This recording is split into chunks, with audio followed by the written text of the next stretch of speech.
YouTube, Twitch, X, and Facebook. You can hit that subscribe button on YouTube. That way you don't miss any of the shows here on 96.5 The Fan. We will definitely talk more about Myles Garrett, that news that broke during our show yesterday. That's coming up at 10:30.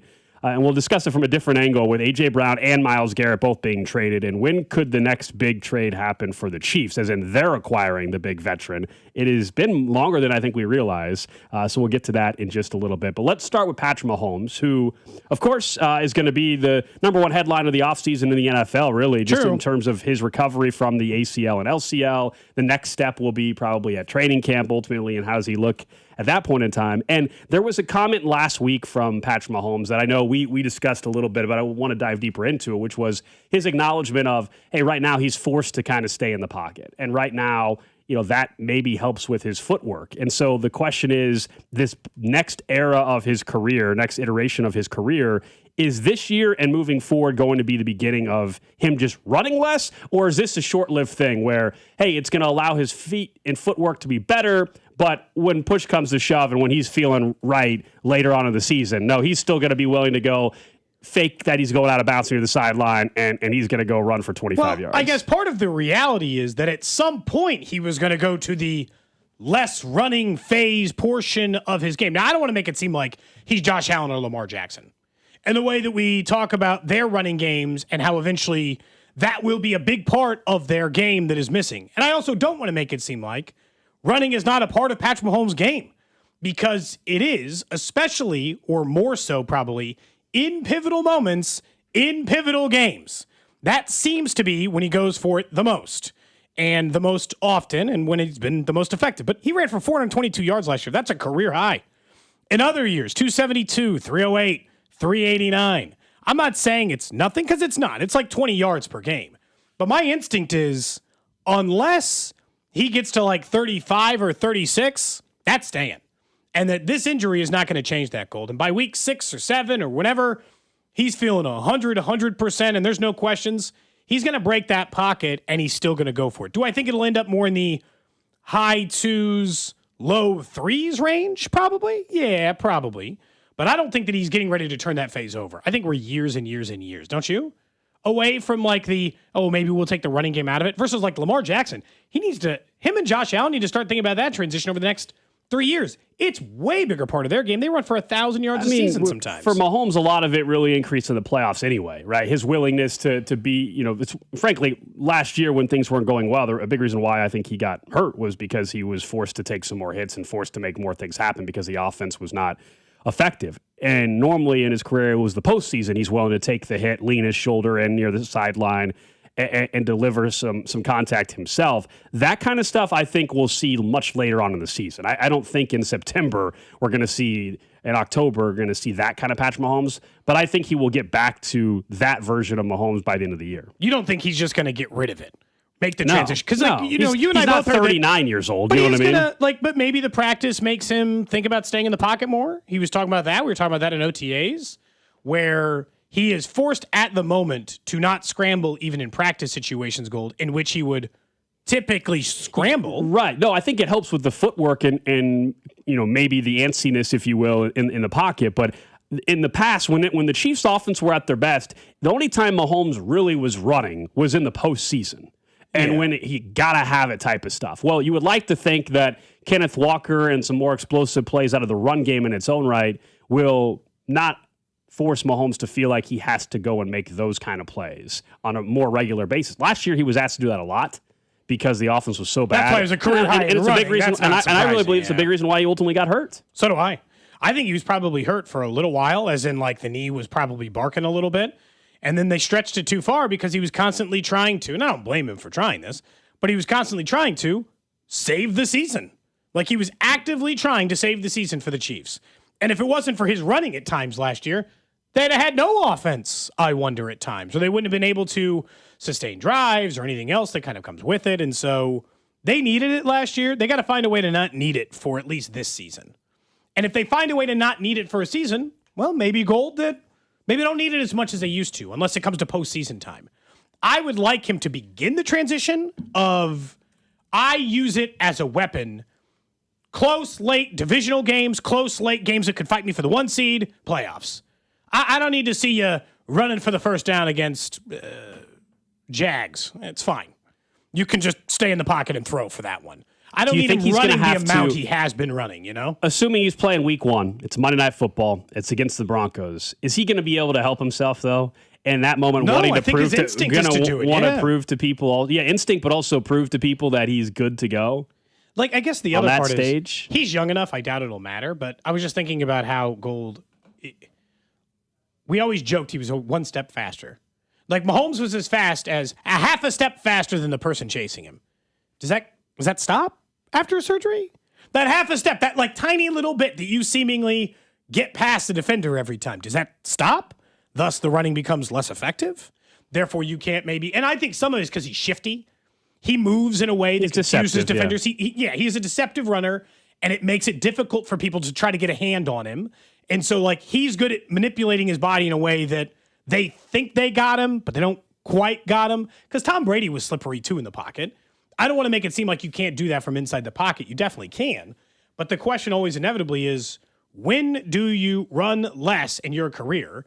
And after 30 certainly seems like a time in which it's plausible, right? I mean, you know, especially coming off of a serious knee reconstruction, that would feel like another likelihood. How much of it, how big of it, like if his game is broken down to 100 percentile, what percentage of his game is the running? 10, 5?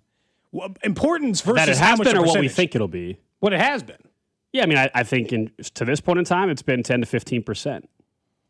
And it's probably, and that's just like, in importance, it might be like at times it's hard because the third down offense, Gold, is more than that.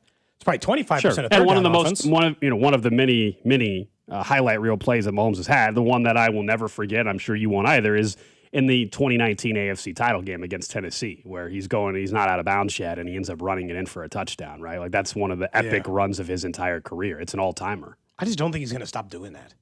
Like I go back to like the like John Elway helicopter, final year of his career. Look, I know you guys don't want to hear Broncos comparisons on a Kansas City but everybody knows what play you're talking about. But you know exactly what play I'm talking about. He was an old man, and he wasn't running the way he used to. But when he had, gotta have it, he went airborne. Yeah, I don't think that stuff's ever going away from Mahomes. But I don't, the question is, do we see that in September when he's coming back? I think again, the opportunity has to present itself. But week 1 against the Broncos, you got to be careful, but also we all know the competitive nature of Patrick Mahomes. If he's playing week 1 and it's on Monday Night Football on that stage, he's coming off the ACL, I'm sure it's going to be very difficult, assuming he can physically do it, right? It'll be very difficult for him to try to pull back and not be as aggressive if he thinks there's a lane there to run if he's near the goal line or something like that. And we're all going to be holding our breath when it happens. Yeah. I mean, I assume someone like 2 days ago was like, will he be playing any preseason games? Hell no. You don't want him in the preseason. Actually, the rest of his career, I don't want him in the preseason. Genuinely. Truth be told, like he's now in his 30s. I really don't. I know that's not Andy Reid's thing. He'll probably be one day back in a preseason game. But at this point of his career, I really don't need to see him ever in a preseason game again. I mean, he's in his 30s. What's the point?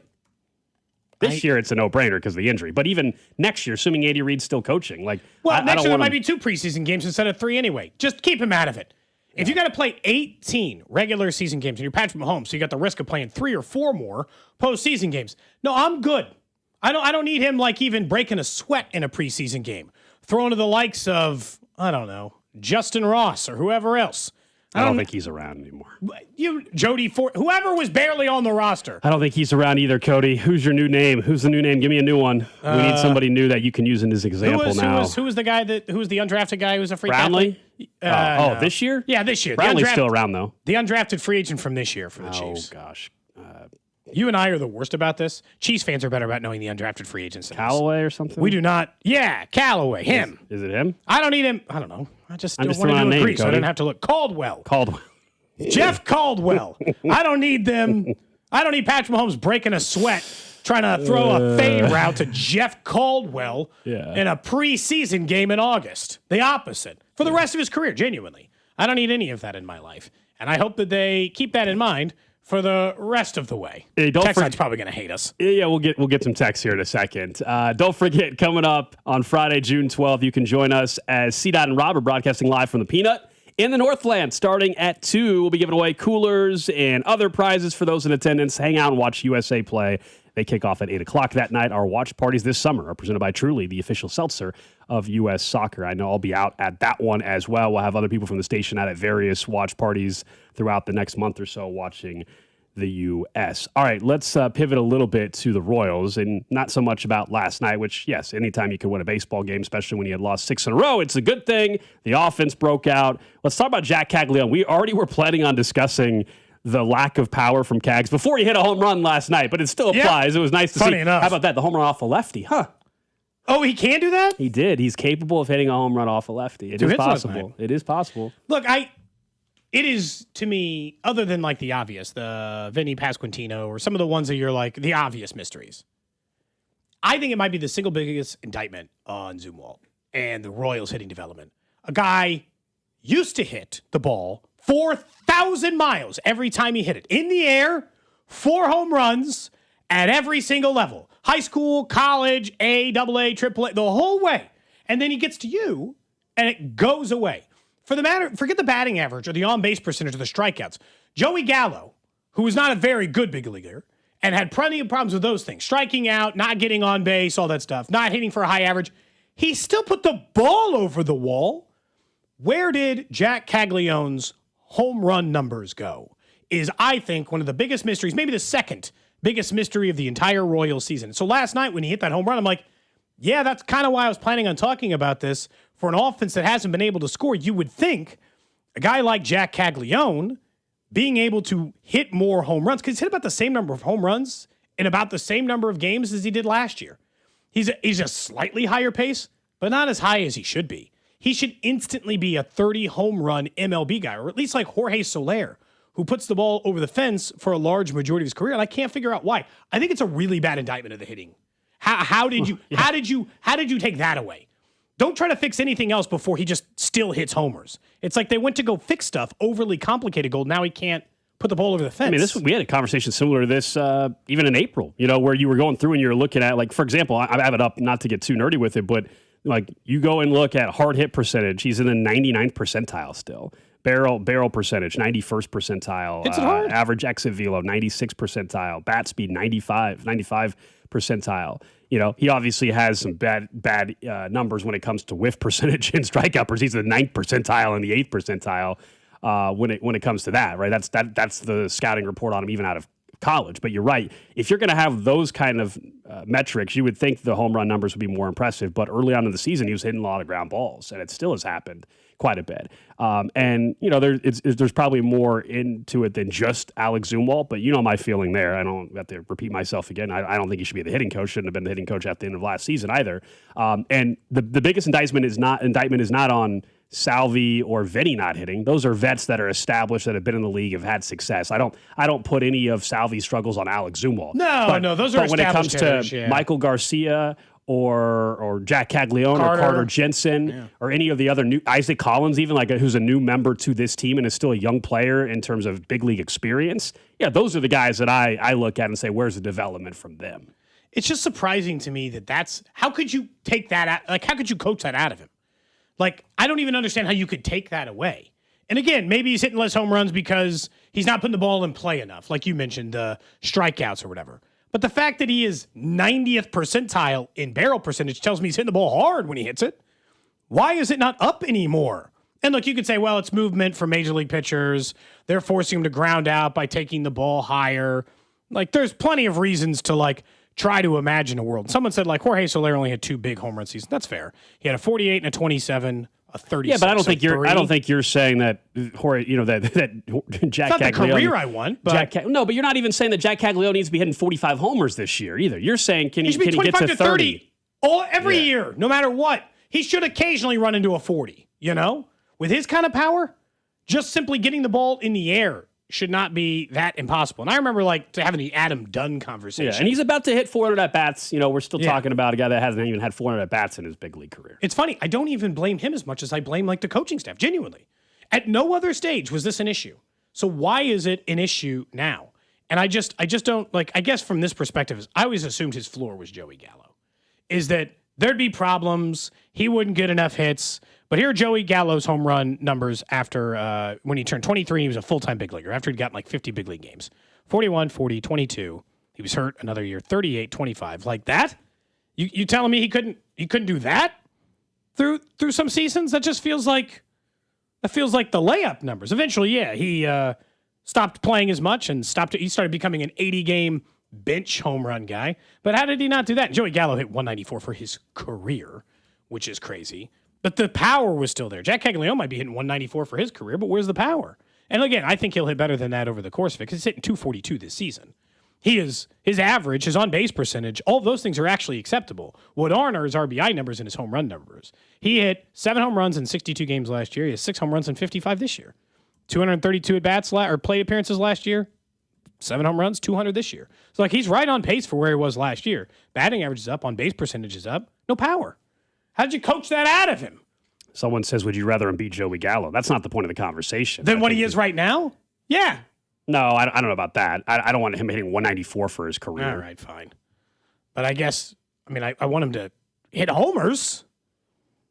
He's hitting 190. In fairness, Jack's hitting 196 for his career now, but last year really tanked that number. Yeah, it was 157. Yeah, he's hitting 242 this year. He's already hitting significantly better. I don't want to make it seem like that. I just still have a lot of upper end potential, I think, for him. I will say, last night was nice because Cags hit a homer, and then Luinder Avila gave me some renewed confidence. Maybe he's got a little bit of starter stuff. I'm not saying I'm bought in, but oh, you know what? Good to see Avila.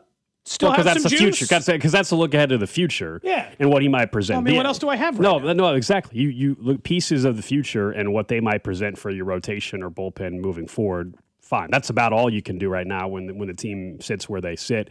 When it comes to the standings, and yeah, it's always good to win a baseball game, but, do I suddenly think that the offense is just going to break out? Of course not. They were going up against a guy that found out he was starting 3 hours. Bailey Falter was bitching that he had 24 or 48-hour notice. This guy found out 3 hours before our first pitch. That's when you can complain a little bit, and you don't know. Anyway. Lane Thomas had a grand slam off him in the first. Mm-hmm. That was nice. I do like that. I will, the little bit of confidence stuff, there's no complaint in that. It was just nice to see. The Royals won, but the biggest winner maybe of the day yesterday was your Kansas Jayhawks.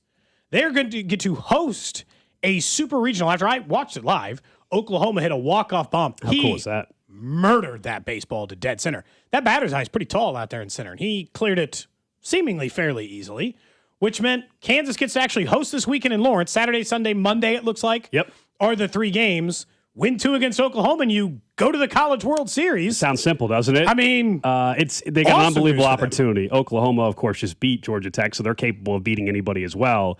And Georgia Tech was the highest remaining team after UCLA got bounced. We had more upsets yesterday. A&M got bounced. It's kind of crazy. I saw a stat yesterday that none of the teams that were in the College World Series last year are still alive. I believe that's accurate, which is, so you want to talk about parity, and I know it's college baseball, but anybody can beat anybody. And yeah, the fact that Kansas is hosting a super regional and their first ever super regional is awesome. And yeah, we got to wait till 5:00 on Saturday. We'll find out if they have to play on Monday or not. It's a best of 3 series, a reminder. So you win game 1, and it certainly puts you at a hell of a spot moving forward, as you didn't just have to find a way to win 1 more out of the next 2 and try to be one of the final 8 teams that go to the College World Series in Omaha. That would be pretty damn cool. Yeah, it's rare air, obviously. Missouri, Kansas, Kansas State, all the locals. It's not common for them to be a College World Series team. That is led a lot by the SEC squads. A lot of good baseball down there. Man. Schools in the South and then the West Coast has got a lot of really good baseball players too. So I don't want to make it seem like those guys can't play either. But I'll be honest, I thought it was a good enough story for Kansas when they got to host a regional. You know what? That would have been, we talk about it all the time. That would have been enough. You lose to Arkansas. Life is what it is. Disappointed, but you would have said that's a hell of a season. Way to build the program. Their coach, I don't know how much they're going to have to pay him, Gold, or he is long gone. Every SEC team is instantly going to try to recruit him. South Carolina is a team that's really looking to maybe hire him, but Kansas is having a big push right now trying to get money together for a $15 million indoor baseball facility. I know they were keep him there? They were pitching it. I don't know. I think it gives them a real chance. Yeah, I think it gives them a real chance. They were pitching that over the weekend to donors. I tweeted out some photos of renderings. You know how much I love renderings. You do love a rendering. And so it just looks like a rectangle. It's an indoor facility. People don't realize they're not trying to make it a stadium in dimensions. It's mainly so they can get infield work and take some ground balls and things like that. during the wintertime in February in Lawrence, Kansas, when meanwhile the other schools in the South are dealing with warm weather. So you're trying to be competitive, but we'll see if they get the money together or not for that. A baseball program that, as you laid out, has never been really in this position before. And so Dan Fitzgerald's done an unbelievable job. They got to, it's kind of amazing the group of JUCO kids that they were able to put together. And you wonder how some of them ended up at Kansas, honestly. Like, what a find. Some of these other schools, I'm sure, are kicking themselves. Like, how did we pass Absolutely. up? But the JUCO game has changed everything. Not that no team has ever recruited JUCO players, but just to this extent, it's worked out really well for Fitzgerald in Kansas. And, yeah, I'm excited for this weekend. You're going to go? I mean, I would like to. Tickets are going to be very difficult to find again. As you know, the stadium is very small. They added the backyard area. They bumped it up to over 4,000. But after you have the already season ticket holders and donors and the visiting team tickets, there's not many that will become available. I believe maybe they haven't announced, I'm guessing tomorrow or tonight. And so we'll see. Yeah, I'm going to try to answer your question. I'm going to try to go out there Saturday or Sunday. Would you sit in the backyard this time? Yeah, I would. Okay. Yeah, so you're willing now. For this round, I'm willing to sit in the backyard. You weren't for the last time. That's why I'm curious. Yeah. It is always funny to see those renderings because I look at it. I'm not critical like it doesn't look like a stadium, but I look at it, I'm like, how does that cost $15 million? Stuff's expensive, man.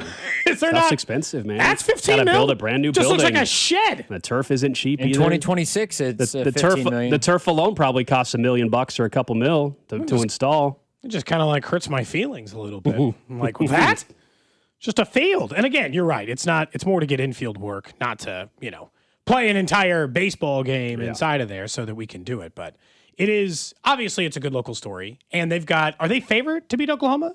Are there odds out yet? There's odds to win the College World Series, and Oklahoma is the favorite just got knocked out yesterday by Oklahoma. Kansas is now, I want to say, I looked this morning, is like 18-1 to win the championship now. They were 3-1 yesterday. Yeah, and they were 50-1 just a week or two ago. Oklahoma, I think, is 18-1 or 20-1. So they're very close, to answer your question. For this exact series, I don't know if there's series pricing out yet. Let me see. Over at FanDuel, College World Series odds to win. You've got the Super Regional, yeah. Kansas is 25-1 right now. I'm sorry, and Oklahoma is for whatever reason 30-1. There you go, 30-1. So yeah, Kansas has a little bit better odds. So you would think say they're the favorite? Yep. Yeah. I mean, it makes sense. The last D1 baseball poll that came out, KU was 13th. Oklahoma wasn't even in the top 25. KU's been in the top 25 all year, it seems like, seemingly. Since like early in the season. They got all the way up as high as number 8, I think. The favorite right now is North Carolina, then Texas, then Georgia, then Auburn. Those are the favorites right now to win the College World Series. And, of course, 8 teams will make it to Omaha after this weekend. Man, I mean, and it very well could be the Omaha Kansas. Yeah. I like all the college stuff. It makes it a lot more fun. Are you going to try? I know I'm out of town, but you're going to go to Omaha? It's going to make it a little tricky because... You got to try to get out there one day. It's not your fault by any means. Make it a little tricky. We're already down. I thought they were going to be in the... We're already down to man on the show, so it's a little tricky. True. I've been before. It depends on the schedule, quite honestly, because as you know, there's games during the week and there's games on the weekend as well. I would love to go up there. That's one I'll have to... If they get to that spot, let's see what happens this weekend against Oklahoma. If they get to that spot, I will try to navigate the schedule. I don't know. I'll talk to the boss about that one. Maybe you can maybe it's a drive up Friday after the show. Well, that'd be perfect. Catch for a Saturday game. Take the equipment with me. Do the show somewhere up in Omaha. Maybe I should do that. You think Rocco's or whatever? Is it Rocco's, the Jell-O shot bar? Drew and I can just do Jell-O shots all show long. Someone says, Gold, how does it feel to know Missouri has more College World Series wins than you guys? I don't think that's a surprising development. Kansas has been a not particularly good baseball program. I mean, hey, if you can tell me what a Final Four is, then we can have a conversation, Then we can have a conversation. They're chess champions. Up next, let's talk more about A.J. Brown and Myles Garrett. Both traded yesterday, and I'm wondering, when's the next big move for the Chiefs? As in next offseason? Is it 3 years from now? It's been a while. We'll discuss that next. This is Cody and Gold on your home for Kansas City sports. 96.5, The Fan, brought to you by Heartland Men's Health, the leader in men's sexual health. Thousands of men have been successfully treated for low T, ED, and more, all with discretion and compassion. Make your appointment at heartlandmenshealth.com. The world is coming to Kansas City. Is your parking lot ready? Over at Gann Asphalt and Concrete, they'll make sure that your parking lot is inviting, safe, and of course, your project being cost-effective. Find them at GannAsphalt.com. One contractor, all things parking lot. And Doug. There's nowhere I wouldn't go to help someone customize and save on car insurance with Liberty Mutual, even if it means sitting front row at a comedy show. Hey everyone, check out this guy and his bird. What is this, your first date? Oh, no. We help people customize and save on car insurance with Liberty Mutual together. We're married. Me to a human, him to a bird. Yeah, the bird looks out of your league anyways. Get a quote at libertymutual.com or with your local agent. Liberty, liberty, liberty, liberty. Imagine buying your next car from one dealership. With the support of many. With everything you'll ever need. When you buy from any of the Balderston Auto Group dealerships, you're getting the support from all of our dealerships. Like our 100 service bays, collision, and detail centers. And our free exclusive lifetime warranty. No other auto group gives you that. From north, central, south, the Balderston Auto Group has you covered. A family committed to excellence, growth, and harmony. Go to bagkc.com. Hi, folks. Bob from Blue Springs Ford. Hey, Blaine, my sister Kathy wants to buy a Bronco at an employee price. What perfect timing, because right now Blue Springs Ford is giving employee pricing to everyone. So what's the real difference in pricing? 2025 Bronco Sport starting at $29,000. Wow, that's less than $30,000. Up to $10,000 off MSRP on 2026 F-150s, and you get a lifetime powertrain warranty for free. Folks, go to bluespringsford.com right now, because this ends soon. Hey, it's Rex here with Rex Buys KC. I get it. Selling your house can sometimes feel overwhelming or scary, right? I've seen it too many times. A homeowner thought they had a deal, only to have the buyer back out at the last minute. That's not how we do business at Rex Buys KC. I'm local, I know Kansas City, and I make sure every deal actually closes like it's supposed to. No hidden fees, no showings, no last-minute surprises, just a fair cash offer and a process you can count on. We buy homes in any condition and judgment-free. So whether your house needs repairs or you just want a fast, hassle-free sale, we can make it happen. If you want certainty, transparency, and someone local who actually delivers, call 816-330-6000 or visit rexbuyskc.com. Rex Buys KC, helping people make smart choices one home at a time. 816-330-6000 or rexbuyskc.com. Did you know one blood donation can save up to 3 lives? In just 1 hour, you can make a difference in Kansas City. Make your appointment today with Community Blood Center by visiting savealifenow.org. Don't wait for your AC to break down in the summer heat. Call Hamilton Plumbing, Heating, AC, and Rooter for a $69 air conditioning tune-up. An AC tune-up can improve efficiency to help save money on energy bills and prevent costly breakdowns.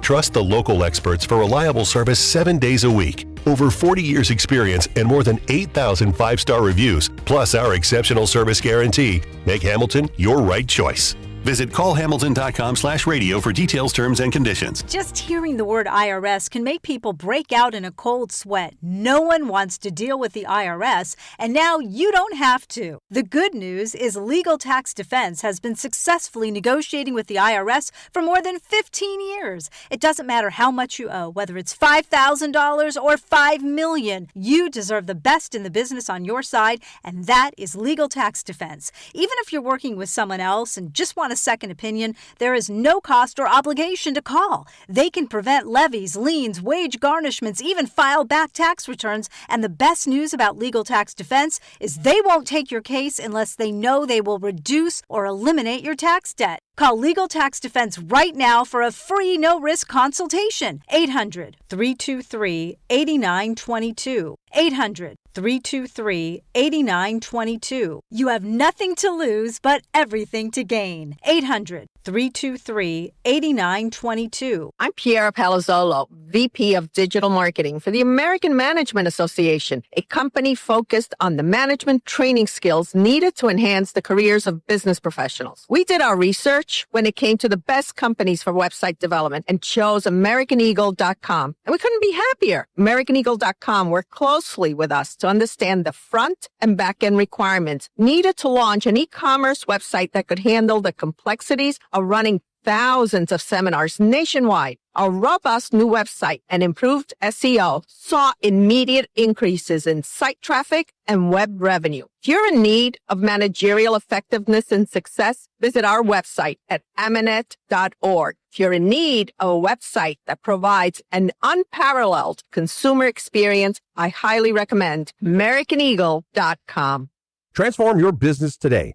Dial 877-WebNow1 for a free digital consultation with AmericanEagle.com. For 75 years, Kansas City families have trusted Anthony for comfort, safety, and dependable service. Thank you for trusting us with your house keys. Anthony, in your home for 75 years. You're listening to 96.5 The Fan from the DM Injury Law Studios. Mike's got this. Car, truck, or motorcycle wreck? Remember, Mike's got this. 816-888-7500. Mike's got this. Hey, it's Rob Brennan. We hope you're enjoying Beyond the Pitch KC, a podcast on how Kansas City landed the world's biggest sporting event. It's presented by Commerce Bank. Visit commercebank.com/soccer26. New episodes released every Wednesday on the Odyssey app or wherever you get your podcasts.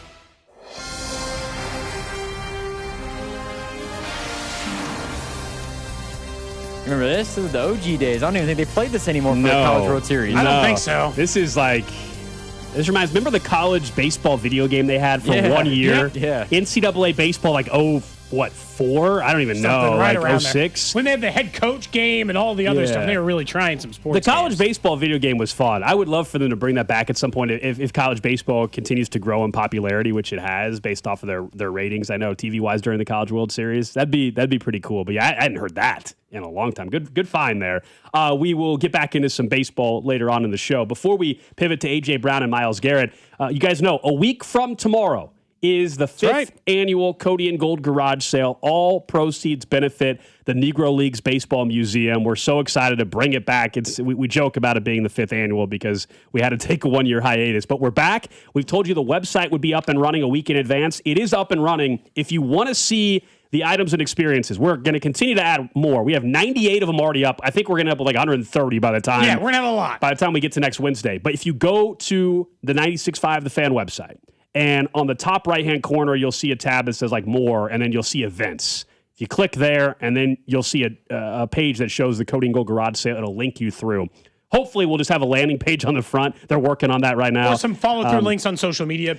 Exactly. Yeah. But if you want to get a little preview, if you want to make your bidding account already so you're good to go for next Wednesday, you can do that. You can see the 98 items that are up there. 13 of them are experiences. So that might be the private tour for 10 with Bob Kendrick at the museum, the Prairie Band Casino stay and play package up at Firekeeper Golf Course, Kelly's with Cody, 3rd Street Social with Dusty, or Burn Theory with Bink and Dusty, the Jake Eisenberg broadcast experience. Those are just some of them that we have up right now on the website. And we got a package today in the mail from a listener, which we have to tell you about. So funny enough, it's like we try to limit it, especially because we have 2 years worth of stuff because we had to take a year off from the garage sale. How many donations we take. Like we appreciate that we get items, they help raise money for the museum, but there's a limited amount of space and time we can do it. We randomly have a package on my desk today, and it says to Alex, Cody, and Drew. You're like, oh, that's interesting. It says for the garage sale. You're like, okay, great. I open up the box, and this is the letter. There was a letter attached. Yeah. From Ashley, right? Yes. Cody, Alex, and Drew. My name is Ashley R.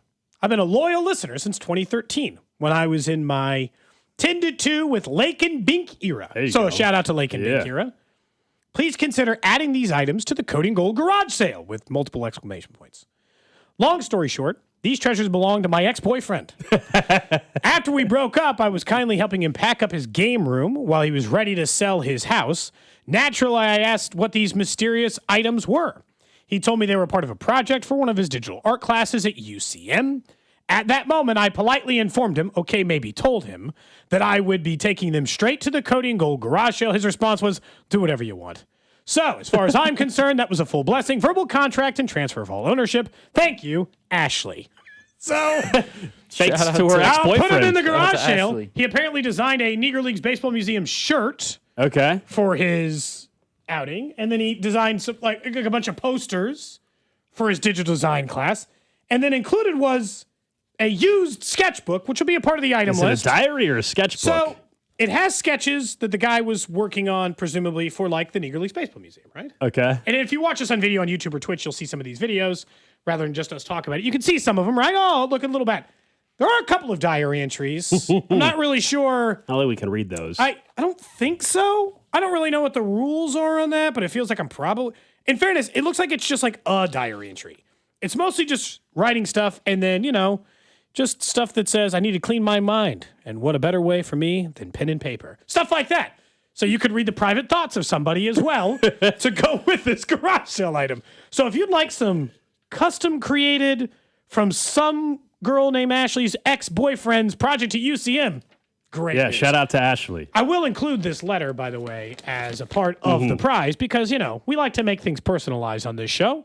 So good news is for you. Next Wednesday, the Cody Gold Garage Sale. Again, you can head to our station website, the Fan 965, and if you click on more and then events, you'll get linked over to the garage sale. Hopefully, we'll have a landing page on the front page of our website and make it easy for you, but you can get a little preview of some of the items and experiences. We'll continue to tell you about it and get set. Perfect for Father's Day as well. Someone says driving experience from Shawnee Mission Ford. Yeah, that's up there as well. 3 day they're doing. So they want to race you, Cole. Yeah, it's not that kind of driving experience. That would be something. That's like a Richard Petty yeah, thing. We yeah. don't have It's not that kind of driving experience. But no, Shawnee Mission Ford is kind enough to donate 3 day, 3 night vehicle of your choice. Any vehicle on the lot, you'll be able to drive for 3 days, 3 nights. And there's some more details in fine print that you need to look at on the listing. But yeah, it's really cool that they're offering that up as well. So thanks to Shawnee Mission Ford. All right, let's get back to NFL for a little bit. Myles Garrett,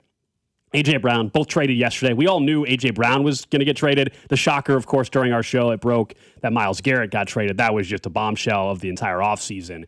He's now a member of the L.A. Rams, and they stack up that roster even more. My question for you, though, is when's the next time we think the Chiefs are back to being the team making the big trade to acquire a known commodity like that? Now, in general, you don't want to always be that team because you're mortgaging picks in order to do so, and so you're going to always overpay when it's not your own in-house homegrown asset via the draft. But, as much as we joke about less need, F them picks, you go and look, they've actually had more picks than a lot of teams over the last couple of years. So it's not as if they're trading all their picks all the time. They, of course, this offseason have been busy, giving the Chiefs picks for McDuffie, now giving the Browns picks for Myles Garrett. Picks, they just use them to get assets. Jared Verse was somebody that they obviously drafted, and they flipped him in that trade to get Myles Garrett. I feel like the Chiefs, the last player that they really made a big trade for was who? If we were going through Frank Clark?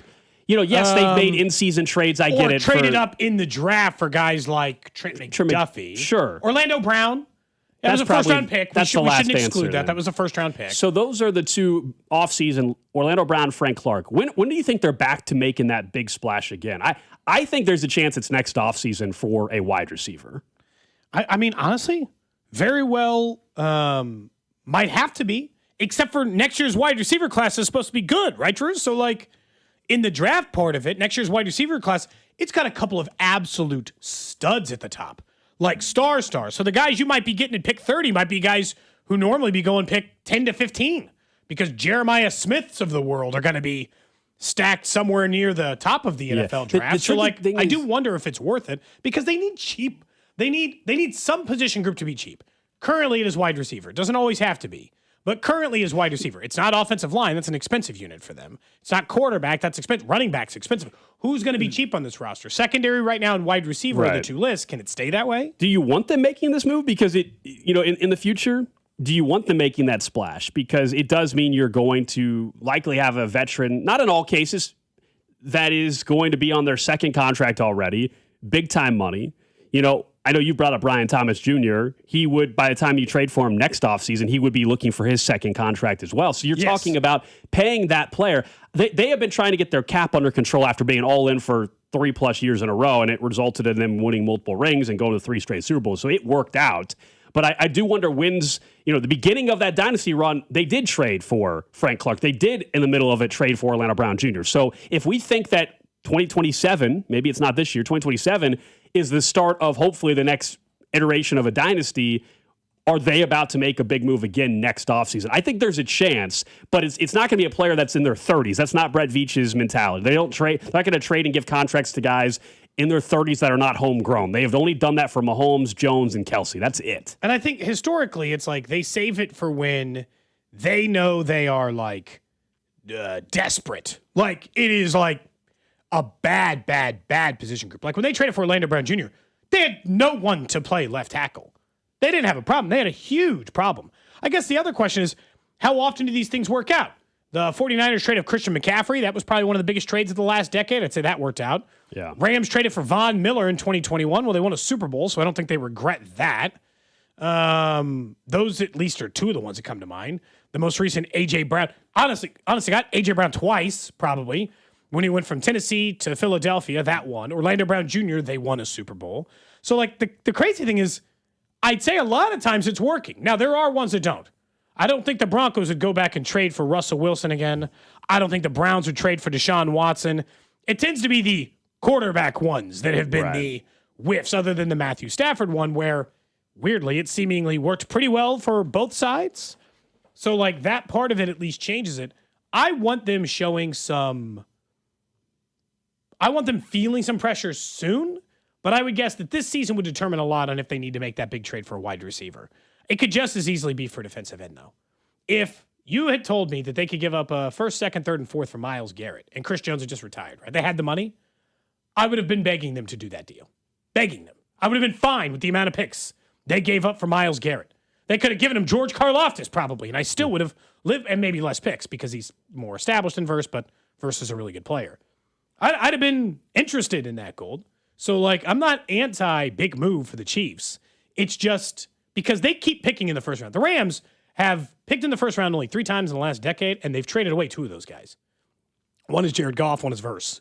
But let's be honest about their philosophy. They've got 1 ring with Les Snead as their GM. They're Super Bowl favorites this year. They were in the NFC title game this past year. It's obviously Super Bowl or bust for them, as much as they're being praised for being aggressive. Because we as sports fans love that with our teams. You love an owner and a GM that are aggressive. Because I think a lot of it is like the video game mentality that we have. Like that trade that just happened yesterday is a trade that like you would have done in your Madden franchise. But doesn't happen all that often in real life. But it did. And so people praise you. But if we fast forward 3 years from now, Matthew Stafford's retired, Sean McVay, whether he's there or in a broadcast booth, if they still only have the 1 ring, then it failed. It didn't work out. It doesn't mean that they were wrong for being aggressive, but like this, as much as they're getting praised right now, they've got to have more to show for it than just the 1 ring, is all I'm saying. The Rams. Yes. Yeah, I think so. And they might. You and I both think they're going to the Super Bowl sometime in the next year or 2. But if they don't get a ring on top of the one they had from before, then as aggressive as they were and as fun as it is to talk about, as much as fans and sports love to see it, yeah, it didn't work. Other team strategies were better. Well, in the end, they gave up 2 first-round picks because of the Trip McDuffie deal and the Myles Garrett. So they've given up like 2 first, a second, a third, a really good young defensive lineman. If they don't win a Super Bowl with this group, it's a total waste. They blew it. Yeah, it doesn't mean it's wrong to make the trade. I'm just saying that, you know, they're getting a lot of praise right now from like sports fans. Like, oh my gosh, I wish my team would make these kind of moves. Why is my team doing that? And it's like, let's see if it works, though. It's not a guarantee. I think they are going to have a shot in a Super Bowl this year or next year, in all likelihood. But before we build a statue for Les Snead, let's see if he can actually get more than 1 ring, please. Yeah, but I mean that's still the end. If they get a ring with Myles Garrett, then nobody cares. At the end of this thing, sure, him being over 40, they don't have to get more than No, they get it this year, then nothing matters for a long time for that group at all. This year, next, I guess I think that there's still going to be 2 years of Matt Stafford. It kind of feels a little bit like the way Travis Kelce was again talking this week, and he was on, I don't know, some fishing thing. Did you see? He was fishing, like a fishing contest. Oh, he's on some celebrity contest every weekend, isn't he? He is pretty famous. His girlfriend's going to do like an original song for Toy Story. That was the rumor for Randy Moss's unscripted bass fishing series. I apologize. Okay, I needed the exact thing he was on, but they asked him again, and he said the same thing. Like, I didn't even think about it for half a second. I was always coming right back. Like, yeah, and that's what it kind of feels like with Stafford. I think that's why McVay was annoyed. He didn't think he had only 1 year left of Stafford. He was thinking he had at least 2, and he's like, "What the hell are we wasting first-round picks on that guy? Mm-hmm. That could be another defensive lineman. That could be another wide receiver. That could be another anything for us. Not a quarterback we're trying to solve the problems with down the road. We should at least be a little bit closer than we are before." Look, I hope that they are back in the big buying process at some stage, but I don't feel some pressure to do that just yet, I guess, based on where it's been. I do have a little bit of a thought on the World Cup as we continue. It's World Cup month, finally, which is nice. There'll be matches played in Kansas City here pretty soon. There'll be matches played across the United States, Canada, and Mexico here pretty soon. And Pro Football Talk had an interesting article about it because it made me think, does this matter for these teams? Because we know that it will or should. We don't know that it will. We know that it should have a positive economic benefit for Kansas City, both for the short term and in the long term, in the status of the city and people getting to see a city that they didn't always typically get to see. But I was thinking about how there are 11 NFL stadiums that are going to host these things. And there was a reporter from the Boston Globe, and admittedly, I think you have to look at this from they could just be saying this because it's sour grapes, that there were more than a few teams not disappointed that their city lost the bid for hosting it. And I was thinking about it. What is the benefit for Clark Hunt to host these other than to say you hosted it? You don't get to call it Arrowhead. You don't even get to mention the Chiefs. They strip every part of the branding away from it.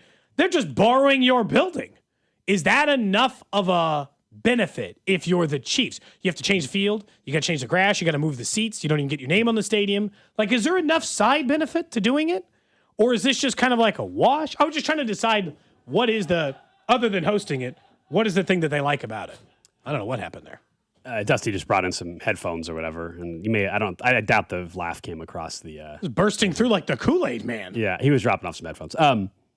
Yeah, look, I think in large part it's no different, Cody, than any other massive event. Let's say with the new Chiefs Stadium that's going to be on the Kansas side down the road, and they get a Final Four. But it still says at Arrowhead Stadium when you're hosting the Final Four. But how? Yeah, but like you got to change the field on the floor. It's not going to say Arrowhead. It's not on the. No, I mean, like I guess it's on a TV. It's on the and TV broadcast. They're going to call it Kansas City Stadium, but like anybody watching, I think knows it's where the Chiefs play. Well, I mean, someone over on Twitch said they must not care about Arrowhead anyway because it's not going to be Arrowhead in a few more years.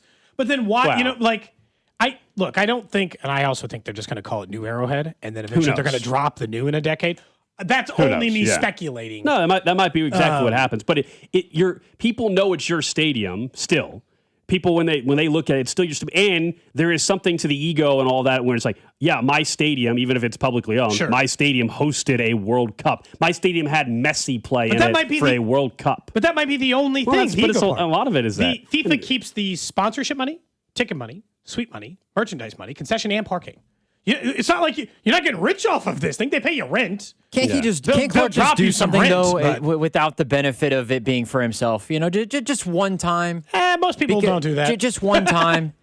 Because you're saying it doesn't without in all it's honesty, also a publicly funded stadium. So you're saying in this case he is doing something for the city, not for himself, or less so, or the other way around. No, because I think you could just try to make an argument either side. I don't know if he's necessarily doing it for himself, but or for the city, I think he is. But I think that's part of it. But it doesn't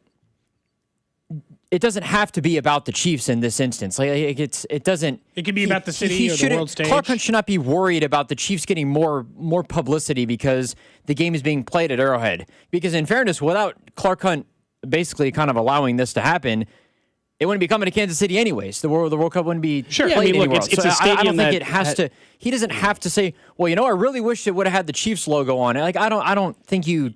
There's moments where you just don't have to make it about yourself and the stadium and the team that plays in the stadium on a regular basis. You can just let the World Cup be there and they do their own thing. And like Gold said, people know that it's Arrowhead. It doesn't matter that the Chiefs play in the stadium for anybody else other than people in Kansas City. Yeah, it's a publicly financed stadium, and you have a stadium that is required to be part of the bid to host a World Cup in this case. So it's just what you do as a partner in the community. I'll tell you what, it would be really selfish though if he was like, no, the only way this happens is if Arrowhead is still up, as if the Chiefs logo is still up on the stadium. That would be insane to me. That would be crazy. You can't win that battle with FIFA.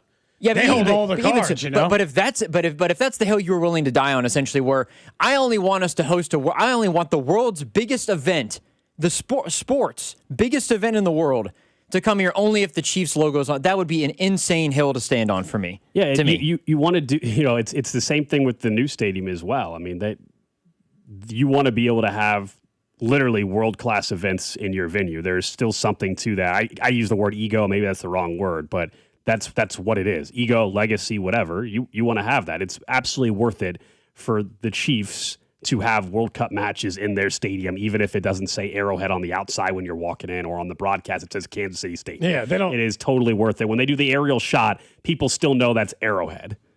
People still know that. Worldwide? I mean, not in England, you know? Sure they do, because worldwide, Patrick Mahomes is known worldwide. They know the Chiefs. The Chiefs have been a big enough brand here recently that those games, they know that's the stadium that Patrick Mahomes plays in. Somebody says they're doing it for Lamar. It'd be a huge part of his legacy and hosting. I think Lamar's soccer very important for soccer in this country. Drew, to your point, like this article was suggesting that Ben Volen, who writes for the Globe or whatever, he was suggesting is like no owner is going to like hurt their city and be like, I won't host it here. But some of them were secretly kind of glad, is the way he was putting it, that their city didn't win it, as in like, oh, thank God I don't have to move my whole stadium around It's crazy to me. Like mess all this up just to do it. Because you essentially get no public credit and no financial credit other than just they pay you some rent. I think it might be a financial, it's not a financial windfall. It's closer to probably a break even than it is FIFA makes you rich on this thing if you're Clark. So you're just doing it in a weird way. I do think it's probably more for the city than it is for him. That's why I was asking if there's a benefit for these these NFL teams to actually do it. As much as I can be critical on the other side, I think that in this case, he's probably getting less benefit than the city's getting. And they are, as you pointed out. It's funny because it is a publicly owned stadium. Absolutely it is. And so it's kind of our choice too in a way, but it doesn't feel that way. These stadiums, the ownership stuff is so weird because we know we own it, but it's not like he's got a house in there. We don't. Yeah, there's a penthouse. Yeah, remember though, the entire bid, as much as the matches are taking place in KCMO at Arrowhead or Kansas City Stadium, as FIFA is going to call it. But it truly is a regional bid. The Kansas City, it was a regional bid, not to get into state line stuff, but it was a regional bid. Argentina is practicing on the Kansas side at Sporting KC. England is going to be practicing on the Missouri side, right? Algeria is practicing in Lawrence, Kansas. It's a regional bid for this entire thing. It's why we got it. Yeah, everybody had to be. Both governors had to be in support of it. Both legislatures approved a big chunk of financing. The hotel stuff went out to for Columbia the security. Almost, didn't it? Yeah, but I'm just saying both governors had to step in as well and help push forward the bid as well. That's all. It's interesting. I don't know. It just made me think about it more. There's not as much. It is weird to see it all stripped of its. Of the Arrowhead branding stuff. But in fairness, I might have to watch it get demolished in a couple of years. So it's not like I should probably get used to it. You still think they're just going to bulldoze it? Yeah. Eventually, yeah. It's not just, yes. That's depressing. What else did you think is going to happen? You think they're just going to maintain the action? Yeah, eventually it's going to get torn down. I don't know. It's going to be very I don't weird. know what I want it to be. You see the Bills Stadium that they already started tearing down their old one? Yeah. Yeah. They already started. I saw a video of that a week or so ago. I don't know. I guess I think of Arrowhead as being one of those, it's not the top tier iconic NFL stadiums, but it's literally the most iconic that isn't the couple that are more, right? Of every other stadium, it is more recognizable in my head or known for its historical value than most other. It's not Lambeau. I'm not trying to put it in that class. And for the couple of really nice newer stadiums that have put their landmark, I think Jerry has done a really good job of the marketing of Jerry World. Of course. If that isn't one of the most famous football stadiums now, it will be, just given a couple more years. I think it probably is, but just kind of puts it in perspective a little. All right, coming up next, let's talk about a player on the Chiefs that perhaps the expectations are too low for, and we'll get to the trash of the day next here on Cody and Gold. What's up, Kansas City? This is Cole Reagans, and you're listening to Cody and Gold. Weekdays starting at 10 on 96.5 The Fan. Brought to you by Heartland Men's Health, the leader in men's sexual health. Thousands of men have been successfully treated for low T, ED, and more, all with discretion and compassion. Make your appointment at heartlandmenshealth.com. The Royals and the See You in the Major Leagues Foundation are teaming up with Blue Cross and Blue Shield of Kansas City to recognize outstanding high school sports coaches through the Blue KC Coaches with Character program. From April to September, we'll recognize 6 coaches as a Blue KC Coach with Character. Each honoree will receive a VIP package that includes tickets to a Royals game and more. Be part of honoring our high school coaches whose service is making Kansas City a better place to live, work, and play. Just go to bluekc.com/nominate coaches with character to nominate today. Performance matters in intimate moments. Don't let ED ruin them. This is Jeff for Heartland Men's Health, and I want to assure you that if you're like the vast majority of guys, you don't have to suffer with ED anymore. In fact, you might be pleasantly surprised at how the right treatments could positively impact your love life. At Heartland Men's Health, our advanced medical therapies go far beyond pills. We have treatments that are effective in well over 90% of cases, and we offer specific and combinative treatments that can dramatically enhance both your performance and your stamina. You could even last up to an hour or more and bring a far greater level of intimacy to both you and the one you love, perhaps performing like you haven't in years. So call us today and find out why our advanced treatment strategies offer so much more. Your first visit is just $99 and gets you blood work, a medical consult, and if medically advised, a test dose. And if that test dose doesn't work in the office, your visit is free. Call 844-447-6600 or go to heartlandmenshealth.com. Heartland Men's Health, advanced medical science to improve men's lives. My home's my happy place, but I started to notice those fading colors and peeling paint. I needed a team that cared about the details as much as I do. The CertaPro painters exceeded my expectations. Their free estimate was incredibly detailed and easy to understand. They brought fresh color and quality craftsmanship to our home. Whether it's interior or exterior, protect your home with the best. Schedule your free estimate at CertaPro.com. That's Certa with a C. Each CertaPro painter's business is independently owned and operated. Pump up the volume. Business moves fast. Orders roll in, deadlines close in. When you ship with USPS Ground Advantage, you can keep up with confidence. Every package stays in our secure network from dock to door. And with nationwide reach, dependable tracking, and upfront affordable pricing, you get built-in peace of mind. You run the business. We run the routes. Visit USPS.com/Ground Advantage to learn more. If your engine takes longer to start in the morning than you do, don't worry. Just take it to Telly. Schedule your service at tellytire.com. Hi, folks. Bob, Blue Springs Ford. Hey, Blaine, I know we've got employee pricing going on right now for everyone, but what's the difference in pricing? Great question. 2026 Escape starting at $26,000. That's thousands of dollars off. 2026 Expeditions? Oh, I know this is going to be good. How about up to $10,000 off MSRP? And Lightning up to $18,000 off. Plus, you get a lifetime powertrain warranty for free. Folks, go to BlueSpringsFord.com right now, because this ends soon. Imagine buying your next car from one dealership. With the support of many. With everything you'll ever need. When you buy from any of the Balderson Auto Group dealerships, you're getting the support from all of our dealerships. Like our 100 service bays, collision, and detail centers. And our free exclusive lifetime warranty. No other auto group gives you that. From north, central, south, the Balderson Auto Group has you covered. A family committed to excellence, growth, and harmony. Go to bagkc.com. The Kansas City Auto Show is back, taking over the Overland Park Convention Center with more brands, more test drives, free parking, and all new family-friendly features. Get your tickets now at kcautoshow.com. The Kansas City Auto Show, June 4th through 7th. See website for details. BillsHappen.com is not a lender. It does not make credit decisions. Must be 18 years old. Not available in all states. Honey, everything is so expensive, and our bills are piling up. You're telling me credit cards are maxed out, rent is due, and the car payment's right around the corner? We need some extra cash. We should do what my friend from work did. She went to BillsHappen.com and got the money she needed the next day. Our credit is not great. Are you sure that would work for us? BillsHappen.com is one of the largest personal loan networks. They can help people with all credit types get up to $5,000. Sounds like it's going to be a hassle. My friend said it was super easy. She did it right from her phone during her lunch break.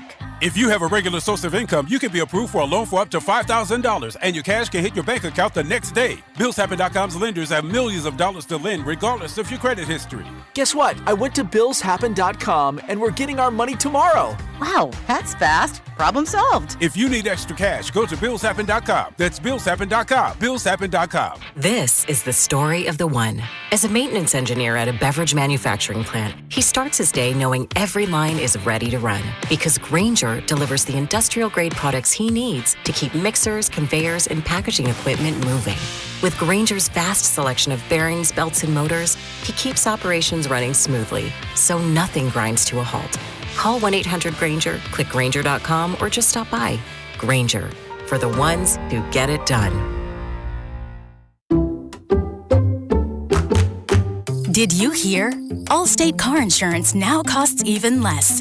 So when you bundle with home, you can save even more. Check Allstate first to bundle and save with a new lower auto rate. You're in good hands with Allstate. Not available in every state. Only applicable for new auto insurance business. Rates will vary by several factors, including how you purchase the policy. Potential savings may vary. Allstate North American Insurance Company and Affiliates, Northbrook, Illinois.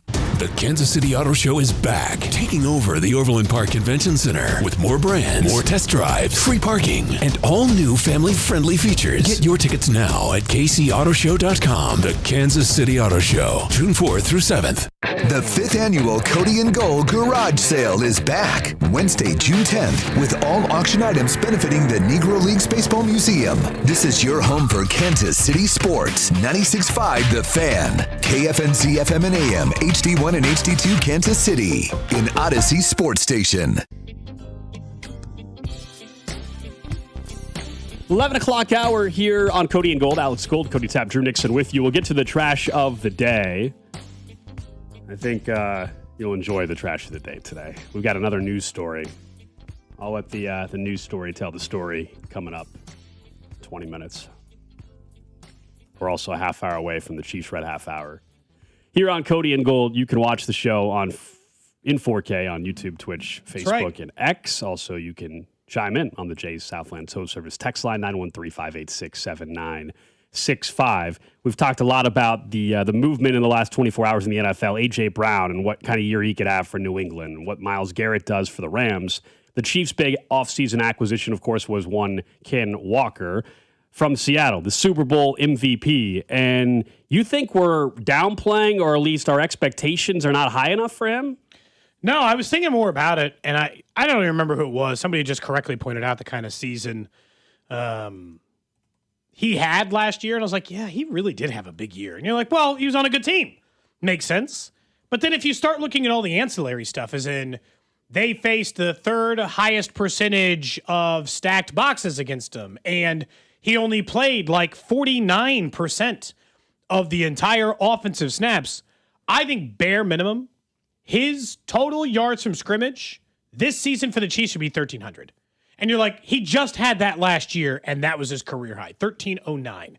His career to that point was 1,215. He also had one of 1,164. Here's why I think it should be 1,300, and that should be the basement we set it at. He is going to get way more than 49% of the snaps. Maybe 60% or 65% of the snaps. They don't even have as many receivers, so the passing game should still be a factor for him. And unlike Seattle, who faced the third most stacked boxes, the Chiefs faced like the second least. So like it should be easier. The more I think about it, I think I've undersold what I think his expectation for the Chiefs in this offense this year, and how big of a season I think he's going to have. 1,300 yards is where I think between 1,300 and 1,400 is kind of where I just expect him to land. That's where I'm like penciling in the numbers. I'm not saying I'll take 1,100 to move on. I'm 200-300 yards past that. Yeah, look, you're paying him the kind of money you're paying him. You expect a big type of season. I think you're right on the snap percentage. I think the question will be, as the season goes on, you're saying, the Chiefs last year faced, the light box. That's true. Will that change, though, very quickly in the season? I think so much of this is going to be dependent on what Patrick Mahomes looks like as well. Let's factor that in.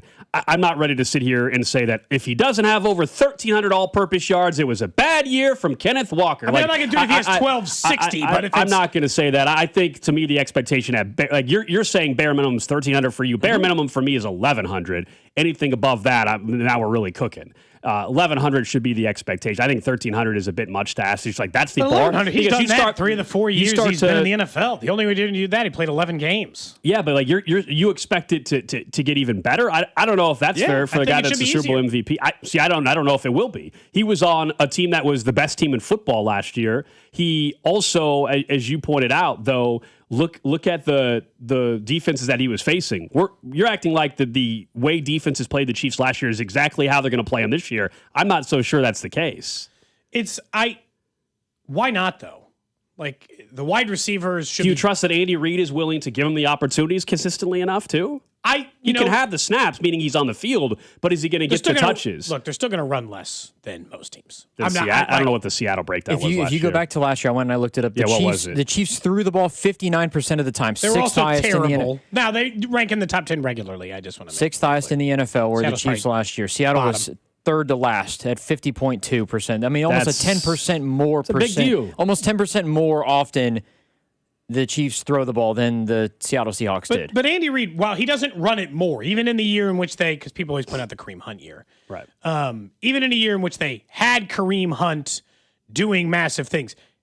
I don't want to try to pretend like, what was it, 2018? Right? I don't want to make it seem like the Chiefs didn't pass it that year. He did have 5,000 yards and 50 touchdowns. So they definitely passed it, too. His best year. They were 10th in the NFL that year in pass rate. The only, there were 9 teams who threw it more, but they were still top 10 in the NFL in the amount they do it. But again, it's a high price line, as the text line points out. Highest price line, lowest, and I'm just telling you right now, if Patrick Mahomes is the quarterback, teams are still going to stay back. They are. The reason why Kenneth Walker faced the fronts he did, they had Jackson Smith and Jigba. They had one of the best wide receivers in the NFL, and they still stacked the box against him. Why? Because Sam Darnold was the quarterback. And they figured, we'll take our chances if they can't run the football. Now, that was a bad bet. They ended up winning the Super Bowl. And so these teams made a mistake and an error in judgment in some capacity and the way that they defended him. But because Patrick Mahomes regularly faces teams with the most secondary. Now, look, maybe that's just go to your point. I can't actually know because maybe they've been doing that more for Patrick Mahomes lately because they can't run the ball. So there's no point in actually run defending the Chiefs, and Kenneth Walker could change the math on that. But you and I both think that that's a cause and effect. I'm just saying that, then they might throw it more and burn you anyway. Yeah, again, the expectation should be very high for Kenneth Walker. He's getting compensated that way as well. And that's why I'm saying, the floor is 1,100, and it is not crazy. Like, you're saying 1,300. I don't think it's crazy to think that he can do 1,300. I just don't know if the floor should be 1,300. If you're telling me the floor is 1,300, that means you think he should have 1,600, in my opinion, all-purpose yards. I think he should have, I guess you're saying 11 and you take him to 13. I think 13's the base, and I kind of expect 15. Okay, all right. Still, for example, like Saquon Barkley, who did not have... 13's a nice season, and I'm happy with it. How many all-purpose yards do you think Saquon Barkley had last year? He had a bad year. Well, not a bad year. He had a down year for him, 16? Saquon had 1,100 rushing, 273 receiving. Yeah, worse than I thought. And you're right. That's 1 year. But my point is just that, for context of what does that look like for what we consider... He didn't have as good of a year as normal. A top back. Because he probably had 2,500 all-purpose. Devon Achane, who was a better receiver than Kenneth Walker, right? But Devon Achane at 1,350 and 488. That's a completely different conversation. For example, who's another back that you would want to... You're wanting him to be Kyren Williams, Cody, is what you're asking. He had 1,500 yards from scrimmage last year. Kyren Williams had 1,200 on the ground and 281 receiving. He was 10th in the league, too, by the way, at 1,500. I'm looking at the... Christian McCaffrey last year, 1,200 on the ground. Bad example. He had 900 yards. Bijan, Christian McCaffrey, Jonathan Taylor, James Cook. They all had 2,200, 1,900, 1,800. Achane had 1,880. Jahmyr Gibbs had 18. Derrick Henry had 1,745. These are guys that are all better than him. That makes me going back to... But Rico Dowdle had 1,570. But Kyren had 1,541. Yeah, I think he should be Kyren. They're paying him more money than a lot of those backs are making. They're paying him what? I don't know how much is Kenneth Walker 14 point something a year. Yeah, I mean, compared to the other guys who you're talking about. Way more than most of those guys. Kyren just got paid, so probably that's what I'm saying. But that's not, you guys know this. I know that. Guys get paid more than guys that are better than him all the time. Kyren Williams is a good comp. I think it's your best comp that you could give. Or Brees Hall at 14, 15. But rattling off Derrick Henry, Jonathan Taylor, Bijan Robinson, no kidding, those guys are better than him. Those are 2,200, 2,000 all-purpose guys. Brees Hall, 1,450.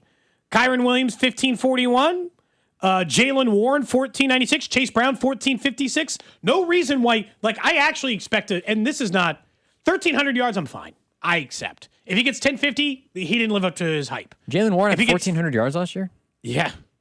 Kenneth Walker should be able to get... What do they have? Kenneth Walker he should be able to get that much. Now, look, in fairness... If we're talking about how much he was paid, the talent that he is, he should be able to get 1,400 yards. Big year for him, obviously, so, that's part of it. But, that kind of category, I think he should be keeping that kind of company. I think the only reason he was only at 1,300 for Seattle is that he was in a true timeshare. He is not in that here. He has a favorable offensive line, a favorable quarterback to make his life easier.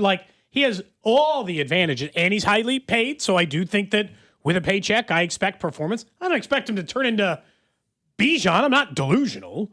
Like I'm not crazy. I don't think it's that. I think we had this conversation I maybe a month ago. 1,500-yard all-purpose season from him. I really do. We had a conversation maybe a month ago though about how much is it on him, how much is it on the scheme. If you're telling me everything, if you're telling me well now he doesn't have any competition, that he's got this great offensive line, is it going to be on him, or are we going to say that the Chiefs' run scheme sucks?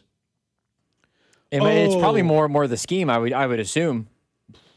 I think I might be leaning offensive line at that. The scheme. If he has a bad year, I don't think it'll be. If he has a year that underperforms, this goes with the under center RPO stuff. I mean, we can maybe that's where I'm more conservative on my floor for Walker, which is 1,100 floor is well. We just know that he is a more effective runner under center. I mean, Andy Reid had the comment back in during Combine, and I understand he's not going to give his full plan of the season to everybody at the Combine, but he basically was like, look, we think Kenneth Walker was very effective under center and when he was in shotgun or whatever, and so. How much are the Chiefs willing to pivot to where Kenneth Walker is at his best? No doubt, he can be good at a shotgun. Kenneth Walker is at his best when teams, going back to Seattle, did he say he were preferred underwater. To run? Kenneth Walker said he prefers. He prefers to not run out of shotgun. Part of the expectations, are they going to put him in the best position for his skill set every time? I don't know. We're going to find out. Look, I happen to think that part of their issues with the running game over the last few years was a severe lack of talent. Their starting running back for 3 years in a row has been a 7th-round rookie. And a bunch of other dudes they just picked up off the street and didn't play, like Elijah Mitchell. They've won Super Bowls with guys like Damian Williams and ancient LaShawn McCoy. So, I'm not out here trying to pretend like they can't make it work. There has only been one time in the entire time they've Andy Reid and Patrick Mahomes had a qualified running back. It was Kareem Hunt, and they were awesome. This is easily the best running back they've had since then. Absolutely. By a mile. And so, I've seen Pacheco's probably had an 1,100 all-purpose yard for this team, hasn't he? He came close one year. His rookie year? Yeah, because he never had 1,000 rushing, but he did go over all-purpose, yeah. Remember that was his big goal, was to be a 1,000-yard rusher. He never got there. He had 1,179 his second year in Kansas City. 1,300 doesn't feel I don't actually feel like I'm shooting for the moon when I say that's where I think you should be. 1,300, I'm happy, you're happy, we all lived our lives. It's semantics now, though, because you're saying, again, it's more semantics. You're saying the floor is 1,300. You said two different things, I guess, what I'm saying. You're saying, I think he should have a 1,300-yard season, but you're saying that's the floor. So, it really means you think he should be way above that. I think he should be at 1,500 yards. Yeah. 13 is a season I'll accept. Yeah. Does that make sense? I'm saying he should be at least at 1,100. I'm disappointed. He should at least be at 1,100. And a really nice year would be anything above 1,300, I guess, is how I'm perceiving it. Yeah. I think a really nice year would be above 1,500. 1,300 is fine, you did your job. That's where it goes back to you did your job and got paid the amount you should have gotten paid to do it. Well, that's where it goes back to the team. Are you underutilizing the player that you paid all that money for? Because let's say he gets 1,100 yards. I think you could even still make the argument they shouldn't have paid him. I'm not saying you would get that out of a running back in the third round, but I think if he gets 1,100 or less, then that's where the argument of why did they even give him the money if they're underutilizing him? I think it depends on the season success at that point, right? You know what I mean? Yeah, that's fair. So much will change. 1, I won't care. Nobody's going to care if he has 1,300 or 1,800 if the team wins 10 games and loses wild card weekend. But if they're 8-6 and he's not being utilized, we're all going to have a very long conversation about Absolutely. it. That's the part that becomes interesting. And I think more than fair, just based on the way the math changes a little. We'll get to the trash of the day in about 7 minutes here on Cody and Gold. Yeah, we'll see. I was thinking more about the Royals, and again, I'm glad they got a win last night. How much do you think about the Royals these days? How much do you actually think about them on a nightly basis? So last night I was like, maybe I just need they've lost 6 games in a row. I didn't watch as much over the weekend as I normally did because I was busy and they were getting their ass kicked. I thought, man, maybe I need a break. Maybe the Royals and I need a break. And I still watched the game last night because I love baseball. And believe it or not, Gold, I want them to be good. I hope last night begins a 20-game winning streak, and then they're back above 500, and we all feel good again. For the obvious reasons. I am deeply afraid that if this season continues the way it's going, like what we were talking about yesterday, if they become a 100-loss team, that it's going to make it 20-25% less likely that Bobby's here in the long term. And they got years. They don't have to worry about Bobby shifting his attention or going somewhere else. But I'll just tell you right now, if the Royals start getting a whiff of Bobby doesn't want to be here after the opt-out, well, then he won't make it to the opt-out. He'll end up somewhere else before that thing's over. So while they got 4 years left on his contract, aren't you afraid that him looking around right now, Gold, trying to decide if this roster can win is going to have some impact on his desire to want to be here. It's obviously just speculation. I hope that that's not the case. I hope that the Royals, again, continue to win more going forward. But I do fear that there is some part that makes it an issue, that if they continue towards this 100-loss season, that it's going to make Bobby not want to be here as much. No, it should be a huge fear for the organization and for Royals fans. Absolutely. No matter what, with the way the contract was situated, if he stays healthy, he was always probably going to opt out because from a financial end, for his own benefit, like, hey, you opt out and then, or you sign an extension right before you opt out or something like that because you're trying to maximize your contract. So the actual opt-out part of it wouldn't be the stunner. It would be, is he opting out and no intention to sign back with the Kansas City Royals? And that's why the next 3 years are so important for them. And they're in a really bad spot right now because they have to keep him happy. Prove to him that it's not just the one playoff appearance and that was it. And there's also a difference between, all right, well, we came up just short. Like last year, they came up just short. Okay, That's not running anybody out of town, yeah. But this year, pacing for 99 losses or 100 losses, whatever it is now, 100 losses. I don't know based on the win yesterday. Okay, fine. Yeah. Whatever. It was 100 as of yesterday, so it's fine. 90-plus losses. Yeah. That's a problem. That's a big problem for you. I wonder for them if they think about it that way, the way we do, which is if I were in charge of the team, I do think that a huge chunk of my thought process at the moment, like it or not, would be how do I keep this player thinking that they need to be here? And having been around Bobby long enough and heard people talk about him, the fairly simple answer to that, Gold, doesn't seem to be write him the biggest check, although I don't think that hurts for any player. It does seem to be a winner. Make me a winner. Make this team a winner. I want to play important baseball games in important moments. That matters to Bobby Witt Jr. And to this point, they haven't really given them much of an opportunity to do that. They got 2 playoff series a couple of years ago. Last year, like you said, got close. And this year, doesn't even seem like they're going to sniff it based on the way it's been going right now. They are still pacing to be, 62 and 100 as it sits right now. So still pacing right at 100 losses. But, they got to find a way for the rest of this. This is why I still think the rest of this year is important for the Royals. And I say that saying, let's just even say the playoffs are completely ruled out, which is not an insane thing to say. It's a very easy thing to say right now. The rest of the season is still important for the Royals because it matters for the long-term future of who and what the team looks like going forward, including how happy Bobby Witt Jr. is with the direction of the franchise. I think you got to spend these next 102 games or whatever it is, 100 games, making sure he thinks you're still towing, pulling the rope in the same direction, towing the same line, heading towards something, working towards something, and convincing him that, this is just a season that got away on us. Oops. Yeah, but that means it's not even really about the rest of this season, then. It's about how do you bounce back already, as crazy as it sounds. What's 27 and 28 look like? As far as I'm concerned, you're right. There's a difference between losing 100 games and coming up just short, but what they do to salvage this year, to me, is not going to be the difference. It's going to be, do they bounce back and become a playoff team in 27 or 28? Yeah. That'll be the not that Bobby's not going to look back at 26 and say, oh, well, we started off terribly and we actually ended up finishing really strong, but then in 27 we also missed the playoffs. In 28 we have to be in conjunction with. To me, this season's already lost for that regard of the Bobby big picture stuff. It is now, can you find a way to have a roster and a team capable in 27 and 28 of getting in the postseason and get there to where there's momentum by the time you get to the opt-out year? I guess in a weird way, it's like a build-up for me. Yeah. You're competitive the rest of the year, and the next year you're a playoff team. It's okay. You can look back in retrospect. My biggest annoyance, though. I know. If you're good in August. You and I have gone back and forth on this for 6 years of doing this show, especially now it's trending this direction. After the way this season has started, if we head into August and they're pacing for 95 losses, but then magically in August and September when there's no pressure and nobody's paying attention to them, they suddenly win a bunch of games, I don't care. Yeah. I don't. Year, it depends. I've told you it's time and circumstance for me. It's not, all years aren't created equal in the August-September train. This year it would just feel like, cool, I guess. I'm glad to watch you win baseball games, but it wouldn't. It would just be individual stuff. It'd be is Cags hitting well. It'd be if Carter Jensen or Avila or, it'd be that kind of stuff. Nothing record-wise at that point in time. Yeah, but starting June 2nd, I'll hear it. You're right. And look, all players are not created equal.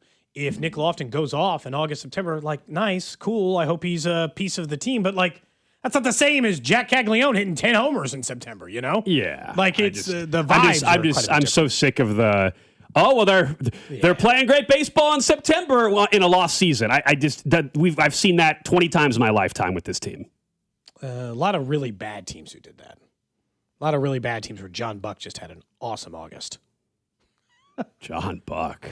Wow. That's a name I hadn't heard in a bit. I happen to see Part of the we're Beltron working on Cody Gold garage sale stuff, and I have 50 former stadium giveaway, and one of them is a John Buck jersey. Mm-hmm. That's why he was top of the mind. An old John Buck jersey giveaway that's never been worn, just sitting over there in a pile of clothes we have for the garage sale. Trash of the day. All right, this one's another news story that we have today. It involves a man who was getting a divorce and went to extreme measures, to say the least. Let's take a listen. Damage left behind after a man is accused of trying to tear down his own house with an excavator. Beautiful home, too. And police say this all began with an argument between a husband and wife over divorce. And Channel 11's Addison Elmer spent the day with investigators in Buffalo Township, learning just how he ended up with this excavator. Police say Eric Piersois turned himself in here to the Buffalo Township Police Department. Investigators say he destroyed his own home with an excavator while his family was inside. Drone 11 shows you the damage to the home. Parts of the roof torn off and the red excavator still sitting in the rubble. Police say Eric Piersois came home early Tuesday morning and got into an argument with his wife. She told police they were in the process of separating. According to the criminal complaint, when she told her husband she was, quote, done, he shouted, "If it's over, I'll tear the house down." You never know what people are thinking today. It's an unfortunate incident, I will say, for all involved, and hopefully it's an isolated incident. There's no other ones in the future. That's the Buffalo Township Police Chief's reaction to what happened at this home on Martin Road. His wife and 2 children were in the home when he started to demolish the home. From Drone 11, you can see the brick wall laying on the lawn, along with bricks and siding scattered on the ground. Piersois' wife and 2 kids were able to make it out of the home and were not physically hurt, according to police. So this Not guy... taking that divorce well, is he? No. He started destroying his house with an excavator. Wow, his kid was inside the house still. I don't Can know. anyone just rent an excavator? Can I just go rent one? Or do I have to show a commercial license or something? That part's unclear. Was there an excavator already on the property for some other reason or nearby? Or did he go and rent one? I do not know. You tore down your own house too, dude. So not only are you going to jail right now, but you're also the divorce is still happening. Even more reason for it. And then now the home is, the insurance not paying for that. So you're now going to be stuck. Lost assets. Yeah, what a mess. What a mess. So you were just getting divorced. Now you're going to jail, tens of thousands of dollars in damage, and are getting divorced. Based on the photo that we saw in that house, it's probably $100,000 worth of damage. I mean, a good chunk of the house is gone. They might have to just demolish it. I don't know. Also, with them in there, obviously this guy's a lunatic. Yes. And deserves to be in How jail. about it's in so I'm not gonna Buffalo? feel bad. Some of that, Buffalo Township. It wasn't Buffalo. Buffalo Township. I think it's Pittsburgh. Is that a different Buffalo Township? Okay, I believe it's Pittsburgh. All right. Yeah, Buffalo okay. Township's in Pittsburgh? Yeah, this does say it is in Pennsylvania. Okay. I heard Buffalo and I thought Buffalo. You're Did we right. drive through it while we were there? We might have been nearby Buffalo Township. Yeah. It's a township in Perry County, Pennsylvania. I don't remember.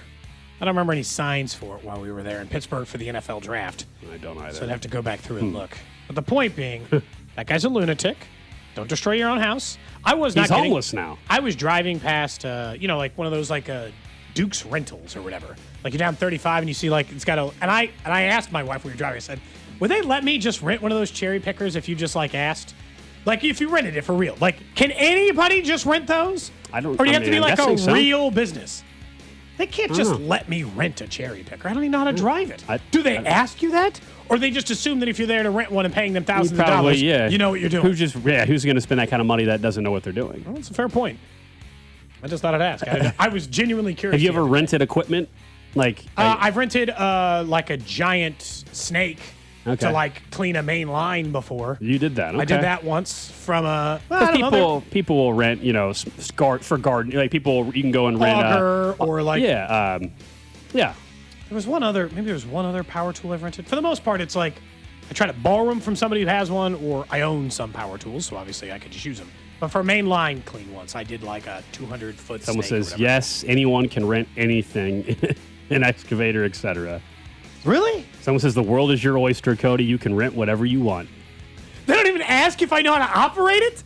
Or is that what, like, the insurance is My for? guess is if you're above 18 or 21 and you got a license and you got the money, good to Crazy. go. Insurance, You're I don't just think you telling me need insurance for that. I can just put a cherry picker out here in the...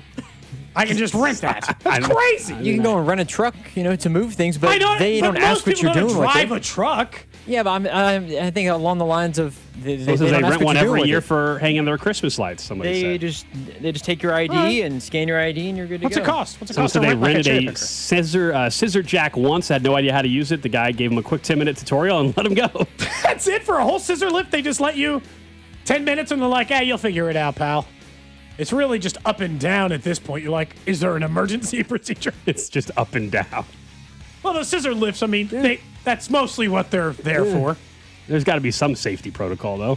You probably attach the Someone safety says they want to belts. know is the size of the truck you're pulling it with. Make sure you got the... Oh, okay. That's all they're asking. They don't not pull behind like a 1990s Ford Ranger. They want to make sure that I'm actually like properly towing it. As someone else said, as long as the credit card swipe, you're good to go. You can do whatever you want. Crazy. All right. Someone said Home Depot tried to rip my fiance a 7-inch circular saw the other day. I was shocked. She would have cut her own arm off. This is a text we got in from the 913. I'm surprised you cleaned your own main line of your house. I did do that. That's ugh. Well, because I thought that's what the issue was. And it wasn't? It solved it. It did solve it. There were a little bit of roots and some of that stuff that, you had to take care of later, but it worked. It was disgusting, and it took like an hour or something. It sucked. But job accomplished. Not something you'd do? No. I don't mind doing something if I think I can. And then other times I look at stuff because I'm like, can I do this? And I have to like talk myself out of it.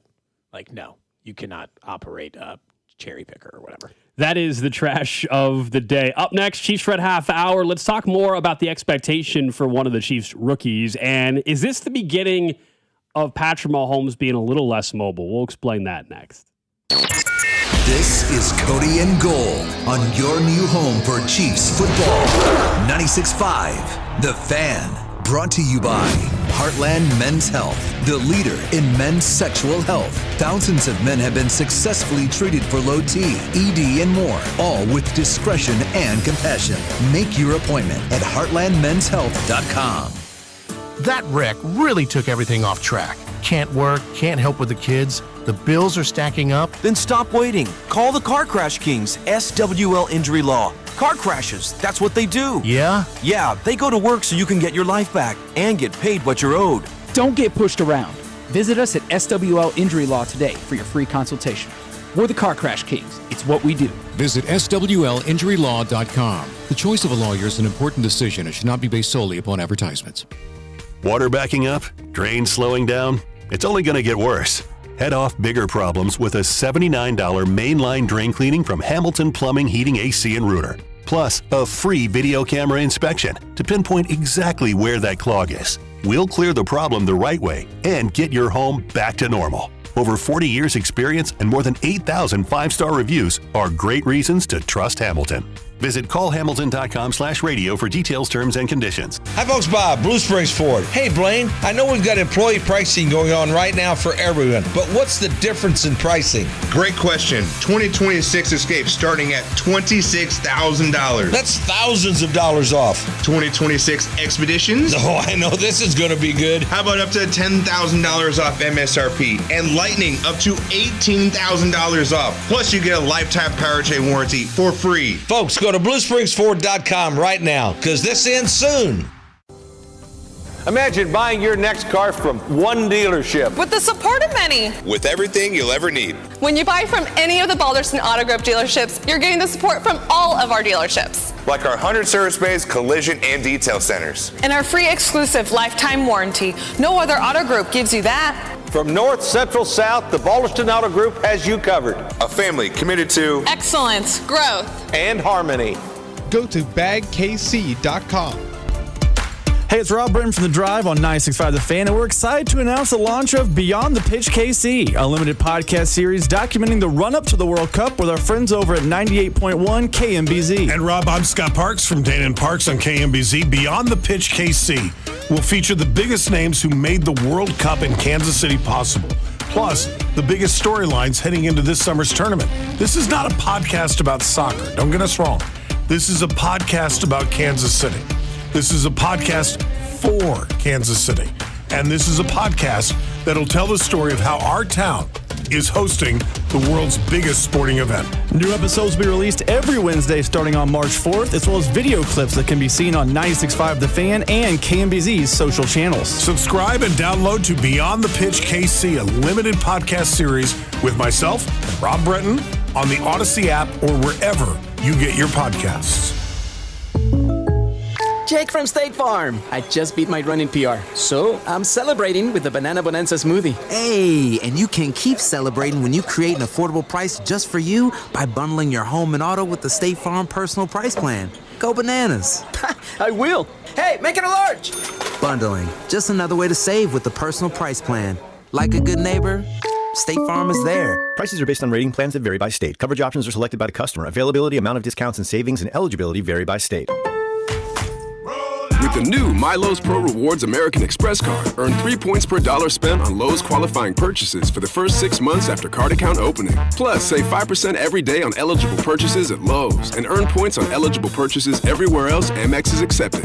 Card members get more at Lowe's. Subject to credit approval. 5% can't be combined with any other offer. Exclusions and restrictions apply. Points subject to loyalty terms at Lowe's.com/terms and credit reward terms at Synchrony.com/MLPRA-terms. Visit Lowe's.com/business credit. Finding great candidates to hire can be like, well, trying to find a needle in a haystack, but not with ZipRecruiter. Its powerful technology actively finds and invites qualified candidates to apply to your job. So while other companies might deliver a lot of hay, ZipRecruiter finds you the needle in the haystack. See why 4 out of 5 employers who post a job on ZipRecruiter get a quality candidate within the first day. Try ZipRecruiter for free at ZipRecruiter.com/team. That's ZipRecruiter.com/team. ZipRecruiter. The Kansas City Royals and Community Blood Center are teaming up for their annual Royals Weeks and Summer Blood Drive. Donate at any CBC location between now and June 14th, and you'll receive 2 redeemable ticket vouchers for a 2026 Royals home game while supplies last. Brought to you by Climate Control Heating, Cooling, and Plumbing. Visit ClimateControlKC.com. Climate Control has been serving KC homeowners for over 35 years and know how to get your cooling system ready to handle the scorching hot summer. Schedule your AC system tune-up for just $49. Don't wait. Visit ClimateControlKC.com today. Climate Control Heating, Cooling, and Plumbing. You're listening to 96.5 The Fan from the DM Injury Law Studios. Mike's got this. Car, truck, or motorcycle wreck? Remember, Mike's got this. 816-888-7500. Mike's got this. Hey, it's Rob Brennan. We hope you're enjoying Beyond the Pitch KC, a podcast on how Kansas City landed the world's biggest sporting event. It's presented by Commerce Bank. Visit commercebank.com/soccer26. New episodes are released every Wednesday on the Odyssey app or wherever you get your podcasts. Welcome in to the Chiefs Red Half Hour. Every day at 11:30 with Cody and Gold on your new home for Chiefs football. 96.5 The Fan. It is the Chiefs Red Half Hour. I want to talk about one of the Chiefs rookies in just a second, but I just saw this come across my my timeline. It's from Eric Graves over at Channel 9. And every once in a while, there's like an athletic accomplishment or feat where it just makes you feel really lazy. You guys ever just see something, you're like, man, I could do a lot better. So this is really cool. So there are bikers now from across the metro have joined up with 3 men who biked all the way from Argentina to Kansas City. Okay. Crazy. 10 months, 10,500 miles on a bike, as in a bicycle, that ends today. Isn't that insane? I think these are bicycles, from what I can tell in the video. I don't know if those motorized. Why? Looks like they might be motorized. Planes exist. No, those looks like, okay, some people have electric ones, but it looks like the ones they were on were actual bicycles. 10 months. It's not like an e-bike. It's like that's what I was trying to say. It looks like, I can't tell. I wouldn't care if it's an e-bike. That's still insane. There's some people on e-bikes in this video that Channel 9 put out. Either way, as you said, that's just insane. 10 months, 10,500 miles all the way from Argentina, and they ended today at the team hotel over in Riverfront. insane. I mean, I appreciate the dedication, no doubt about it. And they got here early. Were they giving themselves some? I'm guessing they knew the team was going to. They knew the team was going to arrive early because I saw yesterday Argentina had their first practice or training. I did see that England's not going to come to Kansas City for another week or so. They've got a couple. They're in Miami training.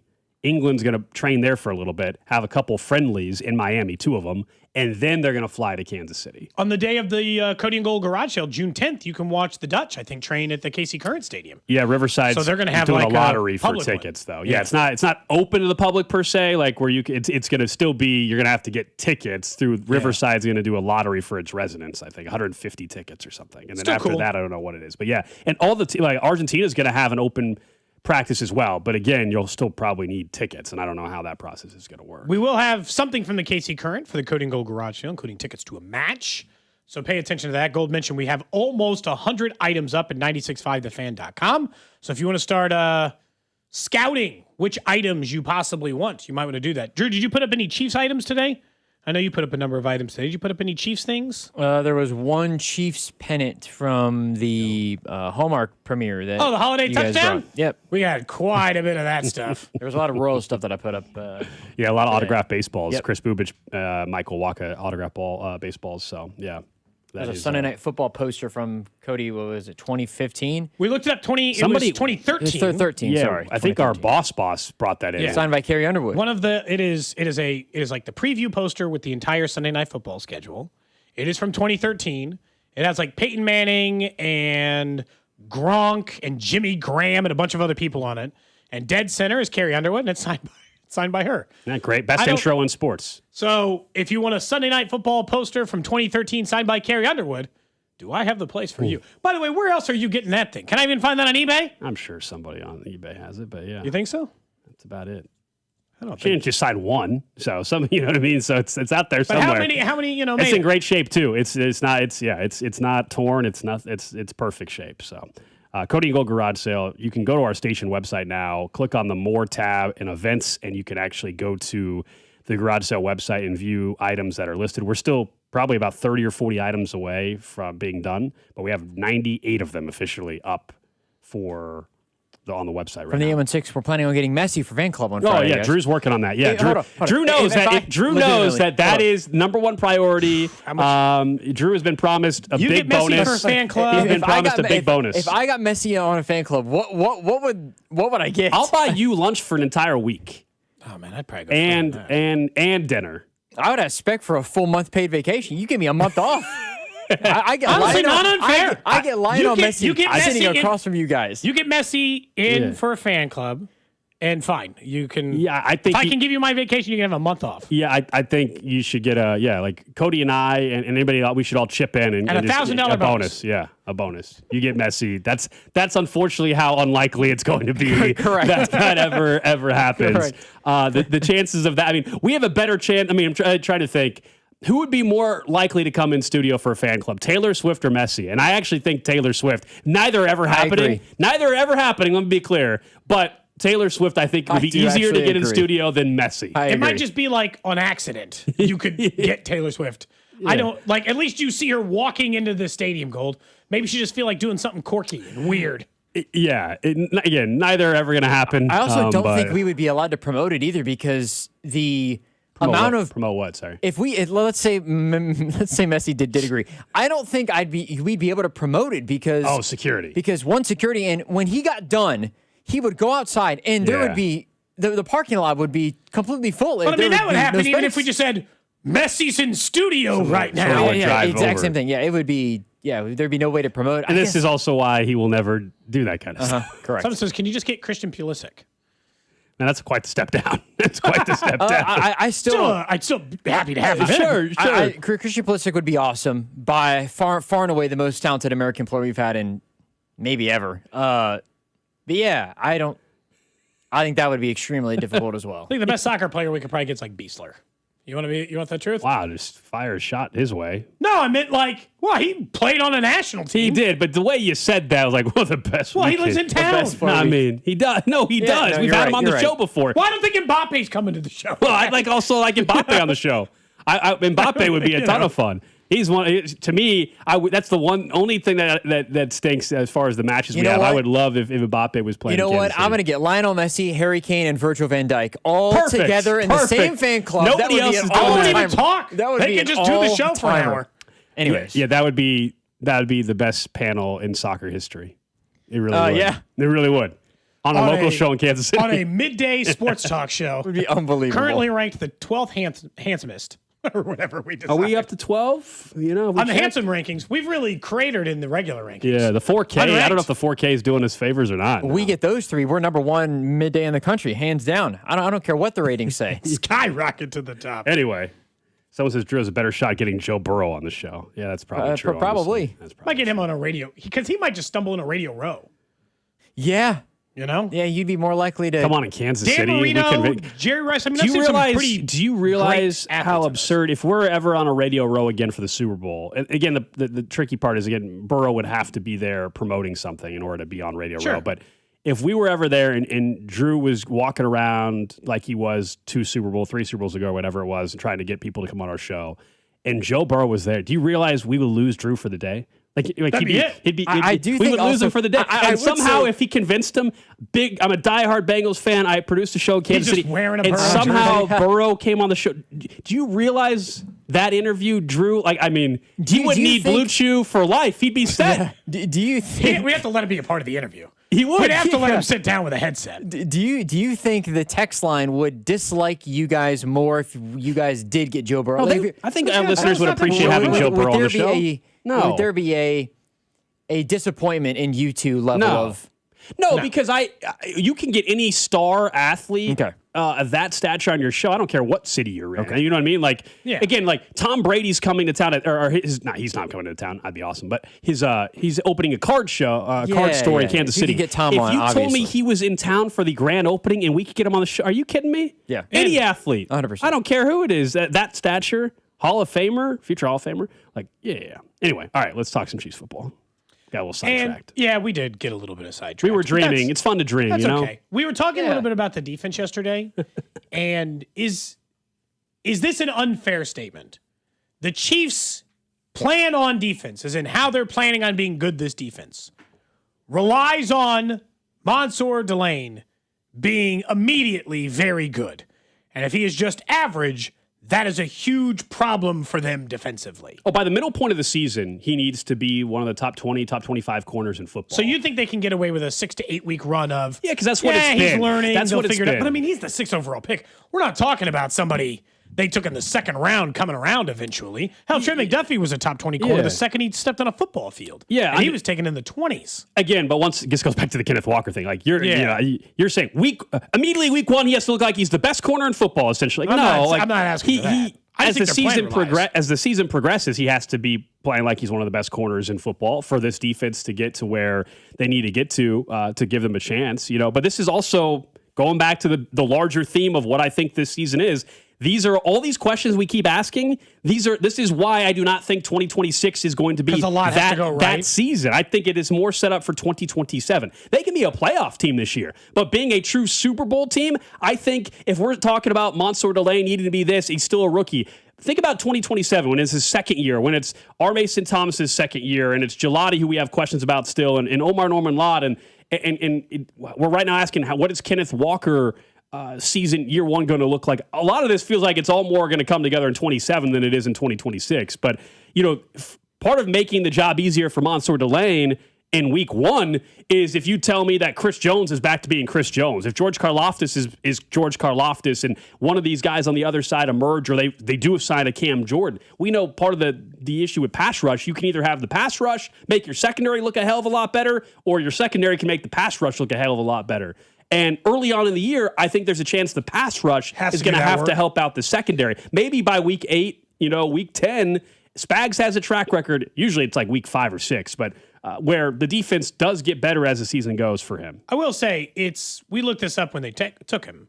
The history of corners taken in the top 10 in the NFL draft is pretty much superstar, really good player, bust. So for the most part, Okudah being the bust of that group. I would say, for the most part, the history would say you got a pretty good likelihood of finding a nice player.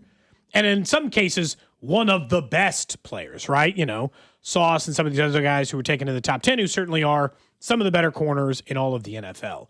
I just think I was just realizing how much of their defensive game plan hinges on him. And for them, that's just rare. They very rarely hinge a huge chunk of their plan on a rookie.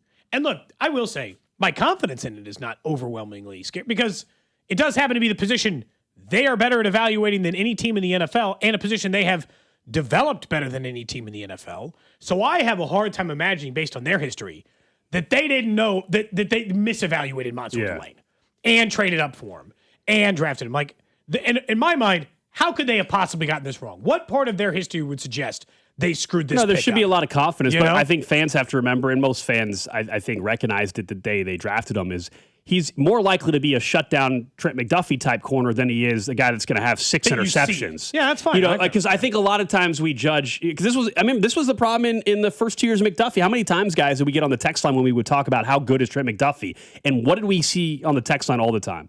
But he only has 1 interception, or he doesn't have interceptions. He's not good because he doesn't have 5 interceptions. And so, barring a complete shift in the type of player that Delane is, and there's a chance it happens, but going back to his college days, he's a shutdown corner. He's not a guy that's a ball hawking corner.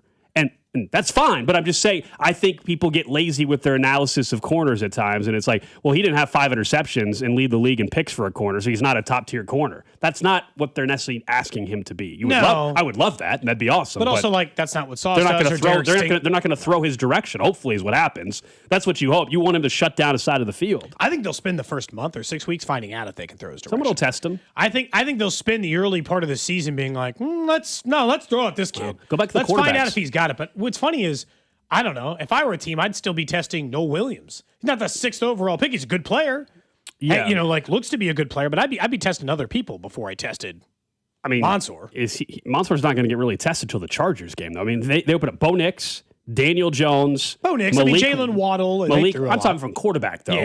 Malik Willis, Mendoza or Kirk Cousins, then Herbert, then Darnold, then Nix again, then Geno Smith. Then it's Tua or Michael Penix. Then it's Jacoby Brissett. Then Josh Allen, November 26th. I don't know if he's going to really be tested by top-tier quarterback much in the first month and a half of his career. It depends on the kind of season Bo Nix had. Okay. They threw the 4th most in the NFL last year, and he threw for 4,000 yards. So that's at least a little bit of a test knowing that Cortland Sutton and Jalen Waddle. By the way, I know we went through the schedule weeks ago, and we all know that the first 10 weeks are easier than the back half. Just going through the quarterback names as we did that live right there, the quarterbacks they face in the first 10 weeks are kind of a joke.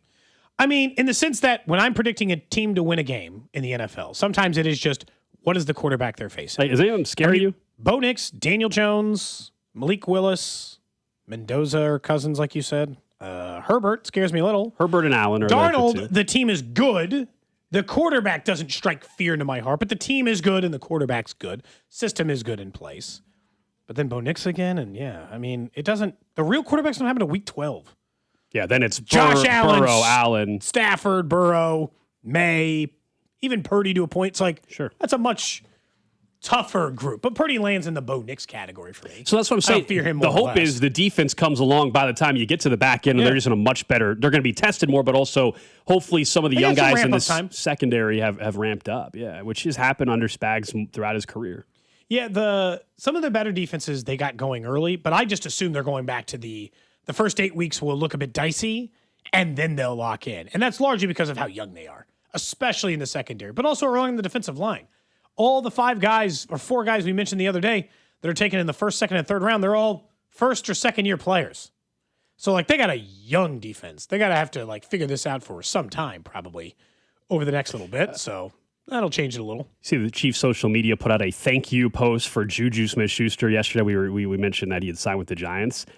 They do that for just about every single player. Yeah. Does every team do that for even Juju Smith-Schuster was a nice player for them, but wasn't a star player for them. What's the level? What's the level where you send out the thank you? Normally it's like a trade, not literally free agency. It's no work. But if they win a Super Bowl for you, you send the thank you. It doesn't. Why not? What's the harm? I mean, it could just get buried under other stuff. And I think, and he was a real. Honestly, he actually, for what you were asking him to be, he had the role of being kind of the blocking wide receiver. He had a couple big games for them, and for all the TikTok stuff prior to coming to Kansas City, all that. He definitely matured while I was in Kansas City. That was never a problem there. From a Chiefs perspective, the bigger news at wide receiver yesterday was Juju Smith-Schuster, not A.J. Brown. Because Juju, to me, was just like the hovering around safety net for the exact type of wide receiver essentially I've been asking for, Gold, like a 4. Somebody who can do their job, be available, and, contribute some. He never had more than 345 yards in his 2 years in Kansas City. So he was, he had like 900 his first year. But he was, because then remember he went to New England and then got cut pretty quick and then didn't finish that season and then went to Kansas City or whatever. But he almost had a 1,000-yard season his first year. The first year, and then came back to Kansas City 2 years later. But I genuinely think that's the type of safety net wide receiver they wouldn't have hated. So like that part felt more impactful. Plus, we all just knew A.J. Brown was going to go to New England, so maybe that didn't change it. So sure, I don't care. Fire off a thank you. That one bothers me less than the we're talking about like blank number of days until the first game of the season. I mean, they're sending out Garrett Nussmeier throws. You can certainly spare a tweet for thanking Juju Smith-Schuster. Plus, he gave us an all-time drop on this show. He did. So before he signed in Kansas City, for Juju Smith-Schuster. Before he signed in Kansas City, I told you he was one of my favorite non-Chiefs players in the league. I was very excited when he signed here, and in year one he was really, really good for them. But it's a drop that now we won't get to use as much that he's on the team. That's the bummer. No. But it was a fun one. I gotta get going. About to start. It was a Gillette. My body is my career, and shaving my pubes is no different. Gillette Instagram commercial. That one is just we played it for him at camp last year, didn't we? Did. We said, hey, man, we got to play this because we knew there's a chance we would never get to do that. About to get started. And what? He just was just like shaking his head, and that was it. My body is my career, and my pubes are no different. It's just like when you read that line, could you imagine? You're like, oh, boy. The check cashed.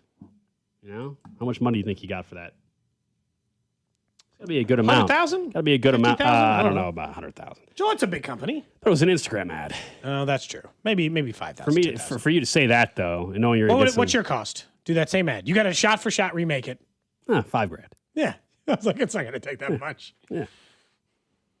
If you're listening, Gillette, this is it. $5,000 for cheap. He could be your Instagram. Someone said we should all brand. hope Jalen Royals turns into Juju for a couple years. Well, that'd be amazing. Yeah, absolutely. Not even his career, just not his career, couple, just the last couple of years. I take a 400-yard or 300-yard wide receiver who blocks. 345 last year was Juju. That'd actually be a big step in the right direction for Jalen Royals in year 2 as a Chief, as their number 4, number 5 wide receiver. I would lock that in right now. And Jalen Royals, I wonder if he would even lock that in based on not having a catch last year. Not till he had one catch. Yeah. But it wasn't until week 17 with Chris Oladokin or whatever. He literally had one, right? Yeah, for 2 yards. Yeah. Or 2 for 4 or something. I don't know. Whatever it wasn't substantial. And I don't think it is important enough to discuss that number. People were obsessed with that, and then people were sharing that fake AI or whatever, or Photoshopped photo of, Jaden Ott, who's an undrafted running back, was at Cal, finished up at OU, was disappointing at OU, was promising at Cal, and for whatever reason, he shared a photo of him, and he looked just jacked. Mm-hmm. And multiple people just ran with it, and it's AI. But then Tyquan Thornton had fun with it because Tyquan Thornton took a photo from practice and used AI and made himself look like he was jacked as well. So that's the thing that's circulating throughout the Chiefs locker room with multiple players now. I think a lot of people we should do some AI. Have Spec do some AI. Just have AI for all the hosts of the station. Us jacked? Everybody just jacked, just like the Chiefs are doing, I guess, with theirs. Just look weird. It would look very fake, which is what most of the AI stuff I know, but does. Some people actually fell for it. They did. One. I thought, anyway, or at least it appeared to me that they did. Isn't that what you saw? I don't know. Looked like it. People are mad at you. I'll let you address it on the text line. They're accusing you of giving out false information. About which? I have no idea. I'll let you handle that. Up next, we'll get to what's trending, then back into one of the bigger mysteries of Jalen Royals? Something else. Bigger mysteries of the Royals season as it comes to power next. What's up, Kansas City? This is Bobby Witt Jr., and you're listening to Cody and Gold, weekdays starting at 10 on 96.5 The Fan. Brought to you by Heartland Men's Health, the leader in men's sexual health. Thousands of men have been successfully treated for low T, ED, and more, all with discretion and compassion. Make your appointment at heartlandmenshealth.com. Well, in as little as 4 months, the football season will be underway, and you could also, in that same time period, have a brand new career in IT, thanks to Centric. Yeah, that's important. In as little as 4 months, you can turn that over with the heat coming in or the storms or anything else. Sometimes you are looking for a career. I just go back to like when we did the career summit, and it was, I was a pizza delivery driver. I used to work in an ambulance. And some people were just seeking normal hours for family stuff. I can tell you that that's really important to me. I like being able to make my kids sporting events. I like being able to find that stuff. And a career in IT can offer you that stability with growth, Gold. A way to move forward in that career. And you can work in sports, you can work in media, you can work anywhere. You can work in cybersecurity or AI or all the things we're talking about. Those are all available. Yeah, they have a dedicated career services team that is help connect graduates to IT job opportunities right here in Kansas City. They have a network of more than 1,700 employer partners. Just go to centric.com. That's CENTRIQ.com. Having unexpected car trouble or just in a car accident? You need Jay's Southland Tow Service. They have 20 years of experience and service the KC metro area. They specialize in light, medium, and heavy duty, also in commercial transport and construction equipment. Keep this number handy, 816-779-4TOW, or go to southlandtow.com. Use the tow service trusted by most local police departments, Jay's Southland Tow. There's nothing they can't do, so be in the know and use Jay's Southland Tow. This is the story of the one.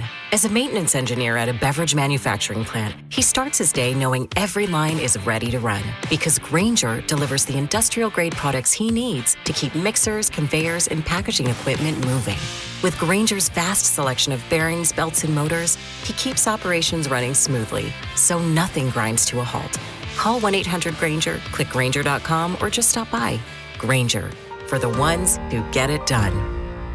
The Kansas City Auto Show is back, taking over the Overland Park Convention Center. The latest cars and trucks, exclusive test drives. See the future of driving. Get your tickets now at kcautoshow.com. The Kansas City Auto Show, June 4th through 7th. It's the first day of the first grade, and she found a new best friend. It's a laid-back Sunday afternoon you wish would never end. The homemade taste of Bluebell and good friends gathered round. The good old days are being made right now. Bluebell doesn't fudge on deliciousness. Our new black raspberry fudge ice cream in pints and half gallons combines black raspberry flavored ice cream with dark chocolate flavored chunks and a chocolate fudge swirl. The result is real. Taste the truth. The good old days are being made right now. The good old days are being made right now. Look for Bluebell ice cream at all Price Chopper supermarkets and McKeever's markets. What if you could have the most reliable fiber-powered Wi-Fi? And get this, what if you could keep it at the same price for 5 years? During the Xfinity Summer Savings Event, now through June 15th, new customers can get our best price on gig Wi-Fi, just $50 a month for 5 years. And get online in minutes with same-day Wi-Fi. It's Wi-Fi that finds and fixes problems before you even notice them, like super intelligent Wi-Fi with a sixth sense. Plus, add one line of Xfinity Mobile Select and you can save an average of $60 a month over Verizon and AT&T. You can even try it free for a year. Lock in your price and unlock the possibilities during the Xfinity Summer Savings Event. Get it now at Xfinity.com. Xfinity. Imagine that. Restrictions apply. Requires paperless billing and auto pay with stored bank account. Taxes and fees extra. Savings based on 1 gig internet and 1 mobile select line compared to similar Verizon and AT&T plans over 5 years. After 12 months, regular rates apply to mobile select. Xfinity internet required. Speeds vary. Use of fiber coaxial cable. If you're looking for new work, Gann Asphalt and Concrete is seeking motivated candidates to add value to their business and, of course, their clients. They give top pay in the industry. They have health, vision, dental insurance, paid time off, and of course, advancement opportunities. Work with a great local company who wants to see you grow with them. Go to GannAsphalt.com and find out how this new career opportunity can work out for you. Gann Asphalt, one contractor, all things parking lot. Did you know one blood donation can save up to 3 lives? In just 1 hour, you can make a difference in Kansas City. Make your appointment today with Community Blood Center by visiting savealifenow.org. This is the story of the one. As a maintenance engineer at a beverage manufacturing plant, he starts his day knowing every line is ready to run because Grainger delivers the industrial-grade products he needs to keep mixers, conveyors, and packaging equipment moving. With Grainger's vast selection of bearings, belts, and motors, he keeps operations running smoothly, so nothing grinds to a halt. Call 1-800-GRAINGER, click Grainger.com, or just stop by. Grainger, for the ones who get it done. Pump up the volume. Business moves fast. Orders roll in, deadlines close in. When you ship with USPS Ground Advantage, you can keep up with confidence. Every package stays in our secure network from dock to door. And with nationwide reach, dependable tracking, and upfront affordable pricing, you get built-in peace of mind. You run the business. We run the routes. Visit USPS.com/Ground Advantage to learn more. Are you an adult with uncontrolled moderate to severe Crohn's disease symptoms and still packing a backup bag of clothes? Just in case? Skyrizi Risankizumab Riza can help you take control of your Crohn's. Feel significant symptom relief, including less abdominal pain and fewer bowel movements at 4 weeks. Plus, Skyrizi is proven to help people achieve remission and visibly improve damage of the intestinal lining. Individual results may vary. Skyrizi is a prescription injection medicine. Don't use if allergic to Skyrizi. Serious allergic reactions, increased infections, or lower ability to fight them may occur. Before treatment, get checked for infections and tuberculosis. Tell your doctor about any flu-like symptoms or vaccines. Liver problems leading to hospitalization may occur when treated for Crohn's. Ready to take control of your Crohn's? Ask your doctor about Skyrizi, the #1 prescribed biologic in Crohn's disease. Control is everything to me. Learn more at skyrizi.com or call 1-866-SKYRIZI. Join us June 12th at the Peanut in the Northland for a USA Watch Party presented by Truly, the official seltzer of U.S. Soccer. The Cody and Gold Garage Sale benefiting the Negro Leagues Baseball Museum is on Wednesday, June 10th on your home for Kansas City sports. 96.5 The Fan, KFNC FM and AM, HD1 and HD2 Kansas City, an Odyssey sports station. What's trending? Cheddar, mozzarella, Havarti. Number 1 on What's Trending, the Royals snapped their 6-game losing streak with a win yesterday. The Bats came alive. They were able to get after the bullpen. There was a bullpen game for the Reds as Chase Burns was a late scratch, but nice to see the Royals offense come alive. In the victory, the Royals are now 23-37. 6:10 first pitch tonight right here on 96.5 The Fan. Noah Cameron gets the nod. He's been pitching a lot better the last couple of times out. They'll go up against Andrew Abbott in Cincinnati. Next up on What's Trending, Kansas baseball won, obviously, over the weekend, but more importantly, OU won against Georgia Tech yesterday, which means KU will host a super regional. Those 3 games scheduled for Saturday, Sunday, and Monday. Saturday and Sunday's games will be at 5 o'clock. Monday's game to be determined, depending on the other super regional sites. They don't know if they have to stagger them, how many the series will need. Hopefully 3 they don't games. even have to play Monday. Outside of that, or maybe Kansas won't need to play Monday at all. If they win the super regionals and beat Oklahoma in 2 out of 3 games in their own backyard, they're headed to the College World Series. Currently at 25-1 to win the whole thing, but certainly a lot better than they were 2 weeks ago when Georgia Tech and LSU and some of these other schools were still in it. Yeah. They have a real shot at winning the College World Series now. It's still, they're on the lower odds list, but it's not impossible for Kansas. No, I mean, it's wide open. You know, I think I saw that none of the teams that were in the College World Series in Omaha last year are still around. So it's a brand new field. You mentioned some of the other upsets that were taking place, and you know that it's going to be a pretty cool atmosphere this weekend, Saturday. Tickets, I don't think, are on sale yet, but they went very, very quickly. They're almost impossible to get this past weekend. It'll be much of seats. The same. Elsewhere on What's Trending, it's now official. EA Sports College Football 27 cover has been released. It features Kawan Lacey of Ole Miss, Malachi Toney of Miami, and Dante Moore, the quarterback for the Oregon Ducks. Next up on What's Trending, Stanley Cup final start tonight. The Carolina Hurricanes, they'll take on the Vegas Golden Knights. That game will be in Carolina for the game this evening. Obviously, Vegas swept in their series, which was a huge surprise. Carolina had to fight a little bit harder for theirs. But the Stanley Cup Finals start tonight. We actually have some Stanley Cup things maybe going to go in the garage sale, Gold. Colorado Avalanche. But I don't know who they're signed by, so I feel like I just got to post them online and be like, who the hell signed this? We'll try to figure it out. We do have a hockey stick and some other cool pieces of framed art, I guess I would say, from Colorado as well. Elsewhere on what's trending, edge rusher Derek Hall and the Seahawks reached an agreement today on a 3-year, $42 million extension that could be worth up to $46.5 million, $21 million guaranteed. He's now under contract in Seattle through the 2029 season. He had 2 sacks and a forced fumble in the Super Bowl win over the Patriots. That's what's trending here on Cody and Gold. Again, as a reminder, Wednesday, June 10th. So a week from tomorrow is the Cody and Gold garage sale. You can bid at 7 a.m. You can bid until 7 p.m. The auction site is up and live. If you go to 965thefan.com, check more, and check the event page. You can find a link to it. We're trying to get it on the main page, but you can find it on our website or go to our social media channels. That's where we have a chance to preview the already 98 items up with more coming every single day. Look, some of the new things we put up today were a couple of autographed baseballs from Walker and Bubich that were given to us. Royals neon light that I don't know how it ended up in our office, but was cool. there. That's a cool one. From 2019. It's large in scale, by the way. It's not like a small one. It's a pretty good size. And then like giveaways from the previous years. The Jake Eisenberg stuff or like stadium giveaways from previous years. All that stuff will be available. Plenty of other stuff up there as well. Chiefs, Royals, some of the local college teams. I think Gold had a Wave the Wheat towel from maybe the MU-KU game. What was that one from? No, that was just from the, KU's opener? the new booth this year. Oh, the new booth. Okay. Yeah. You didn't want to keep it? No. I don't need to. You understand? This is why we also have the garage sale.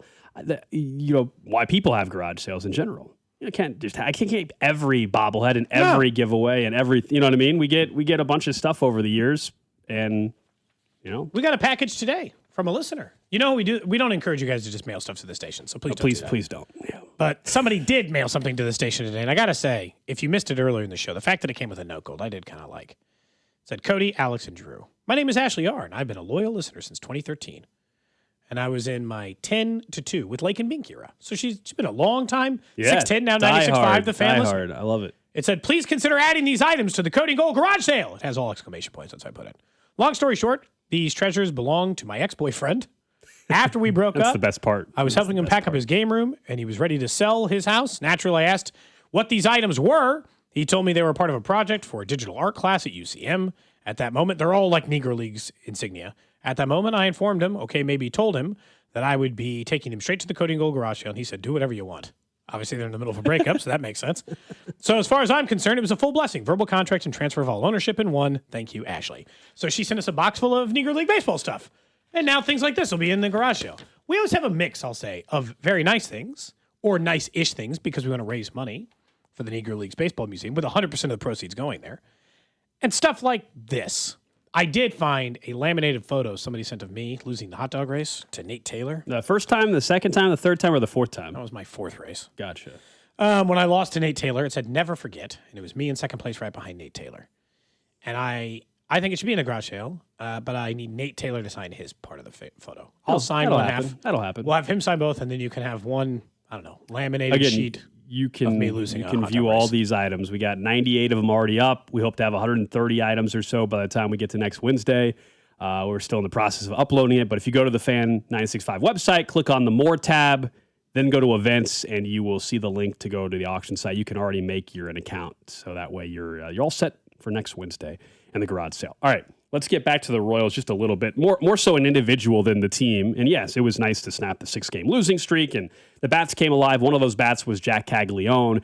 He had a home run yesterday. We already were planning on discussing the power or lack thereof from Cags this year anyway. Now, he hits a home run last night, and so you might be saying, timing, what are you doing? But still, in general, the power has not been there the way that we saw it in the minors and the way that everybody expects it to be. Now, his on-base percentage this year is a huge improvement from last year. He's at 310 now on-base percentage. Average. His slugging percentage is at 401. And yeah, his average was 157 last year.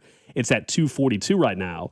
What is surprising, though, and I think we had this conversation back in April, is this, by design that they're trying to, I don't want to say trying to limit his power, but things that they are doing has limited his power, because you look at some of the metrics and you look at MLB percentile rankings, he has still the 96th percentile on average exit velo, or barrel percentage 92nd percentile, 98th percentile on hard hit percentage, bat speed 95th percentile. I mean, those are all exactly what you want to see. But there's still a lot of balls on the ground. I guess that's what's really frustrating about this is I don't think they've gotten him to stop hitting the ball hard, but why did the ball stop going in the air? Look, some of it could just be normal stuff. Major league pitchers know how to get you out.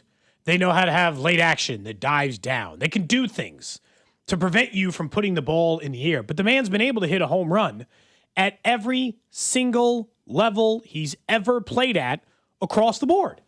And so I have a hard time imagining that he just forgot how to hit a home run. And so yesterday was off the lefty as well. And so I've been trying to figure out where did it go? Because I think that that's a mystery that they got to spend the next 100 games solving. Because his batting average is fine. His on-base percentage is fine. I take those for an entire year. Hell, I'd probably take those for his career. And not just because I'm trying to sell his career short, because those are still somewhat low-ish numbers. But I'm only taking those for his career if he hits the ball over the fence. And for a team that going into yesterday's game was second to last in Major League Baseball in runs per game, which I'm assuming they're still somewhere near that number, second to last, third to last, whatever, they need somebody who can hit homers. They got the worst batting average in team history. So right now, if it were to continue this way. So they got to figure out some stuff. I don't know if I blame, in a lot of ways, it's it feels like a coaching thing because Ryan O'Hearn's power never got unlocked here either. And, it just feels like a long history of, Bobby Witt Jr., I feel like he should be a 40 home run guy at some point. Where is the power? They have power.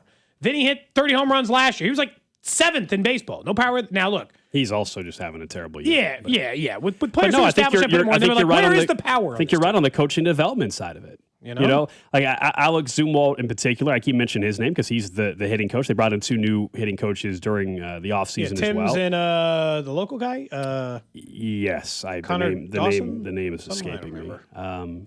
So they brought in a couple new pieces for that, but it is problematic. I think more so for the younger guys. I don't, believe it or not, I don't fault Alex Zumwalt for Salvador Perez, his struggles this year. I mean, this is a guy that's been in the league long enough. Yeah. It's more of the Jack Caglione development. It's the Carter Jensen development. Michael Garcia last year, you could say you can give him credit for that, but then what's happened this year?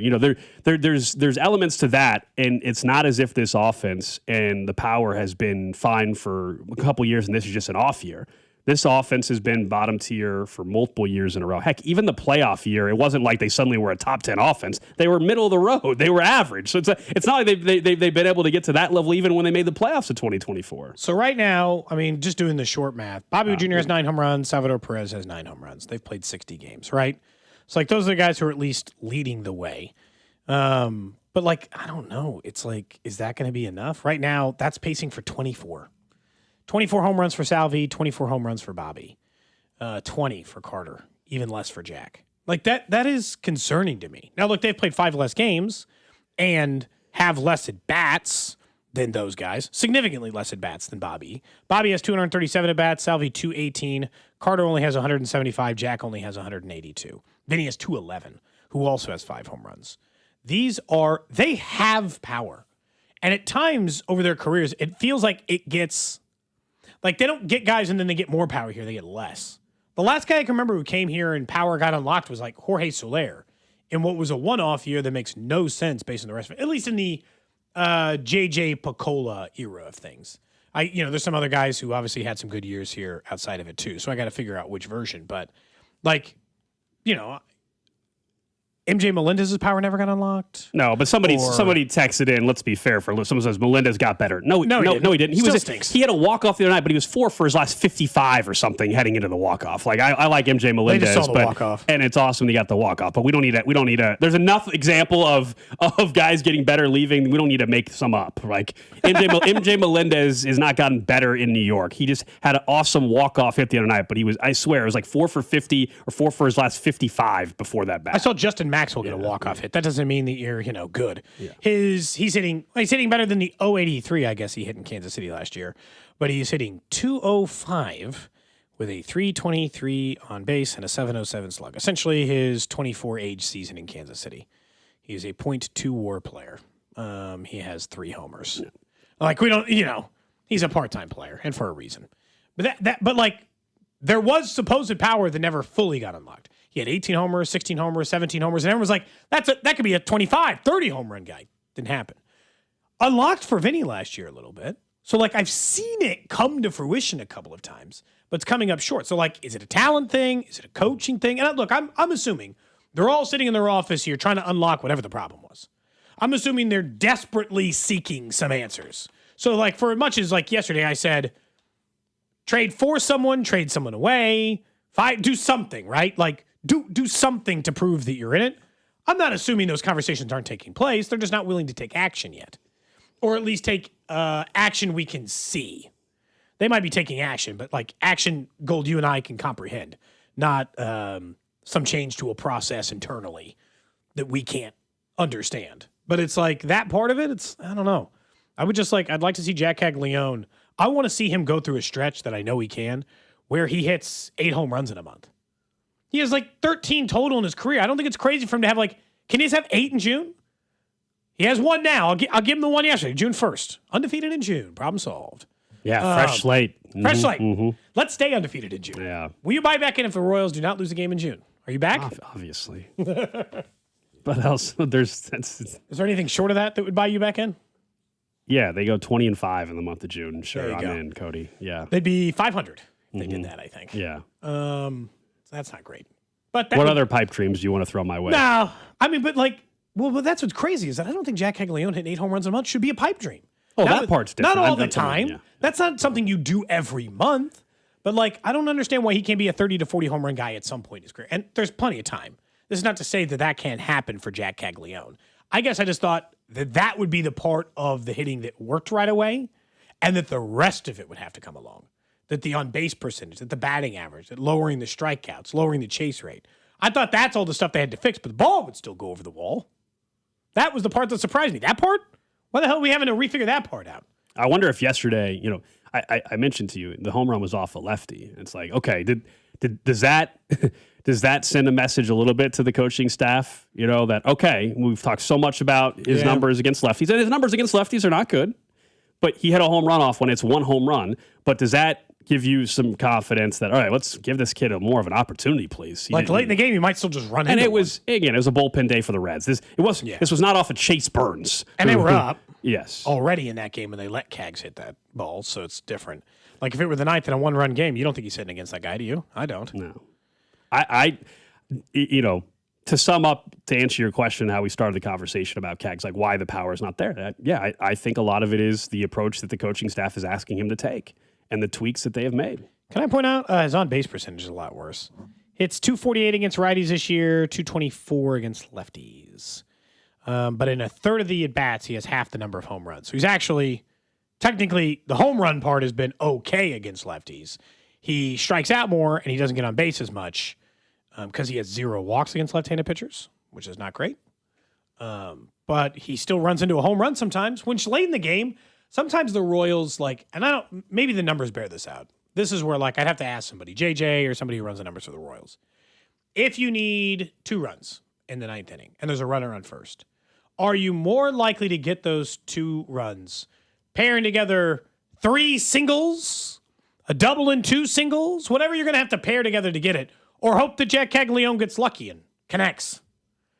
There's part of me that thinks that you're doing hard work because you're relying on 3 or 4 things to happen in a row in order to get those 2 runs. If you pinch hit for a righty who's less likely to put the ball over the wall than just hoping Cag sees one and buries it, puts a pitch over the right field wall. And I'm sure there's numbers to back it up, and they're making that based off of a statistical odd.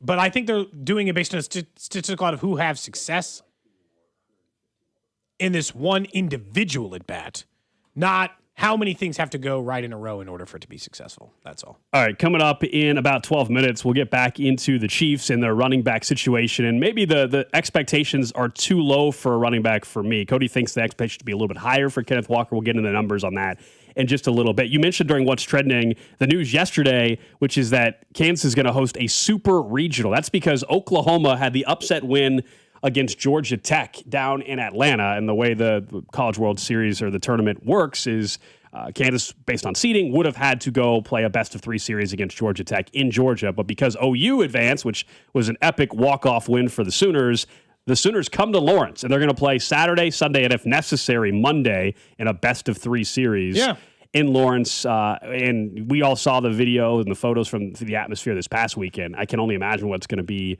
this weekend. Tickets are not on sale yet, but it's going to be very tough to get as the capacity is, even with the backyard area they added, is still only like 4,000. Or you have to pay a premium on the secondary site. Yeah. Oh, I'm sure the ticket price is going to be insane. I mean, at one point, even for this past weekend, the outfield people were selling those tickets for $250, $300. For the backyard? For For actual seats, they were going for $400, $500. Now, if you waited till right before first pitch on Sunday, you could have got in for $90. But that was if you were waiting till first pitch already happened. On the secondary market, that is. But they're going to sell out immediately. I mean, you're going to be lucky to get any tickets. We tried last Wednesday, remember? Yeah, and it didn't seem like the backyard tickets were available, but they weren't really available. Yeah. Yeah, you didn't go through the whole checkout process, but a number of people did and did not have success, and at least you got there. Look, this is it's a huge deal for Kansas. We talk about it for the people who are like, why talk about it now? Because this is a team that has a chance to go to the College World Series and got a huge favor from OU yesterday and an extra inning walk-off home run in the 10th. They got a huge favor because going to Georgia Tech, not to say they can't beat them, because Oklahoma beat Georgia Tech in that area. Not to say you can't, but it makes life harder versus you just get to host a game in your own backyard on Saturday. And if you win 2 games over the next 3, you're going to play in the College World Series. That's a huge deal. And for a program, and this is not, I want to make Kansas baseball out to be like what Kansas football was 5 years ago, 10 years ago. But it's not exactly a rich program either. There's a reason why they have a 2,500 capacity stadium under normal circumstances. It's hard to be successful in baseball in the northern part, Midwest, northern part of the country. It's just there's a massive advantage to being on the coast or out south. Somewhere where you can practice in December. Which is why Kansas is making a big push right now, trying to get an indoor baseball facility so that they can have that ability. And it might be what allows them to perhaps retain their coach. Because when you have this kind of success that Dan Fitzgerald has had, you're going to have other programs very interested. I know a couple SEC schools, South Carolina, for example, his name has come up there. But if Kansas can get this facility, maybe that allows them to keep somebody like Dan Fitzgerald. So it's been a cool ride. And college baseball, when it gets to this point in time, is a lot of fun. Like, I know a lot of people that had never watched a college baseball game before, and now they're like, this is fun. If this is what it's actually like. Is like a fan of the Royals during their like darkest era. I do kind of dislike that about college sports, though, is that like how I used to feel about the Royals in the 90s, where like I knew DeJesus was good or Beltran was good or Dye, and you were like the Yankees minor leagues, and your good players would go end up playing for somebody else. It kind of stinks in college sports sometimes that if you're Kansas baseball and you do things well, then your coach is just going to go to, some other program that's bigger or in a warmer. It's like it does kind of stink, like you're essentially in all of college sports. This isn't just baseball. All operate as the minor leagues for the programs better than them, and that kind of stinks sometimes. It's nice to see when guys like Sig stay or whatever. Yeah. It's a little bit different now, I think, for players in particular with like the portal and stuff like that. Yeah. And the way the NIL is being used now, but because it used to be like if you were, I don't know, Troy, their head coach, like Troy's going to a super regional. Those programs that are like Sunbelt, Mountain West, American. Well, Fitzgerald was at Dallas Baptist before. Yeah, those types of like KU technically poached from Dallas Baptist, who also traditionally has been very good at baseball over the last few years. But normally that's what we're used to. Or now we're seeing it at like what you're talking about, Cody, the Power Four, where you're still falling out on those. Which to an extent, I mean, look, if Lance Leipold. Not that this is happening, but if Lance Leipold goes undefeated and they go to the college football playoff, Lance Leipold's probably not going to be the head coach at Kansas next year. I would assume somebody's going to poach him from a bigger school. He's old enough that maybe you get lucky, but if he was in his 40s, you'd have no chance. But 30 it definitely is something now where even the coaches at quote-unquote top programs are getting taken to go to South Carolina, like you were mentioning, Gold, I think, is one that Dan Fitzgerald has been rumored with. But, as things change, those programs have the quote-unquote power, if you will, and the money to go and get whoever they want to in a way, or whoever's willing to leave. Yeah. Which is why KU's trying to do the facility and all the other stuff to convince him to stay. I mean, I don't blame him for trying. No. Makes it easier if you can convince him. Oh, yeah, absolutely. I think there's a chance that they can retain him. Don't forget, join us on Friday, June 12th, 96.5 The Fan, Friday, June 12th, as C-Dot and Rob are broadcasting live from the Peanut in the Northland starting at 2. We'll be giving away coolers and other prizes for those in attendance. Then you can hang out and watch the USA play as they kick off at 8 o'clock. That's, again, on Friday, June 12th. Our watch parties this summer presented by Truly, the official seltzer of U.S. Soccer, and by Security Bank of Kansas City, boldly local since 1933. All right, up next, let's get back into the Chiefs. You and I have differing expectations for Ken Walker. We'll also get to the random question of the day right here on Cody and Gold. This is Cody and Gold on your new home for Royals baseball. 96.5 The Fan. Brought to you by Heartland Men's Health, the leader in men's sexual health. Thousands of men have been successfully treated for low T, ED, and more, all with discretion and compassion. Make your appointment at heartlandmenshealth.com. Who do you think will be wearing the ring at the end of the NBA Finals? You can take your shot with FanDuel, and you just might be celebrating a victory of your very own. Right now, new customers can hit the court with $350 in bonus bets guaranteed after betting $5 for 7 straight days. FanDuel is the best place to bet all your favorite players during the NBA's biggest event. You can seek out those individual player markets for baskets or who's going to have the most rebounds, or build an epic same-game parlay for a chance at a bigger payout. And with FanDuel, you get paid instantly when you win. Just visit FanDuel.com/local to join now to get $350 in bonus bets guaranteed after betting $5 for 7 days. FanDuel, an official partner of the NBA and 96.5 The Fan. 21 in President, Missouri. First online real money wager only. $5 minimum wager required for 7 consecutive days. $5 first deposit required. Bonus issued as non-withdrawable bonus bets, which expire 7 days after receipt. Gambling problem? Call 1-800-GAMBLER. When you're ready to paint your home, you want it done right the first time. That's why I trust CertaPro Painters. They aren't just a service. They're local professionals with over 70,000 5-star reviews. From the detailed proposal to the final brushstroke, the entire process was completely worry-free. Get professional painting at the right price. Schedule your free estimate online at CertaPro.com. That's Certa with a C. Each CertaPro Painter's business is independently owned and operated right here in Kansas City. So you're dealing with local. It's CertaPro. We had severe weather earlier this week, and if you're worried about your roof, Century Roofing is the call that you should be making. They're going to come to my house because I just got hail again. Now, the hail missed us the last time, and there wasn't enough damage to necessitate working with the insurance companies because they understand what it takes and what makes the effort worth it. Now, this time, it might make sense. They've done roof repairs for me multiple times. They've taken care of me across the board, and they can for you too. That's because they've been voted best roofing company in Kansas City last year, thanks to writers at the Kansas City Star. 4-time in a row winner of best roofing company in Johnson County. They know what they're doing. They've worked with insurance companies. They've done over 30,000 roofs in the local area. They know how to handle these projects for you. Doesn't matter the style of roof or the type or the scale of the project. Their experience and they're standing behind the warranty will take care of it. Our boss here was like, man, I'm still getting calls from random roofing companies saying, oh, we'll come work at it from the hail they got months ago. That's because they'll fly by night, turn in here, do work, and then if there's a problem, will you be able to get a hold of them? No, it's going to be hard. Century Roofing is locally owned and operated. They're not going anywhere. They will be here to stand behind their warranty and be here if you have questions about the work, need additional, or anything else in between. That's what I like about Century Roofing, is that they're a great locally owned and operated company that can continue to handle this kind of project for you and make sure that you're taken care of. So check them out at centuryroofingkc.com and trust the pills your strength with locally and female-owned Century Roofing. That's centuryroofingkc.com. At Liberty Mutual, we love helping people with things like customizing car insurance, just like how we customize a song for you. Catered country tune. Liberty Mutual, saving you bucks by protecting your truck. 'Cause Birdie told me to only pay for what I need. Thank you, Limu. I'll always trust in Limu with Liberty, Liberty, Liberty, Liberty. I'm McCall with Lee Summit Subaru, and it's time to make a big deal out of nothing. Announcing Lee Summit Subaru's 0% event. Get up to 0% on select 2026 Subaru models for up to 72 months. And we have the largest selection of Subaru certified vehicles in Kansas City, starting as low as 1.9% for 72 months. 0% event and a lifetime warranty. Fall in love with driving again at Lee Summit Subaru. based on January 2025 through June 2025 Kansas City inventory listings.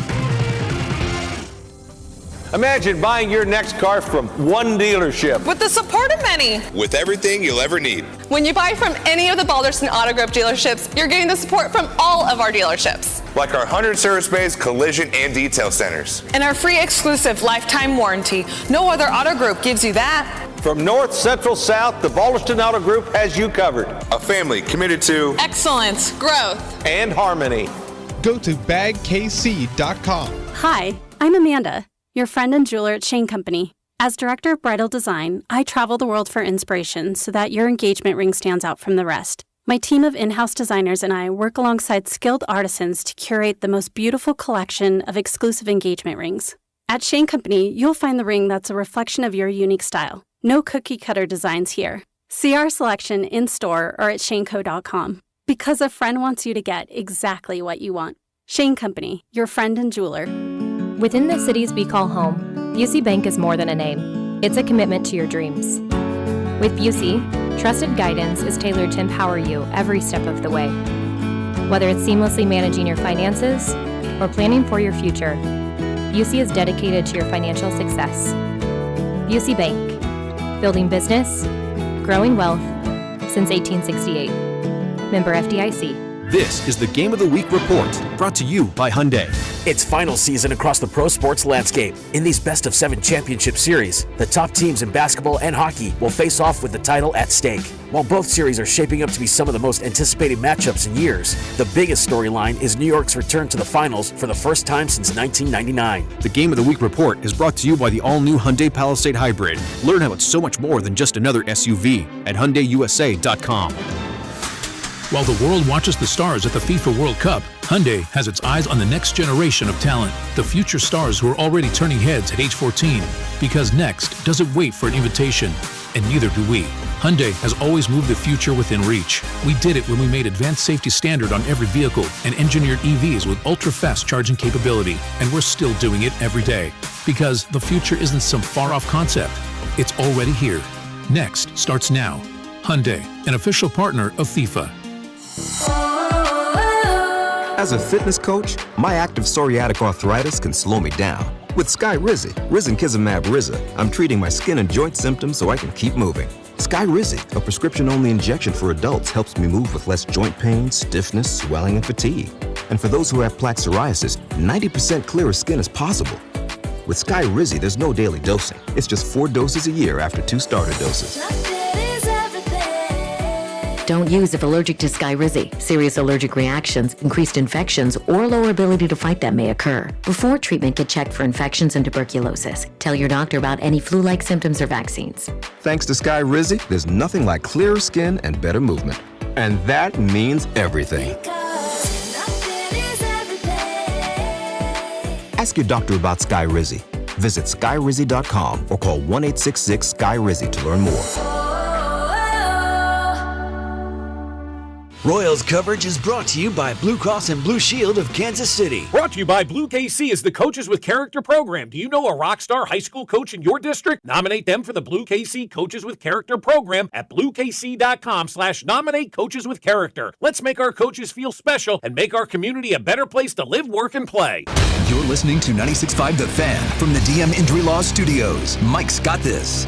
Car, truck, or motorcycle wreck? Remember, Mike's got this.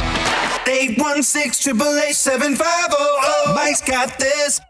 Hey, it's Rob Brennan. We hope you're enjoying Beyond the Pitch KC, a podcast on how Kansas City landed the world's biggest sporting event. It's presented by Commerce Bank. Visit commercebank.com/soccer26. New episodes released every Wednesday on the Odyssey app or wherever you get your podcasts.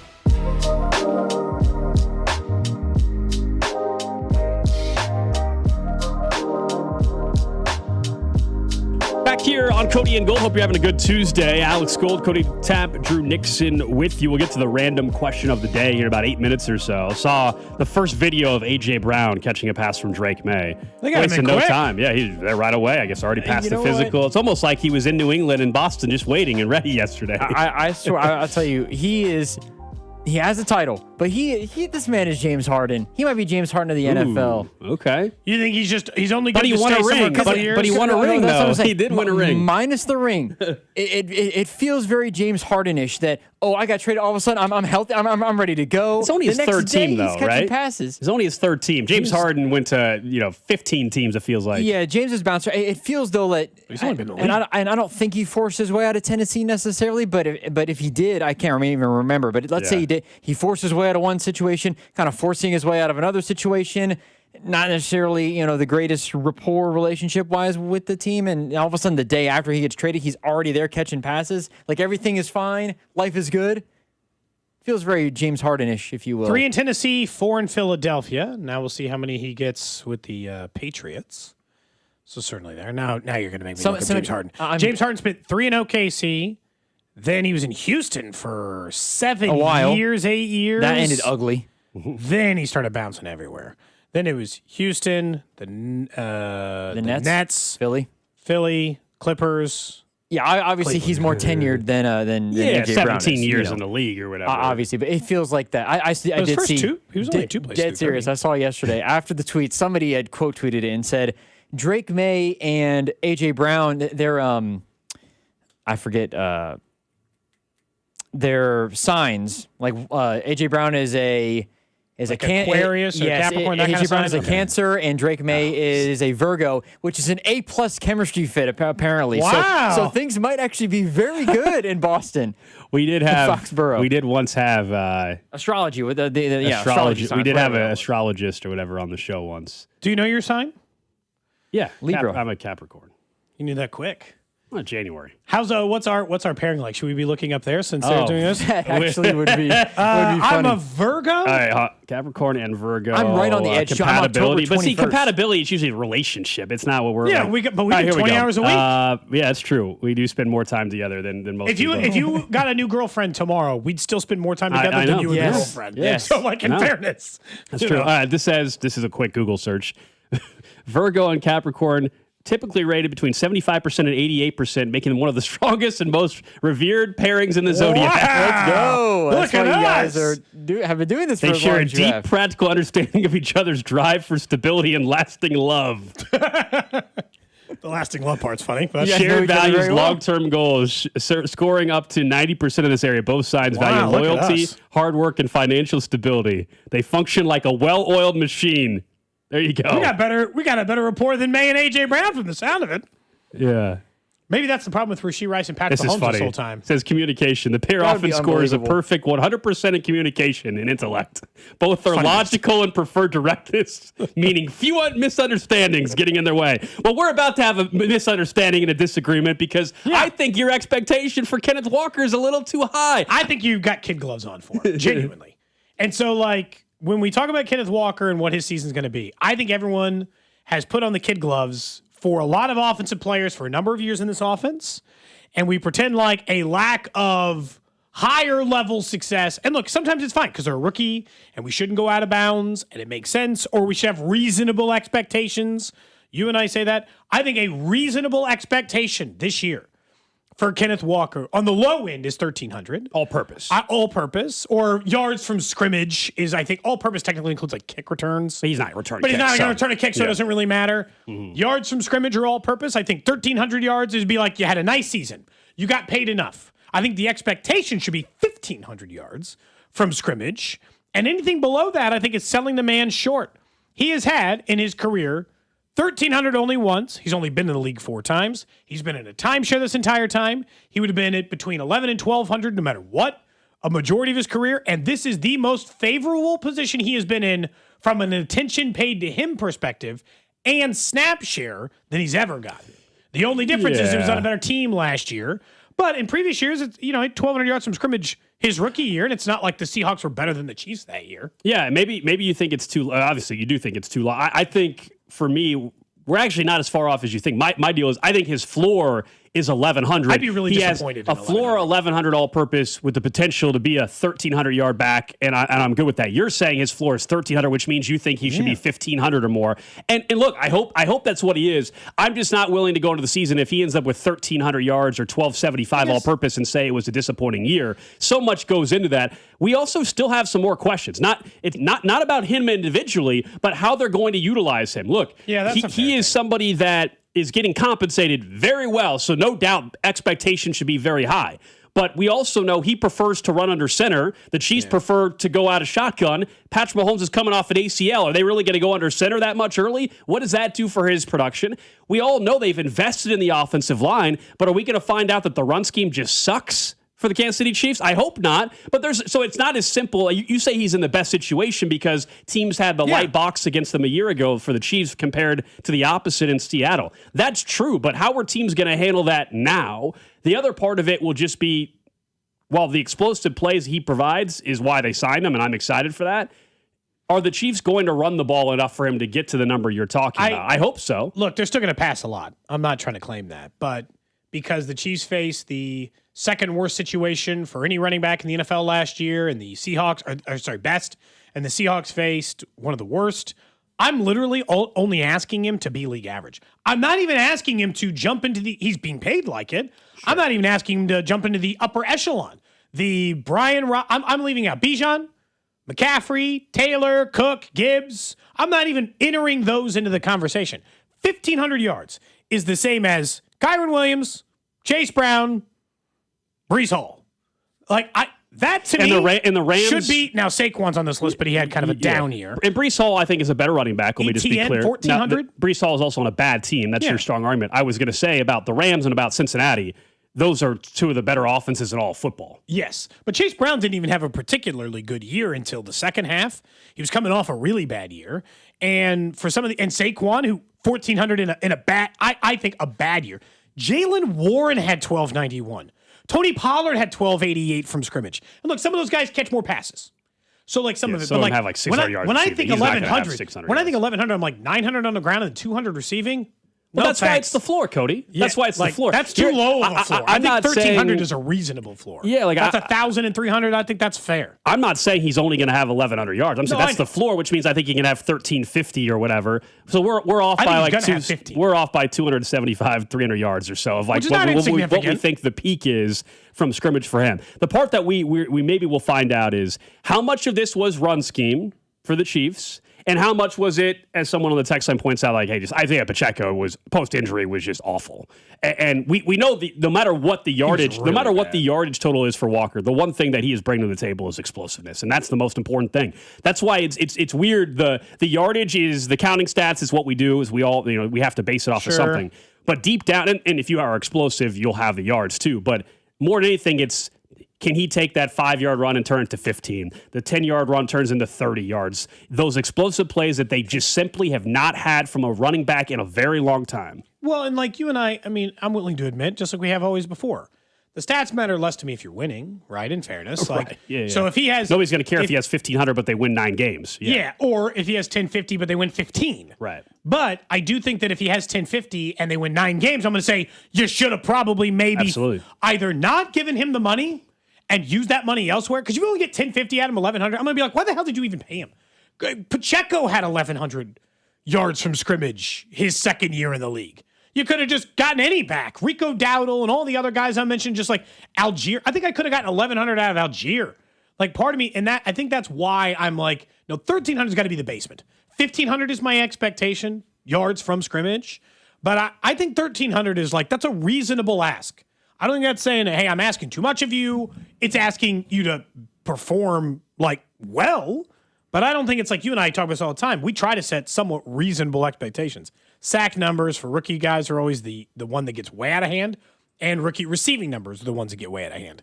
He's a running back in a Patrick Mahomes, Andy Reid-led offense in which he's the number one back. He got less than 50% of the snaps for the Seahawks offense last year and had 1,300. So, I don't know. It seems... Somebody mentioned on the text line, too. Reasonable? If you average 80 yards a game, that's 1,360. So, 80 yards, again, all-purpose. If we're talking all-purpose. So, yards per game last year, Kenneth Walker on the ground averaged 60. through the air averaged about 16 and a half. I mean, he had just over 1,000 rushing yards.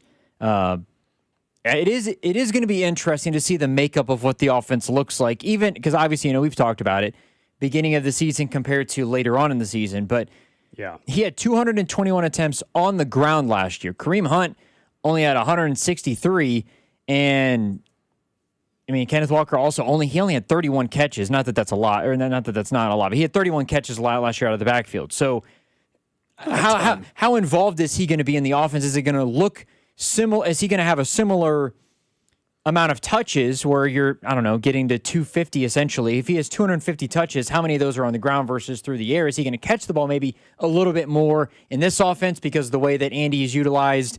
Like even Brashard Smith last year. Brashard Smith had...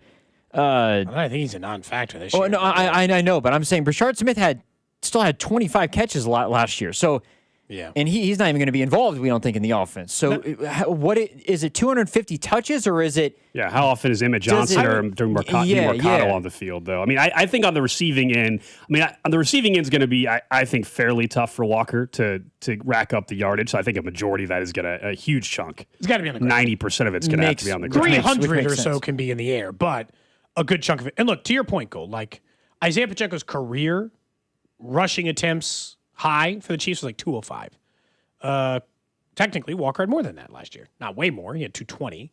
But, he had 220, and Charbonnet had 175. So, they had the same. And so, I think... Seattle ran the ball a hell of a lot more than the Chiefs are going to run. 100%. Yeah. Yes. Yeah, but the numbers for the Chiefs were also just broken up more. Charbonnet and Kenneth Walker had more yards, had more attempts individually than Kareem Hunt did the entire season. Yeah. I think Charbonnet had 180. I was just looking at it. I think Charbonnet had 184, and Kenneth Walker had 221 runs. Kareem Hunt only had 160. And Kareem Hunt was the short yardage back. Correct.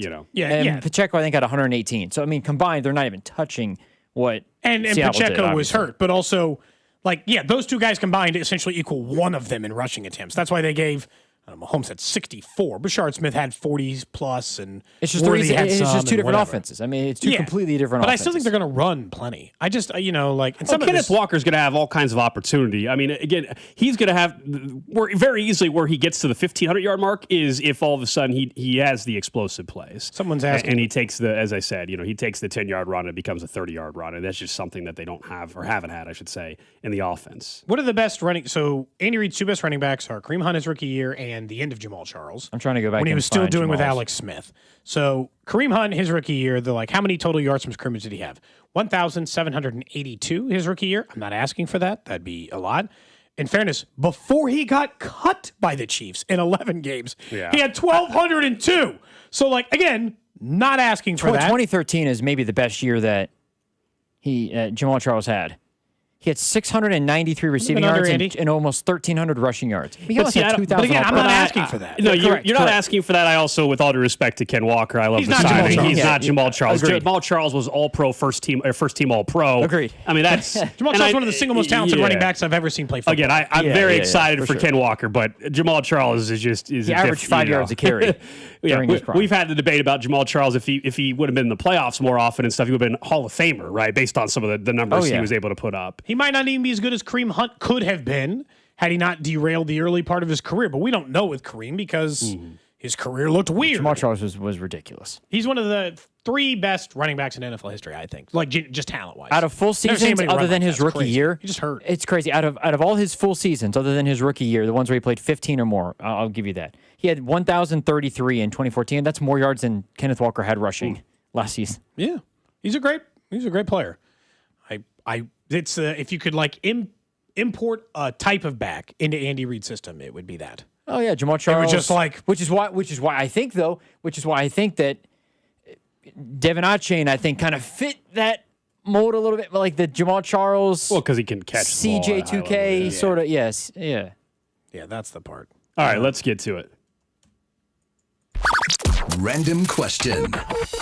For you, Gold. For you, Drew. Text line 913-586-7965. Don't forget, you can follow us over on YouTube, Twitter, Twitch, and Facebook. Live stream the show over on those so you can see us in 4K. Interact with the shows as well as we try to chat with the groups over there so you can see us in just a little bit. And we'll have a chance to interact with you, take your answers to the random question of the day over there. Plus, our boss really wants us to get to 10,000 Instagram followers. So if you want to follow us over there, that'd be great and helpful too. I'll be honest. We're like, 70 short. We're almost there. We're almost there. Are we? I don't know how short we are. I mean, if we're talking 70, that's not. Look, here's the far truth. off. It's a big deal to Steve. We're 71 away. It's a big deal to Steven Spector. So 70 of you will just go over on your Instagram account. Should we check this again in an hour? And follow it. I would appreciate it. I'll find an extra item in my house from my personal collection to put in the garage sale. Let's get 10 more by the end of the show. By the end of the show. And then one of us is getting fired if we don't get there. So please. And we're going to just draw straws. It's not even like a fair way to do it. One of us at the station, somebody at the station's getting fired if we don't get 71 more followers on Instagram. By 2 o'clock. We have 1 hour and 10 minutes. The Fan 965. Yep. Please follow the station on Instagram. One show is going to be totally different tomorrow. If you like any of the shows at this station and you don't want someone to lose their job, what if they did it like American give us a Idol? Follow. Could you imagine? They did it like American Idol and there was just like a public vote and we had to all watch it.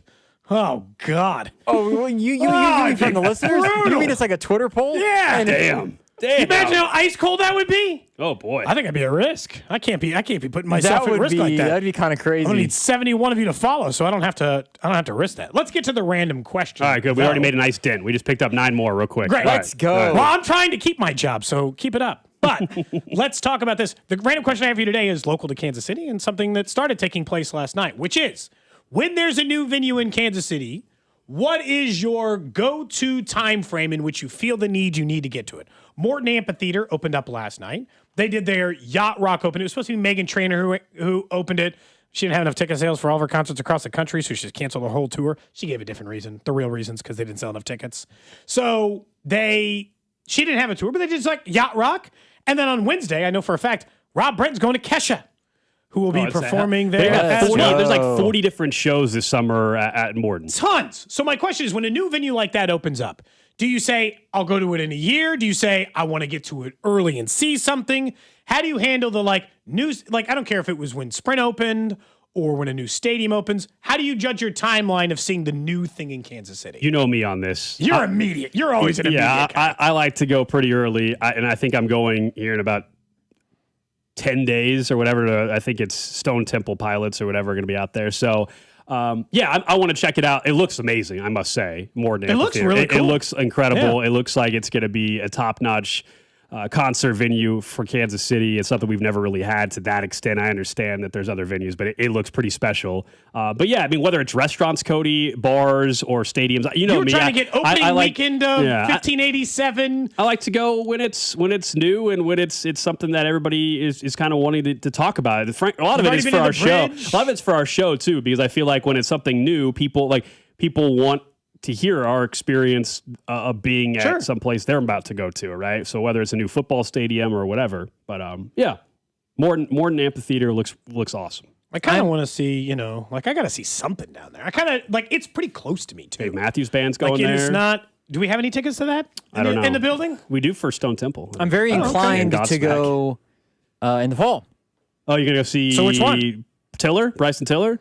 No, that would more likely to see Evanescence. Bryson Tiller would actually be. Is J. Cole showing up? No, not J. Cole. Childers? Logic and G-Eazy are doing their tours I don't know if again. you're going to Neo Logic and Akon. Logic is my guy. Akon would be a lot of fun to see. Logic is my guy, and G-Eazy. I've seen. So funny enough, they're doing. I've seen Dave Matthews together. Logic and G-Eazy did a tour back in 2016 that I went to when it was in Indy, and they're doing a part 2 of the same tour where those two are doing it, and they're at Morton Amphitheater. I've seen pictures of it. Looks incredible. Yeah, I'm not kidding. I would go to Neo the facility. and Akon. It looks amazing. That's a big reason why I want to go to a concert here pretty soon. I just want to see the facility. By the way, thank you. We're 15 followers away, please. The Fan 965. From not losing our job. Let's get to somebody. Somebody can avoid getting fired today if we get 15 more followers to the Fan 965. That'll get us to 10,000. Please. He just has our names in a hat. He says he'll draw one. That's it. This could be it. This could be it for everybody. This could be it. He might draw 2 if we don't get there. Stress levels are high. 13 away. All right, 13 away now. Let's go. But I think it'll be in the next 6 months. I'll try to catch a show. But I also don't. I used to, when I was in my teens, early 20s, pre-kids. I went to a lot of concerts. I liked going How to many concerts. people does it sit? I saw a lot like of 16,000, shows. like 15,000? Is this the death? Is this going to be the death of Sandstone? I think it's going to hurt them big time, yeah. I mean, I don't want to call it the death, but I mean, it feels like it's not good for People them. are calling this Saltstone or whatever. I wonder if the so they have that big country they have the big country festival thing over there. If they lose that Country to Morin, Stampede? that might be the name of it. I can't remember. But if they lose that to Morin, then I think that might be that's a tough blow. The Morin Amphitheater in Riverside, 16,000 seats, 12,000 are covered, 4,000 are lawn seats. It looks like they also have like some suites that are like in the middle of the stands. Yeah, that's going to be that would be a fun experience. Just because also it's clean. Hey, we made it. It's clean. It's new. We're done. We're at 10,000. We're all not losing our job today. That's almost the exact same size as Sandstone. Sandstone's 18. Yeah. Is it really? Yeah. Is Sandstone that big? I haven't been to a concert at Sandstone yet. That's crazy. Well, you might as well go now before it's too late. It is. I don't know what the way. So there's a place in Indy that's very much like. I don't know. Does Sandstone have lawn as well? Yeah. Okay. So it feels I sat in the lawn a lot of times. It feels like those types of venues are very popular just because it's a good spot to go hang out, but also I think not even that the cleanliness is a factor in this, but the fact that the building it's brand new, it feels new, the seats modern. are new. Like I think people like going to the new. It's modern, for sure. and I haven't been there yet, so I guess I shouldn't. My assumption is I saw some photos from last night. My assumption is the acoustics are incredible because the technology is up to date and everything. Yeah. So that's really exciting, and looking forward to it, man. When was Sandstone built?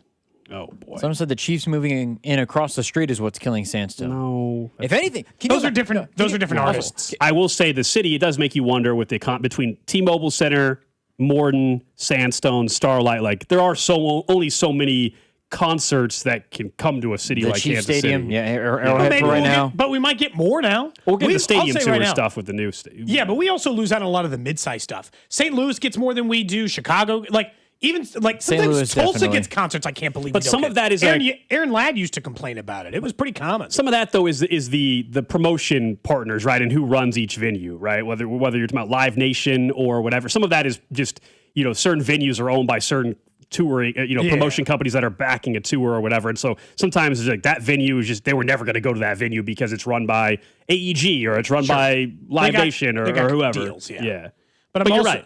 But I'm also assuming that Morton has some of those deals in place and have sniped a few of them. I wonder, because Usher and Chris Brown are going on a tour together. I wonder if they included Kansas City just for we'll let you look part that of the reason up. that you're thinking, Cody. We'll let you look that up. And again, appreciate everybody that followed the station on Instagram. Nobody's getting fired today. Thank you so much. The boss will be happy. The Fan 965, if you haven't followed us on Instagram, please do that. All right, up next here on Cody and Gold, let's get back into the Chiefs and how the Myles Garrett, A.J. Brown trade could impact the future, not so much in 2026, but just the moves that they haven't made. Could we see a big one happening again? That's coming up right here on Cody and Gold.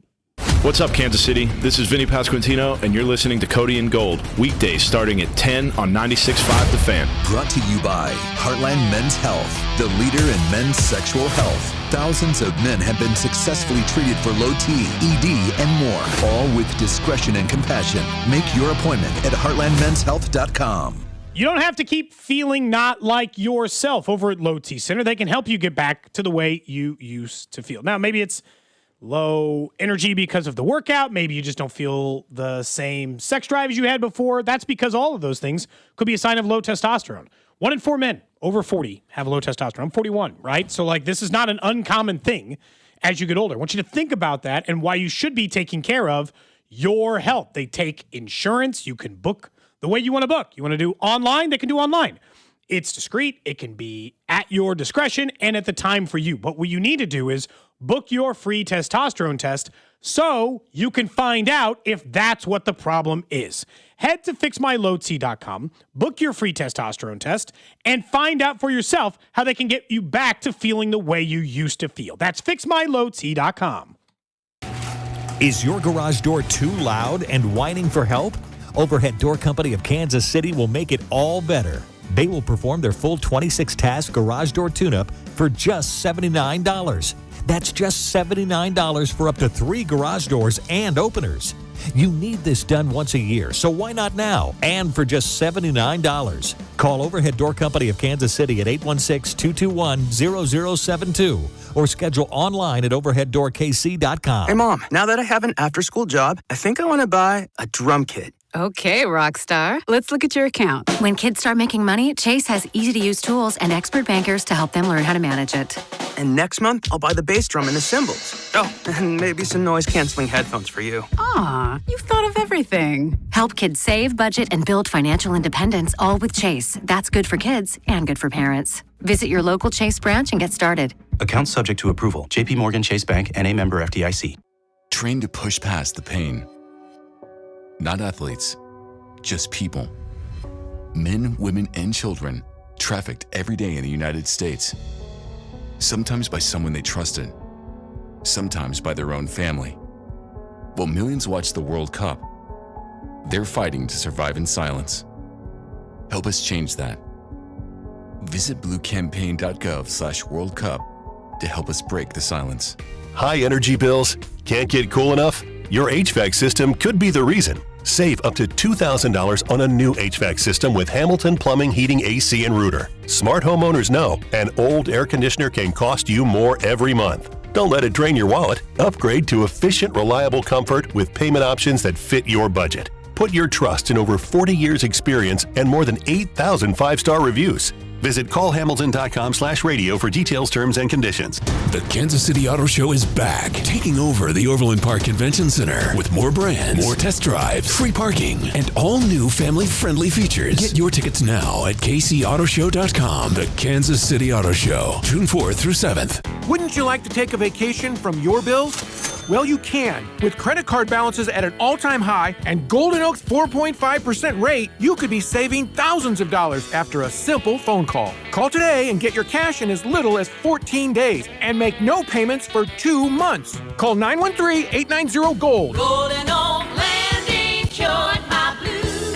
5.442 APR, FHA 15-year, 20% equity, qualified credit, additional terms apply. NMLS 114937. Gomer's voted Casey's #1 liquor store, family owned and operated since 1969. With excellent price, selection, and service, Gomer's has helped customers find the perfect libation for any occasion for over 50 years. When it's time to find the good stuff you're looking for, you find it at Gomer's. Is reviewing life insurance on your to-do list? Now's the perfect time to add it. A friend recently told me that securing life insurance sooner rather than later can help you lock in lower rates for years to come. So I bumped this up on my list and got it done. I called SelectQuote and couldn't believe how easy and affordable life insurance is. I'm 40 and got a $500,000 policy for $16 a month. My husband's also 40 and his $500,000 policy was only $18 a month. Plus, with SelectQuote's same-day coverage, there was no medical exam required, and we were covered by the time we hung up. Knowing I have this checked off my list feels amazing, but the peace of mind knowing my family is protected feels even better. Call SelectQuote at 1-800-329-1010.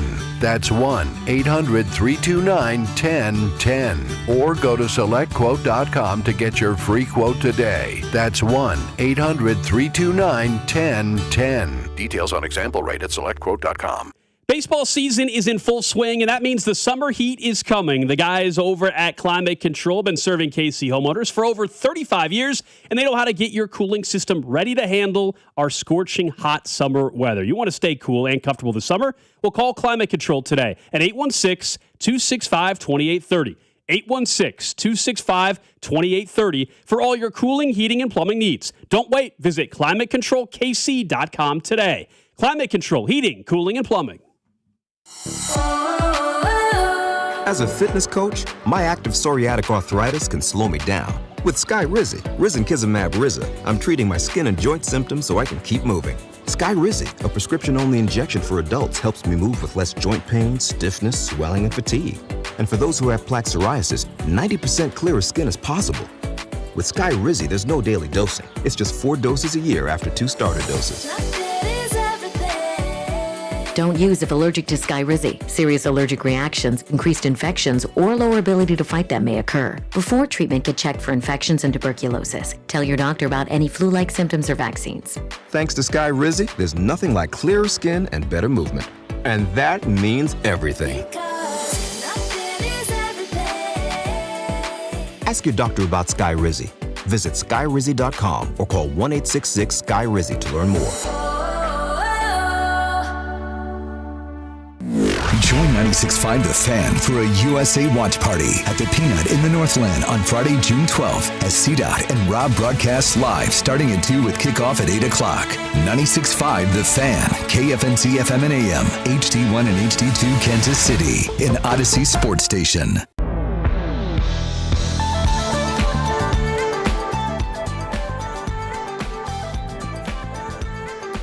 1 o'clock hour, Cody and Gold, Alex Gold, Cody Tapp, Drew Nixon with you. Guys can always hit us up on the J Southland Tow Service text line, 913-586-7965. Again, thank you guys for following the station Instagram account, the Fan 965. As we said, the boss really wanted 10,000 followers. Our jobs were being threatened. Oh, he wasn't there. Was he still I don't know. Trying to figure out who to fire? I'm not sure. There was a chance somebody was getting fired today if we did not get to 10,000. So we appreciate you for following us on Instagram, and we should have plenty more content for you coming up on Instagram in the future as well. Video stream is up and running on Facebook, YouTube, Twitch, and X. Drew, you were looking up something before we went to break or something. I think I said, hey, go ahead and look that up. And we'll check Chris back. Brown and Usher are not coming to Kansas City, but they are going to St. Louis. Oh, that like sucks. Cody had kind of mentioned. It happens a lot. Yeah. It happens a lot. With definitely a couple acts a year where you're like, what? Because like you said, Beyonce's never come here, right? No, she always goes to St. Louis. And we miss out Houston on a lot of, I think, good artists sometimes. I don't know why we get skipped over from time to time, but hopefully that's changing with time. And this goes back to like the World Cup stuff and everything else. The more of a spotlight you can put on your city, the better of a chance you have to, continue to grow as a city. That's why you and I have been for development in a lot of ways, including airports and other things. But having new venues makes it slightly more likely. Plus, it's kind of crazy. We lived in this town our entire lives, you and I. I mean, and I understand you left for a little bit and all that other stuff. But we're born here. We grew up in Kansas City. The fact that entire time, for like 35 years, everyone was like, I'm not putting anything near the river, period. And I'm not saying it's the nicest river. No. But it's like, that they just nothing. Jack, it's just like stone. I know. And now we have apartments and a music venue and a soccer stadium and, back in, I think before part of it was just the casinos. Yeah. And back in the, back then too, there was the flooding problems, right? There's been some improvements since then that has made it more sustainable to develop down there. But yeah, I mean, look, the city's growing. The city's growing, and you're right.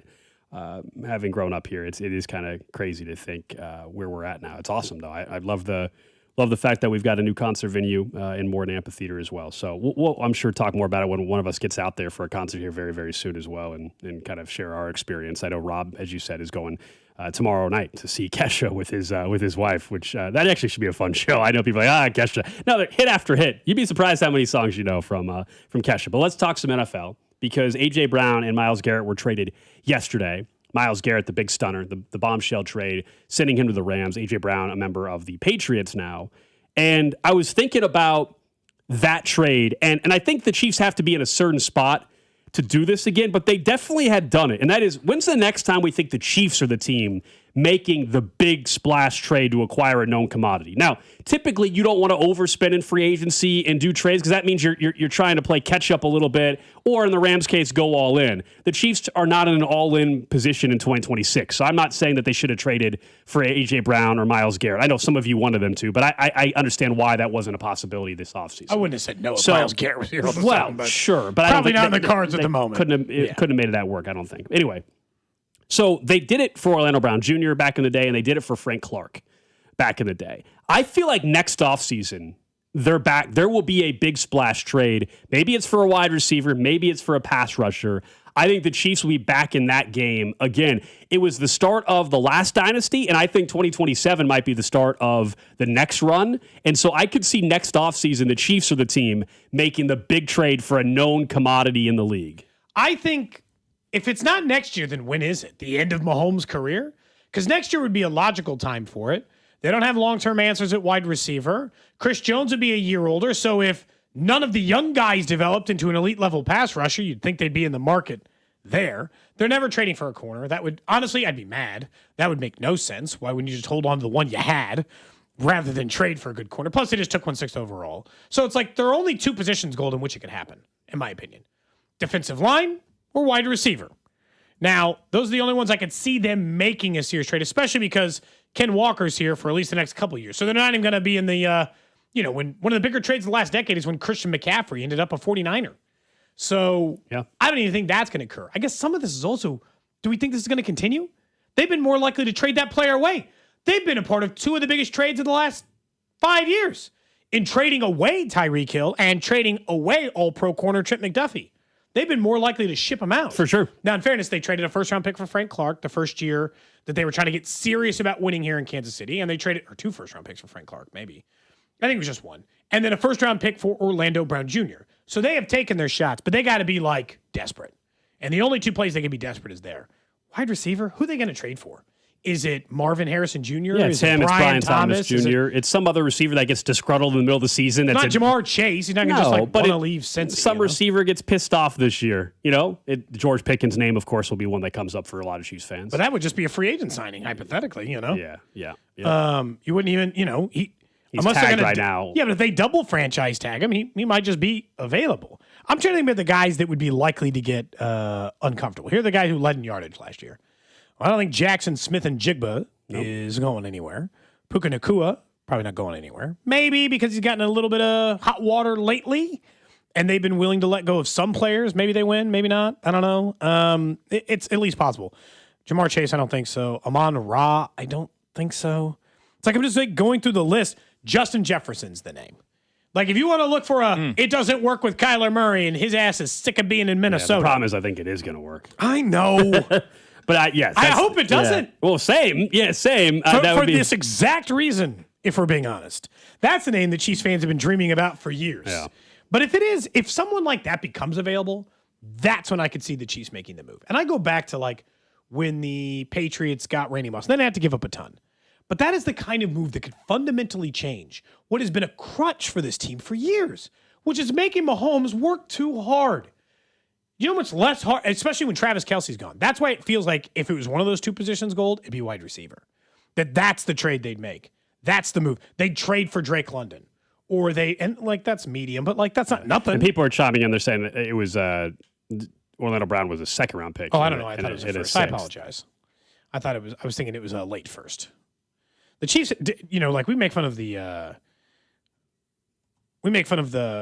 Rams because they certainly get rid of more, but the Chiefs have traded away plenty of their first-round picks over the years.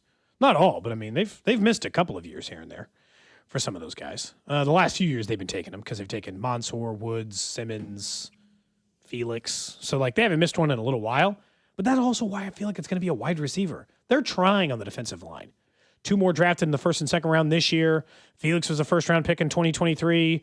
They spent a 2nd and a 3rd the year before.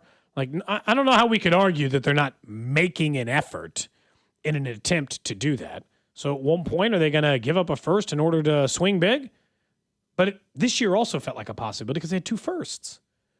But I don't know, man. It doesn't seem like Brett Veach's thing. He likes to trade draft picks for draft picks, not draft picks for players. Or at least not as often, in my opinion. Unless it's a 3rd or a 6th. He doesn't make the move for I'm giving up my 1st-round pick for some proven player. Shoot, the Bengals even did that this year. I know. Rare for them, though. That was borderline unheard of for them. Mm-hmm. Now, they never trade their picks. I think maybe we can talk about this tomorrow. But, if I ranked out desperation, teams that have to care more this year than the Chiefs, Bengals are above them.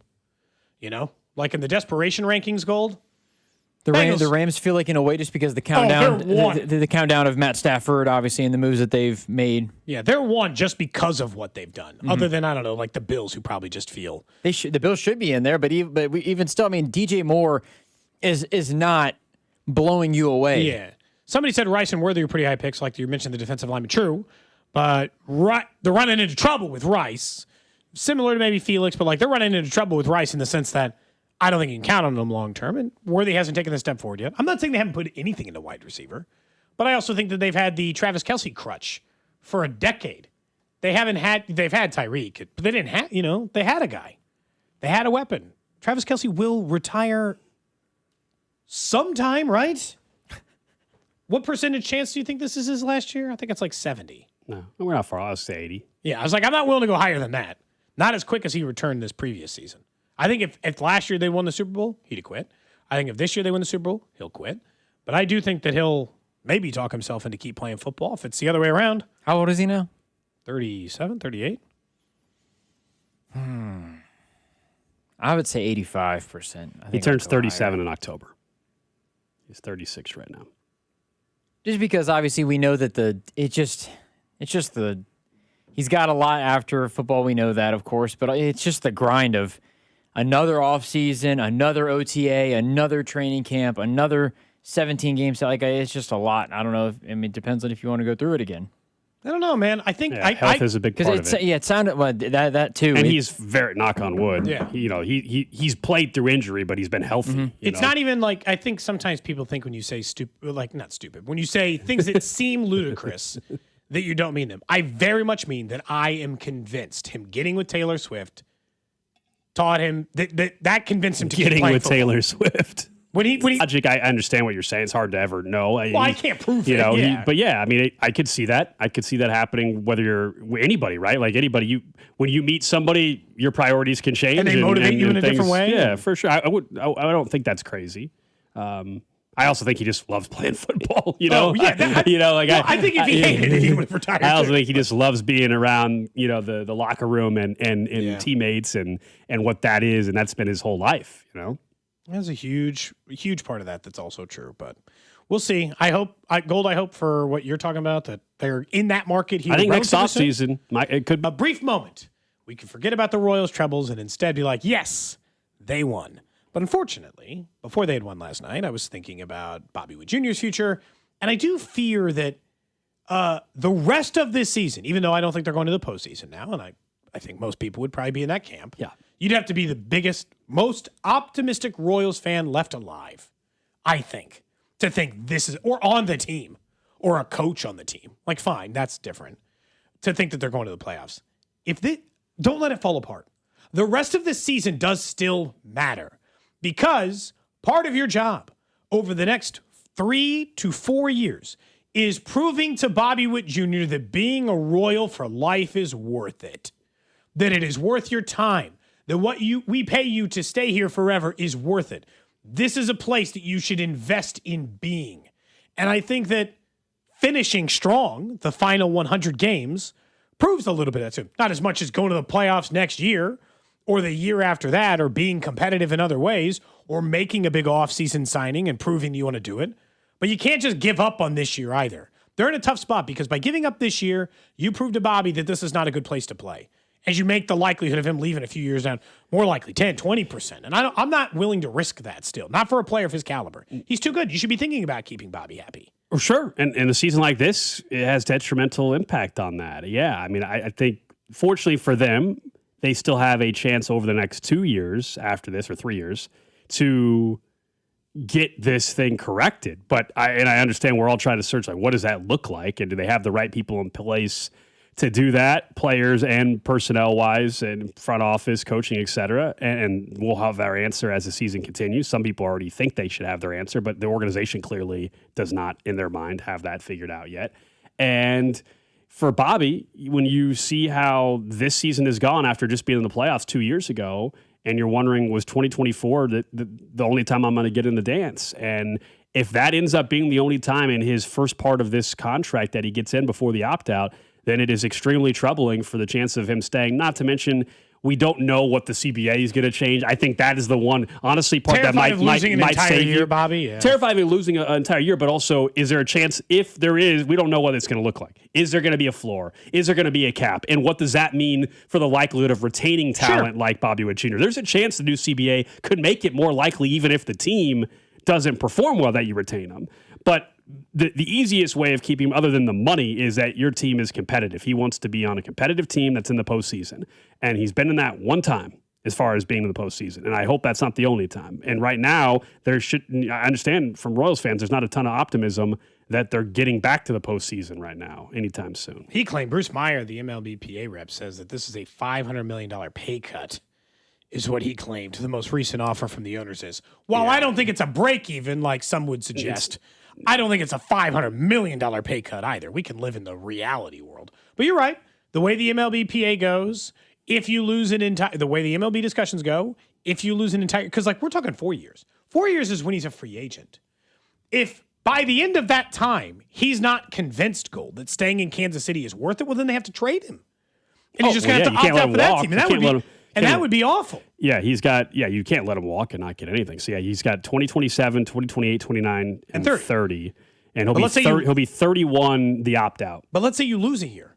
Now I only got 3. Yeah. And let's say I got to reserve that final year to trade him in case he doesn't want to be. I got 2 years to convince Bobby Wood Jr. to stay here is the way I look at it. That's worst case scenario. Yeah. It might be 3, it might be 3.5. But Gold, it's between 2 and 3.5. That is not as much time as you think, which is why, and someone said, don't let it fall apart. It already has. I just meant the rest of the way. Don't let him get all the way to 100 losses. Play 500 baseball the rest of the way. Convince Bobby that it was just a bad start and, oops. I'm not saying you have to believe that as the fan, because next year would be more of a proof of that than anything else. Are you a playoff team again? Are you competing for the division again? But I do think that, like, if I were J.J. Piccolo, if I were John Sherman even more so, I'd be thinking about what I need to do to make sure Bobby Wood Jr. never leaves here. Well, sure. I mean, the timeline, the new stadium is supposed to open what year again? 2030? April 2030 or 2031? 30, right? Maybe 31. The last year before the opt-out would be the 2030. I'm just saying, open a brand new stadium and lose your star player. I don't think anybody wants that. Somebody says, I don't like it. Said, Cody, you said it the other day. I laughed at Mike Trout for too long. Now I'm not going to be laughed at like that. Yeah. It is tough. Yeah. Trout stayed the whole time, too. He did. He just mired in misery in L.A. Look, he's got hundreds of millions of dollars and I'm sure a nice house. He's probably not like that sad. I'm sure a nice house. I'm sure he's not the saddest person that's ever existed. What do you think his career earnings are? Mike Trout, that is. Oh. Knowing that he's still got plenty more money coming. But right now, what is he at? $500 million? Not quite that, but it's an extremely high number. $350 million? $338 million so far. And just remember... but that's with the... Oh, okay. I was taking $500, including the value that's coming. He still has 1, 2, 3, 4 more years at $37 million a year coming. That ain't bad. You think he's seen the end of that, or is it going to be a Pujols thing where they got to buy him out for the last little bit? I think he's got at least 3. That's $50 million or so he's still owed? Yeah. So he'll be at 500 by the time it's all said and done. He will be. No, I don't know. It does suck. Like the text line's right. I don't want to see tweets that are like, Tungsten Arm O'Doul did this in 19 and just them and like Bobby Wood Jr. stuff. Like I don't want to keep seeing that. This team you got one of the best players in the sport. You got to win. You need to win. It's important that you win. Take advantage of, you don't get players like this very often. It is rare, really rare to get a talent like Bobby Wood Jr. You got to do everything, scratch every surface. And I'm not saying they're not trying. What do I think? That the Royals aren't? I assume that for the last month, they've been desperately having every single meeting imaginable, Gold, overturning every stone looking for a solution. But like you and I said, at some point the results are the results, and then, someone's going to have to wear it.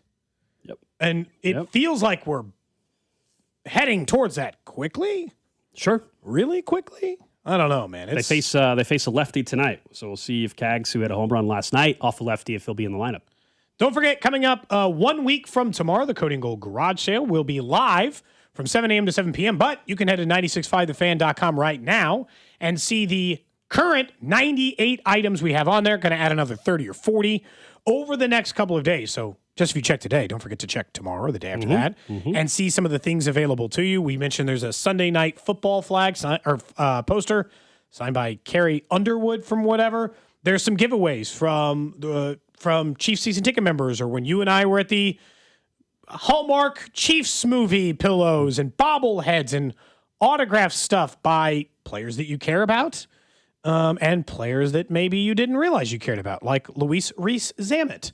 So it really runs a gambit. We do it all. 100% of the proceeds go to the Negro Leagues Baseball Museum. We are really excited to have it back. And even though we took a year off, we'd love to find a way to get close to the numbers we used to do for this thing. So if you can help us out, take a look at those items, see the kind of things you might want to bid on.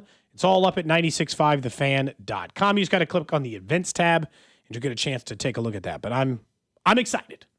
I'm excited about the return, all the experiences, all the other stuff, Gold. Some fun experiences, yeah. And some still in the works. Yeah, we got a couple more that hopefully we'll finalize. And a lot of you have been already browsing the items because I see some text, people joking about a couple of the experiences as well. So, yeah, go ahead and take a look over on our website, and we'll continue to remind you about it. And Someone said, "Are Alex's stents in the garage?" So They're not no, in I there. told you they remove the stents from my nose and they throw them away. I assume. I sent an X-ray once, so if you got an X-ray, maybe you could do that. Nope. Anything to raise money. I don't have an X-ray. They did a CT scan. I don't have a copy of that though. Oh, you could get that. Just say, excuse me. I need a scan of my. I need a CT scan. Nobody wants to see the CT scan when I had all the sinus problems. Yeah, and just autograph it.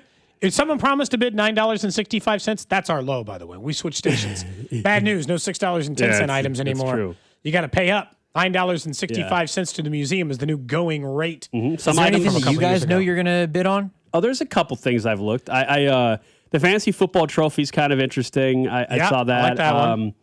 One of the Jake Eisenberg polo. I don't need the 3-pack though. Is the problem? But one of the polos I liked. I will say the puffer jacket that Jake donated to us. It was nice. It was very nice. He said he wore it one time. That was nice. So it's a new jacket essentially. There was something else that I thought that I was like, oh, that's kind of cool. That I was looking at. Not one of the bobbleheads. I have to think about it. We've put up so many There's always damn bobbleheads. items. I'm trying to remember what it was. You put up a K-State jersey. Who was it for? It was number 12. It has been worn. I mean, Jerron Tibbs is one of the guys that currently wears number 12. Colin Klein actually wore number 12 in his freshman and redshirt freshman seasons. So and it then could be there's whoever somebody you who want I'm it to be. thinking of that I can't remember. It was a DB. I don't remember. You know what unique item? The kind of thing you can get But only in our garage yeah. show is, you know what I put up there? Is the Jack Caglione batting practice home run. Oh, I from got in St. Louis. We were in St. Louis, yeah. Alex and I were there for St. Louis for his game. I went out to he hit some homers. I had the usher grab it. I grabbed one batting practice home run ball from Jack Caglione, and it's in there. It's not authenticated. I am telling you personally. I did see it happen. I saw it land. I picked it up. It is that baseball. Like, I'm just telling you, it's that. I'll also include a CAG shirt with it, just so you can get the full package. Yeah, the Mike Tyson signed punch-out frame photo is pretty cool. Someone else was saying, "Be careful, Dusty. Dusty's been keeping his eyes on some of the golf balls." Yeah, we do have. We'll bundle them together. We still need to put those up, I guess. Yeah, we do. The golf balls, but yeah, I'll just put a someone else box up. says, "Can I get a looks maxing session with Alex?" Okay, all right. I already offered the smelling tour of the city. Smelling tour is more likely. There's no look maxing or whatever it was you called it. But we'll have a tour for like a Jay Rieger experience with the show Scott up there. Parks is dropping stuff up in the studio as well. You never know what's going to happen. You never know. This is our stuff from the KC Current, maybe? KC Current. I think that's right. Yeah. Thank you, Parks. Thank you. Yeah, the KC Current was So there you go. stuff. More items getting Great. dropped off. Those are Well, I cool. appreciate it. Those are kind of cool. Some hats? Yeah. People asking about donating items. We're good for the year. We appreciate it. At some point next year, we'll probably be seeking items again. We have more than enough items this year, but I do appreciate it. We've got a ton of items, and we're going to have a ton left over that we won't be able to get posted this year. Someone else asking, have you got your smell back? Yes, I have. A good chunk of it. I wouldn't say it's 100%. Hope it stays. Wouldn't say it's 100%. Yeah, hopefully it stays. I'll know more over the next couple weeks, months ahead. It's not going to be fully healed for another month or two, but yeah, I can smell like the grass outside for the first time in years. Yeah, good stuff and bad stuff I can smell. So, That's good. Yeah. You missed it for all this time. It's finally back. Yes. All right. Up next, let's get to what's trending here on Cody and Gold. We'll also get you up to date with some other national news that's happening today. Coming up right here on Cody and Gold. You're listening to Cody and Gold. We're going to try to tickle your tonsils. Brought to you by Heartland Men's Health, the leader in men's sexual health. Thousands of men have been successfully treated for low T, ED, and more, all with discretion and compassion. Make your appointment at heartlandmenshealth.com. The world's biggest soccer tournament has arrived, and you can trade the entire tournament on Kalshi. On Kalshi, you can trade every match from the opening stage all the way to the final. And you know it's heading to this town, so why not get in on the action? Now, it just depends on what you're thinking for winner over at the tournament. Like Portugal, for instance, has been trading a little bit lower today, down 0.5%, which means if you traded it at $50, if they were to win it, you could see $527 in your return. So it is quite a bit different over at Kalshi as you're trading in a live market against peers, meaning there is no house and the probability changes. So you can buy in and out of your position, and for a limited time, download the Kalshi app and use code TAPP, T-A-P-P, to get $10 when you trade 10. K-A-L-S-H-I, Kalshi, trade on anything. 18 plus, restrictions and eligibility requirements apply. Event contract trading involves risk and may not be suitable for all investors. Prices, values, and available markets may differ from those mentioned. For more information, see kalshi.com/regulatory. Hey, it's almost Andy Reid. Is your garage door dropping the ball? Get a free repair or replacement quote from Renner Garage Door. Renner is America's oldest family-owned garage door company that serves both wholesale and retail markets. Right now, get $100 off a new garage door when you mention this ad. With trusted brands like Delden, Amar, and LiftMaster, you know it's built to win. Renner's also hiring experienced techs and installers. RennerDoor.com. RENNER. I'm McCall with Lee Summit Subaru, and it's time to make a big deal out of nothing. Announcing Lee Summit Subaru's 0% event. Get up to 0% on select 2026 Subaru models for up to 72 months. And we have the largest selection of Subaru certified vehicles in Kansas City, starting as low as 1.9% for 72 months. 0% event and a lifetime warranty. Fall in love with driving again at Lee Summit Subaru. Based on January 2025 through June 2025 Kansas City inventory listings. Imagine buying your next car from one dealership. With the support of many. With everything you'll ever need. When you buy from any of the Balderson Auto Group dealerships, you're getting the support from all of our dealerships. Like our 100 service bays, collision, and detail centers. And our free exclusive lifetime warranty. No other auto group gives you that. From north, central, south, the Balderson Auto Group has you covered. A family committed to excellence, growth, and harmony. Go to bagkc.com. Hi, I'm Carter. And I'm Charlie. We'd like to share a quick story about a homeowner named Jack. Jack had a home he needed to sell fast. And Jack thought he had it all figured out. So Jack talked to multiple cash buyers. Jack chose the highest offer. But the day before closing, guess what? The buyer backed out. Leaving Jack with the moving truck all packed in the driveway and not sure what to do. Jack learned the hard way that the highest offer isn't always the right offer. Jack got suckered. Make sure you aren't hung out to dry. Call our dad at Rex Buys KC. Our dad is local, he knows Kansas City, and he actually closes deals. No repairs, no fees, no showings, no surprises. Just a fair cash offer and a smooth process. Now, don't be like Jack. Call 816-330-6000 or visit rexbuyskc.com. Rex Buys KC, helping people make smart choices one home at a time. Did you know one blood donation can save up to 3 lives? In just 1 hour, you can make a difference in Kansas City. Make your appointment today with Community Blood Center by visiting savealifenow.org. This is the story of the one. As a maintenance engineer at a beverage manufacturing plant, he starts his day knowing every line is ready to run because Grainger delivers the industrial-grade products he needs to keep mixers, conveyors, and packaging equipment moving. With Grainger's vast selection of bearings, belts, and motors, he keeps operations running smoothly, so nothing grinds to a halt. Call 1-800-GRAINGER, click Grainger.com, or just stop by. Grainger, for the ones who get it done. For adults with Crohn's disease or ulcerative colitis symptoms, every choice matters. Tremfya offers self-injection or intravenous infusion from the start. Tremfya is administered as injections under the skin or infusions through a vein every 4 weeks, followed by injections under the skin every 4 or 8 weeks. If your doctor decides that you can self-inject Tremfya, proper training is required. Tremfya is a prescription medicine used to treat adults with moderately to severely active Crohn's disease and adults with moderately to severely active ulcerative colitis. Serious allergic reactions, increased risk of infections or lower ability to fight them, and liver problems may occur. Before treatment, get checked for infections and tuberculosis. Tell your doctor if you have an infection, flu-like symptoms, or need a vaccine. Explore what's possible. Ask your doctor about Tremfya today. Call 1-800-526-7736 to learn more or visit tremfyaradio.com. Brought to you by Climate Control Heating, Cooling, and Plumbing. Visit climatecontrolkc.com. Climate Control has been serving KC homeowners for over 35 years and know how to get your cooling system ready to handle the scorching hot summer. Schedule your AC system tune-up for just $49. Don't wait. Visit climatecontrolkc.com today. Climate Control Heating, Cooling, and Plumbing. You're listening to 96.5 The Fan from the DM Injury Law Studios. Mike's got this. Car, truck, or motorcycle wreck? Remember, Mike's got this. 816-888-7500. Mike's got this. Hey, it's Rob Brennan. We hope you're enjoying Beyond the Pitch KC, a podcast on how Kansas City landed the world's biggest sporting event. It's presented by Commerce Bank. Visit commercebank.com/soccer26. New episodes released every Wednesday on the Odyssey app or wherever you get your podcasts. What's Trending. Cheddar, mozzarella, Havarti. Number one on What's Trending, the Royals snapped a 6-game losing streak yesterday, thank goodness, against the Cincinnati Reds. They're back at it tonight, 6:10 first pitch. Verds on Deck show at 5. Noah Cameron on the bump right here on 96.5 The Fan. Next up on What's Trending, the Stanley Cup Finals start tonight.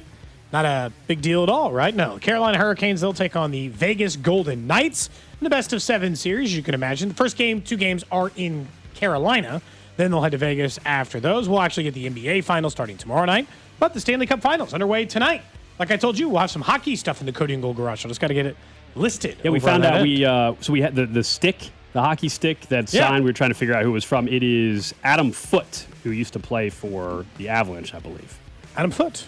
He was in the NHL for a long time. Played till he was 39 years old, according to this. Scored, 308 points in his career. It's a pretty nice little career there for Adam Foote. Adam David Vernon Foote. Vernon? Nickname was the Footer. Really? According to Hockey Reference. But, in a pro hockey reference. But in fairness, Pro Football Reference puts names for Patrick Mahomes nobody's ever called him. Nobody's ever called him Magic Man or whatever. Just nonsense they're making up. Elsewhere on What's Trending, the Seahawks and outside linebacker Derek Hall have agreed to a new 3-year, $42 million extension. $42 million extension. That includes $21 million guaranteed. The deal worth up to $46.5 million. He was entering his last year of his rookie contract. He was a second-round pick back in 2023. He came up with some big-time plays in the Super Bowl, and they take care of him before they get to training camp next month. Next up on What's Trending, Kansas did advance to the Super Regional over the weekend. We already knew that based on yesterday's What's Trending, but now we know they'll host the Super Regional in Lawrence this weekend. Friday and Saturday, the first 2 games scheduled at 5 p.m. Monday to be determined if they need that game, obviously, if they win the first 2. They won't need to, or if Oklahoma does. They won't play on Monday, but they get to host it because Georgia Tech fell to Oklahoma in extra innings on a walk-off Oklahoma Sooners home run in the 10th inning. So, yeah, Super Regionals heading to Lawrence this weekend. Nice. I'm excited for that, man. Tickets are going to be very difficult. I heard Rob was trying to get tickets through the coach who they had on yesterday. They had Dan Fitzgerald on yesterday, and the coach was very nice and was like, yeah, I'll try to do that, and I don't think that's going to happen. It's not going to give them tickets. Rob, there's bad trying to pressure the coach into giving you tickets. You guys give me a hard time because I'm like, Jake, will you give us something for the garage sale? That's not me asking for tickets. Carrington, I was. Someone texted me and said Carrington was talking smack yesterday because he said, Gold had prime seats, but he hasn't really supported them all year. Not true. I went to a random game in March, thank you very much, before it was cool to actually follow KU baseball. I went to a game. I think they were playing TCU, if I'm not mistaken. That's a bold statement from a guy who went UCF, to more... maybe. UCF, sorry, not TCU, UCF. That's a bold claim from a guy who went to more Kansas basketball games than Missouri basketball games this year. Carrington, yep. I'm just saying. Like, Carrington might make his way out there this weekend. He probably went to more Ruse games than Tigers games. Carrington's a KU guy as well. Maybe he'll make his way out to Lawrence, Kansas. He does love Lawrence. College football, NCAA 27 cover athletes were announced today. Kawan Lacey of Ole Miss, Malachi Tony at Miami, and Dante Moore on the standard cover. There's a deluxe cover that does have Kurt Signetti on it, but that's just the deluxe one for those that play the game. They know the full reveal is coming up on Thursday evening. I don't know what that means by the full reveal. We have the cover. What else do you need to reveal? I guess maybe the back cover, I guess. I don't know. Dynasty Mode's going to have some changes, rumors around that, as well as some of the other things. Okay. That's NIL Future might be Chief in the game Malachi now. Tony. Could be. Future Chief, Drew. It'll be a better story than the first time Future Tony came here. Future Bengal Dante Moore when Joe Burrow asks out after this year, yeah.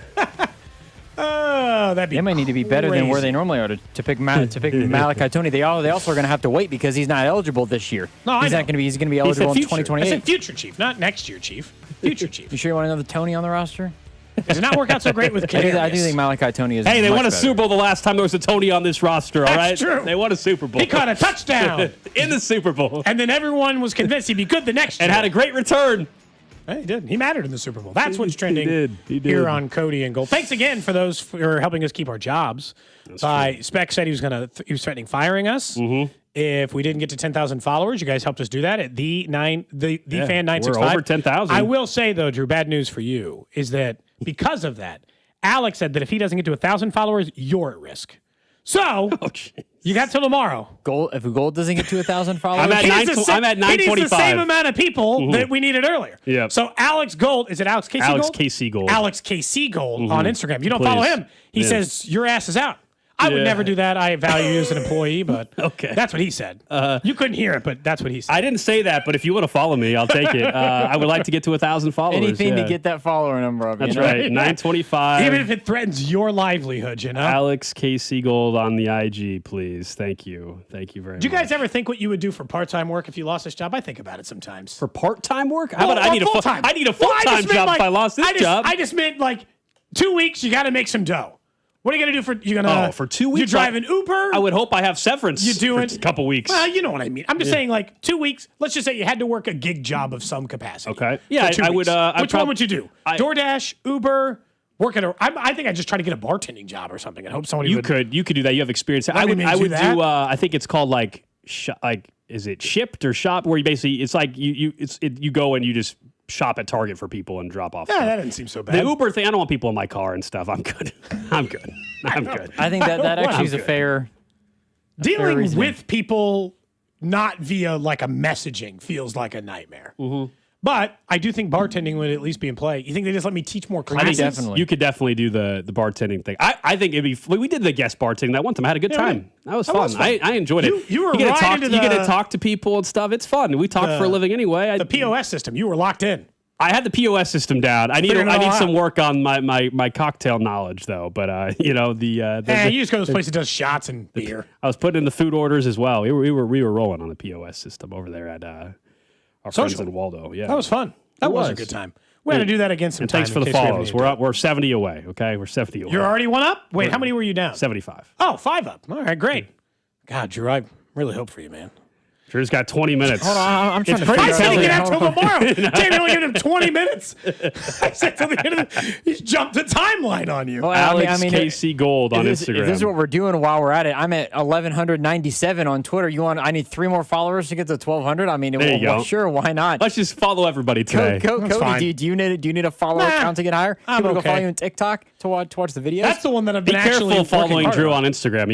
You might get shirt. Maybe that's your thing. I don't know. He might go shirtless for you. All you're going to get on my TikTok account is sports takes from this show or baking. You're really not getting anything else in between. The Instagram, it has a lot of clips from the show, but I post stuff when I'm out and about around town. So I want you to. Will you promise that if 70 people follow you in the next 9 minutes, that you'll post once a week you smelling something, describing it? It's just different smells every week. That's what the people really want, 67 away. 67 away. Smelling a dandelion and being like, "This is how it smells now." That way, everybody get the. I will say, vibe. I feel like I can smell colors. Because that is the most Alex on Shroom sentence you've ever given. Because I haven't been able to smell, so I feel like it's like smelling colors right now. The only colors the smell that is coming back are like Gatorade or like cotton candy. Yeah, I know, but I'm just telling you, having not smelled for so long, I can stare at something and I feel like I can smell the color. Okay. Yeah, it's weird. I know. Yeah, interesting. I'm not on Shrooms or anything. I'm 58 away. Just saying, we can maybe make it to 2 o'clock. We're 58 away. You might be able to keep your job, Drew. Let's talk a little bit about the Chiefs, though, and what they do next with Mahomes, because I think that they're at a position where they can have a conversation about, is this the transition year of let's make Mahomes running less a part of his plan and try to move him off of that completely. Now, again, I don't want to make it seem like he's Lamar Jackson or Josh Allen. He runs for 300 yards a year, Gold, 350. It's not that many. It's not nothing. The 15 or 20 yards he gets a game are important. They commonly are on third down or in late game situations. We know in the postseason it's mattered a ton. A ton. Whether it be the Titans run or a million others. He has some historic runs in the postseason that have helped save some in serious spots. So it is important, but also I do think that this would be a good year to be like, you know what? Take it off. Don't be a running quarterback in almost any capacity. Stand in the pocket, hand it off, scramble starting in December or only in divisional games. Just start dialing it back little by little over the next 5 years, where instead of 350 or 325 and then 3 and then 275, and just take that part of the game out of it unless it's John Elway Super Bowl stuff and you are going for it all, then do whatever the hell you want. I don't care. But I kind of want it starting to rein in a little bit by year post-injury, and certainly this year when it reined in a bit. I think for him, you mentioned some of the marquee moments. We all know the AFC title game against Tennessee and run down the sideline. It's one of the iconic plays of his career that we're all going to remember for a very, very long time. I think when it gets to those moments, instincts take over. I don't know if he'll be able to just not do it. But early on in the year, he certainly, I think is going to be cautious. I think the footwork stuff is a benefit to him being stuck in the pocket. He acknowledged that a week or so ago. Monday night, Denver Broncos open up the season. He wants to prove people that he's good to go. I think you have to be careful with it. But I don't think you're ever taking that away from Patrick Mahomes, though, especially as the season progresses. If there's an opportunity in a big spot, got to have it, he's going to be willing to put his body on the line a little bit. That's just who he is as a competitor. I would like to think that's only going to happen in the playoffs. But, there's part of me, like, you're telling me if it's the fourth quarter, even in week one of the season, we're all going to be holding our breath, I'm sure, anytime he gets tackled low or running or anything like that. And look, I think for him it's going to be really hard. I don't know if he is going to be able to break the habit, ever. Gold, it has been, like, think about it, too, when you say, hey, stop doing that thing that has made you incredibly successful. Like, genuinely, it is one of the things that separates him from some of his other, like, it separates him from Joe Burrow. It separates him from guys who are more like pocket passers, but when he's got to, like, have a run in a gotta-have-it situation, he can do it. We know the running quarterbacks. We know what Josh Allen can do on the ground, or Lamar Jackson, or Caleb Williams. No one's trying to put him in that category. We're just talking about he's been a half a step faster than pretty much every defender who's ever followed him.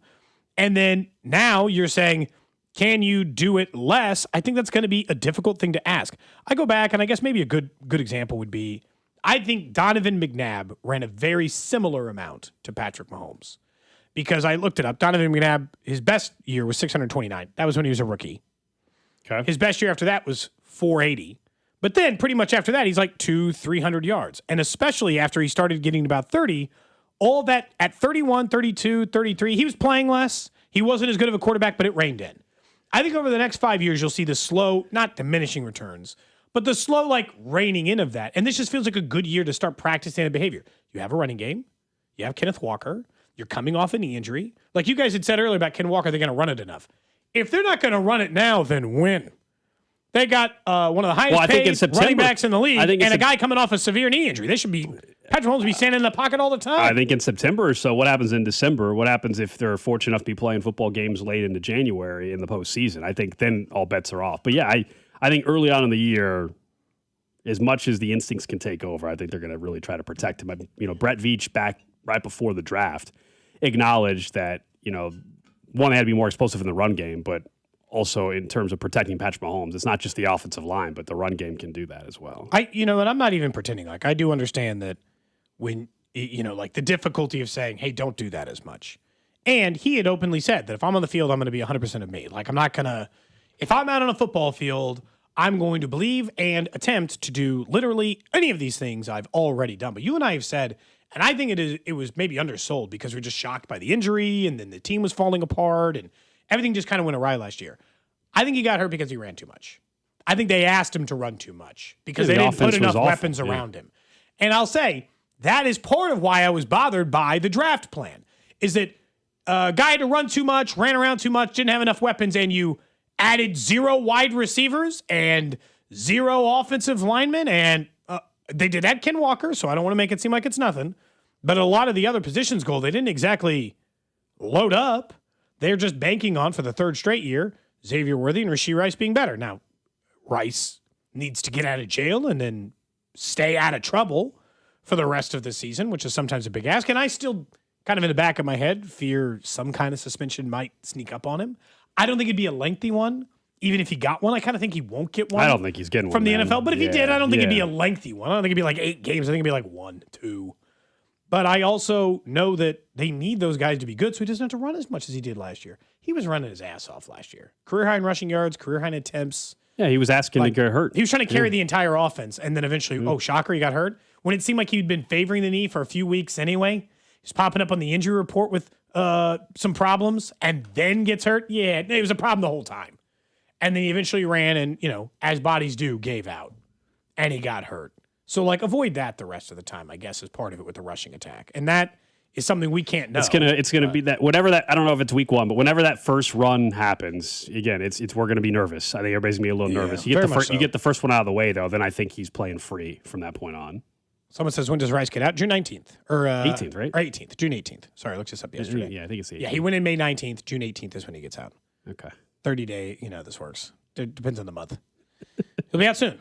Don't you worry. 16 days is what we learned yesterday. Cody's going to be there waiting to pick him up. Lynn Dawson days away. Yeah. So Rishi Rice is a free man. Okay. Well, I mean, nobody else has worn that number. Who am I supposed to say for 16? I don't know. That's his. Has anybody worn it since him? Or did they retire that number? I'm assuming they retired it.